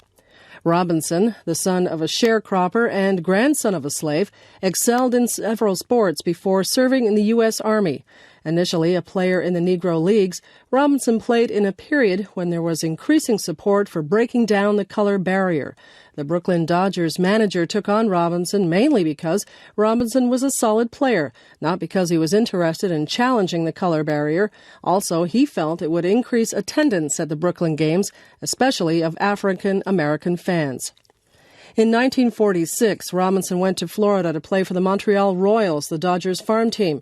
This move was risky on Robinson's part, as racism was still rampant in the U.S., especially in the South. In Florida, there were segregation laws that prohibited blacks and whites from sharing the same restaurants, hotels, and other public places, including the baseball field.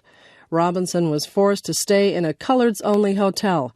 It was believed that there would be a greater chance of Robinson being integrated into the minor league in the more liberal and open environment of Canada. Eventually, Robinson played his way into the Major League. However, the transition was not a smooth one. In the first year, he had many pitches thrown his way and was regularly taunted by fans and players. However, his season was a successful one, and he was voted Rookie of the Year. Robinson's Major League career lasted 10 years. Despite his initial success in breaking the color line in baseball, it would take many decades before there would be complete acceptance of black players. To this day, there is underrepresentation of blacks in management and coaching positions in baseball. Robinson died in 1972. His headstone bears an epitaph that he wrote, "A life is not important except in the impact that it has on other lives." Title 4. In 1972, the United States Congress passed Title IV of the Educational Amendments. This instituted a law that would seriously affect all U.S. educational institutions' sports programs. The law specified that it was unlawful to discriminate on the basis of sex in any federally funded educational program. This meant, among other things, that boys and girls and men's and women's sports programs would have to receive equal funding and support under the new law. The law was passed in a time when feminist-inspired movements in many countries around the world were fighting for equality for women.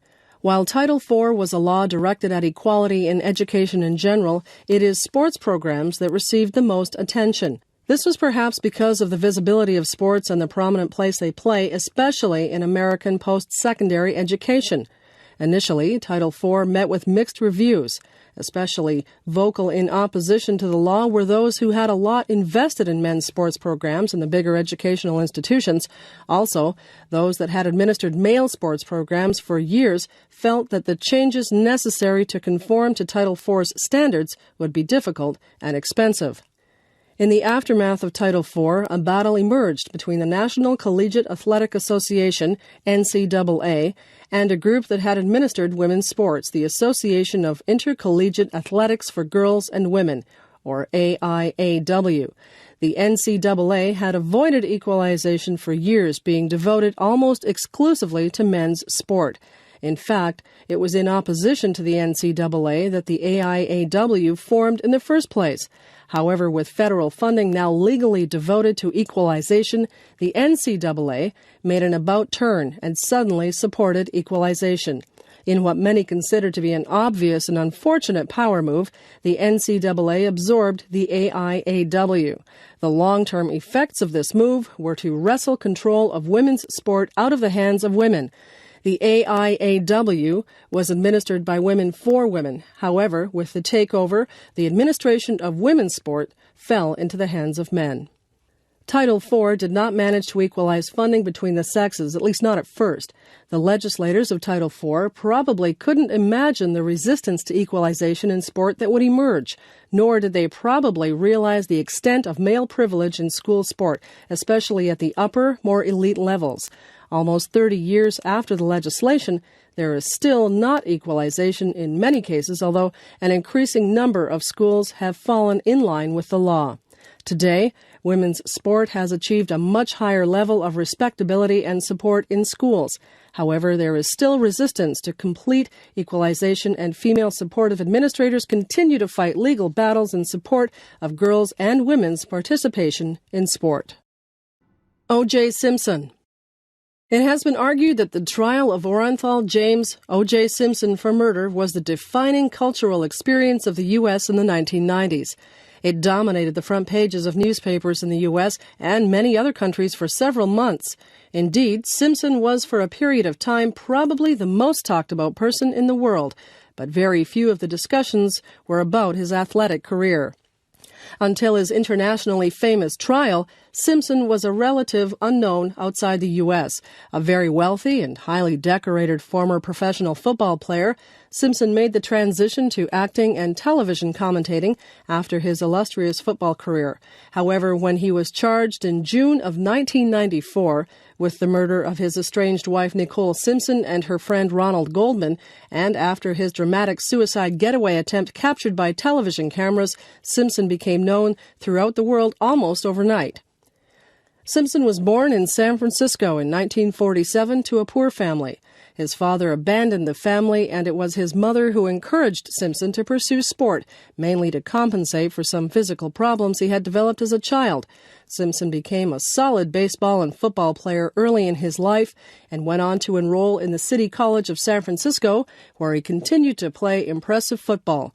With offers from over 50 other universities to play football, Simpson went to the University of Southern California. There, he played out a distinguished college career and earned himself the 1968 Heisman Trophy for top college player in the U.S. Simpson began his professional career by dropping out of school before graduation and immediately signed a 3-year endorsement deal with Chevrolet for $250,000. Drafted by the Buffalo Bills in 1969, the first few years of Simpson's professional career were undistinguished ones. However, from 1972 on, a new coach for the team made Simpson the central figure in the team's offense. As a result, Simpson would go on to shatter several running records in the National Football League.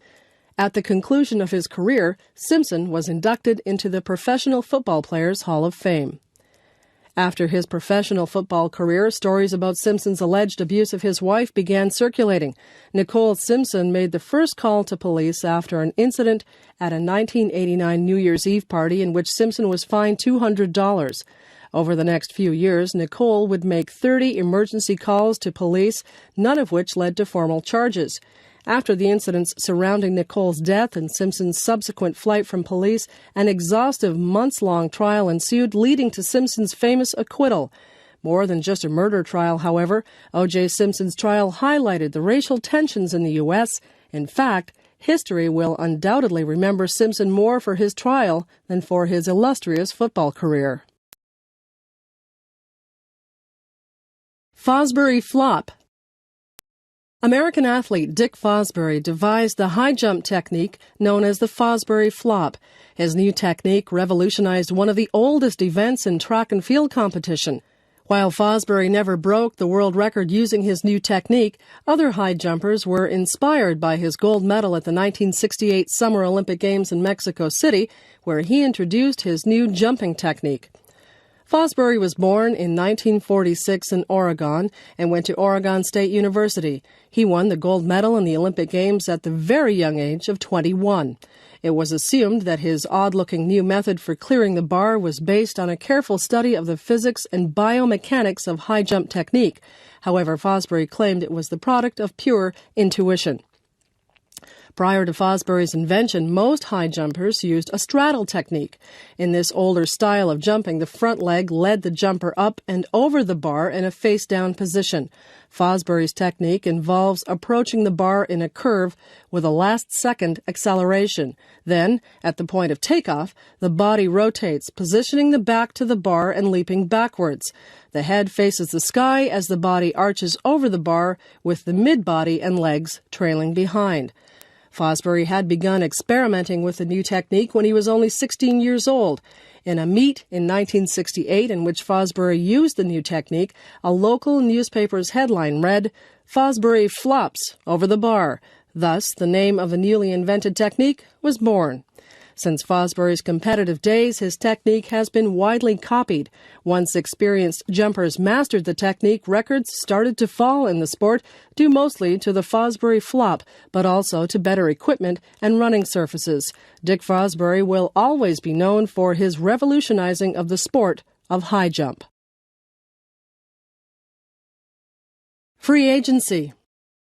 Free agency refers to the ability of athletes to negotiate their own contracts and working conditions in professional sport.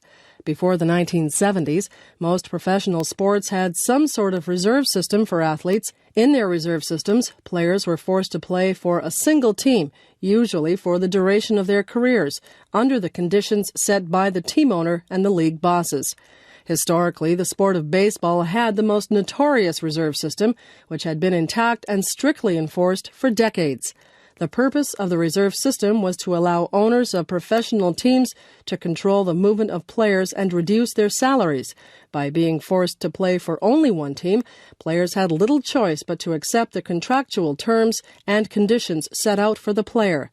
The player, in short, did not have the freedom to offer and negotiate his services on the open market, as is done on all other industries. This significantly reduced owners' payroll expenses and increased profits greatly.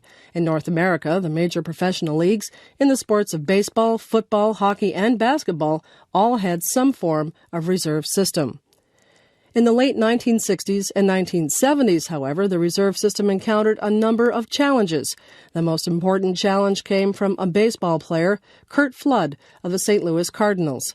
Flood refused the terms of a trade and offered his services on the open market of the Major League Baseball.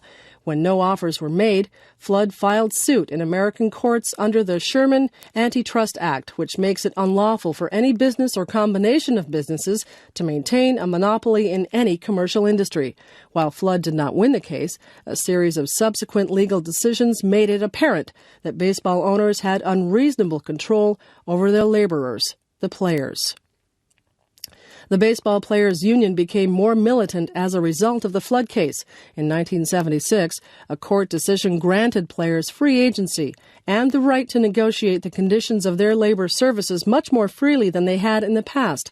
The move to free agency changed the character of the relations between professional sports clubs and their owners. Previously, owners worked or colluded together to limit the movement of players. Professional sports clubs acted like a well-organized club. Free agency meant a more competitive environment for players, and, of course, players' salaries have risen substantially as a result. Today, sports fans often complain that players' salaries are too high. While certainly at times it seems difficult to justify the huge salaries of today, it should be kept in mind that before the current era of free agency and big contracts, players barely made a subsistence wage and often worked under conditions of servitude. The situation now might be less than perfect. However, it's certainly a vast improvement over the pre-free agency days. New Zealand. New Zealand is a country that is located in the South Pacific Ocean. The country is made up of two large islands, the North Island and the South Island, which are separated by a narrow channel of water. Although New Zealand has many beautiful mountains and forests, much of the land is used for farming. In fact, New Zealand has almost 70 million sheep, but only 4 million people. New Zealand's farms are also famous for their delicious fruit, especially apples and kiwi fruit. About 10% of the people who live in New Zealand belong to an ethnic group called the Maori. The Maori came to New Zealand by boats from small Polynesian islands. They arrived about 1,000 years ago and lived by farming, hunting, and fishing. About 200 years ago, many more people came to New Zealand. These people were from the British Isles, and they came to New Zealand to begin farms. Today, most of the people of New Zealand are descended from people who came from Britain. During the 19th century, some wars started between the Maori and the British settlers. After years of fighting, the two sides signed a treaty to end the wars. Today, the Maori have achieved equal rights, but there are still some disagreements about land ownership. In recent years, many more people have come to New Zealand, mostly from Asian countries and from other Pacific islands. There are 3 large cities in New Zealand. Auckland is the largest city, with more than 1 million people. It is located in the northern part of North Island. The capital city of New Zealand is Wellington. It is located in the southern part of the North Island. The largest city of the South Island is Christchurch. The cities of New Zealand are very modern and clean. Many tourists enjoy visiting the cities of New Zealand, but they also enjoy the beautiful countryside. New Zealand is an excellent place for outdoor recreation, such as climbing or walking. Most of New Zealand has a mild or temperate climate. The summer is not very hot, and the winter is not very cold. Because New Zealand is in the southern part of the world, summer begins in December, and winter begins in June. The South Island is cooler than the North Island, but both islands have similar amounts of rain. This rain gives the fields and forests of New Zealand a beautiful green color. Each year, many tourists visit New Zealand to experience the beautiful countryside and the interesting cultures of its people. Track and field. In many parts of the world, the sport of track and field is very popular. Actually, the sport of track and field includes many different sports. In some of these sports, the athletes run on a track. The athletes race against each other to find out who can run the fastest. Some of these track events require great speed for a short distance. In the 100-meter race, the athletes must sprint as quickly as possible. Some athletes can run 100 meters in only 10 seconds. Other track races are much longer, and these events require great endurance. In the marathon, the athletes must run a distance of 42 kilometers. Because this is such a long distance, the athletes cannot run too quickly at the start. Instead, it is important to run at a steady pace and keep some energy for the end of the race. Some athletes can run the marathon in little more than 2 hours.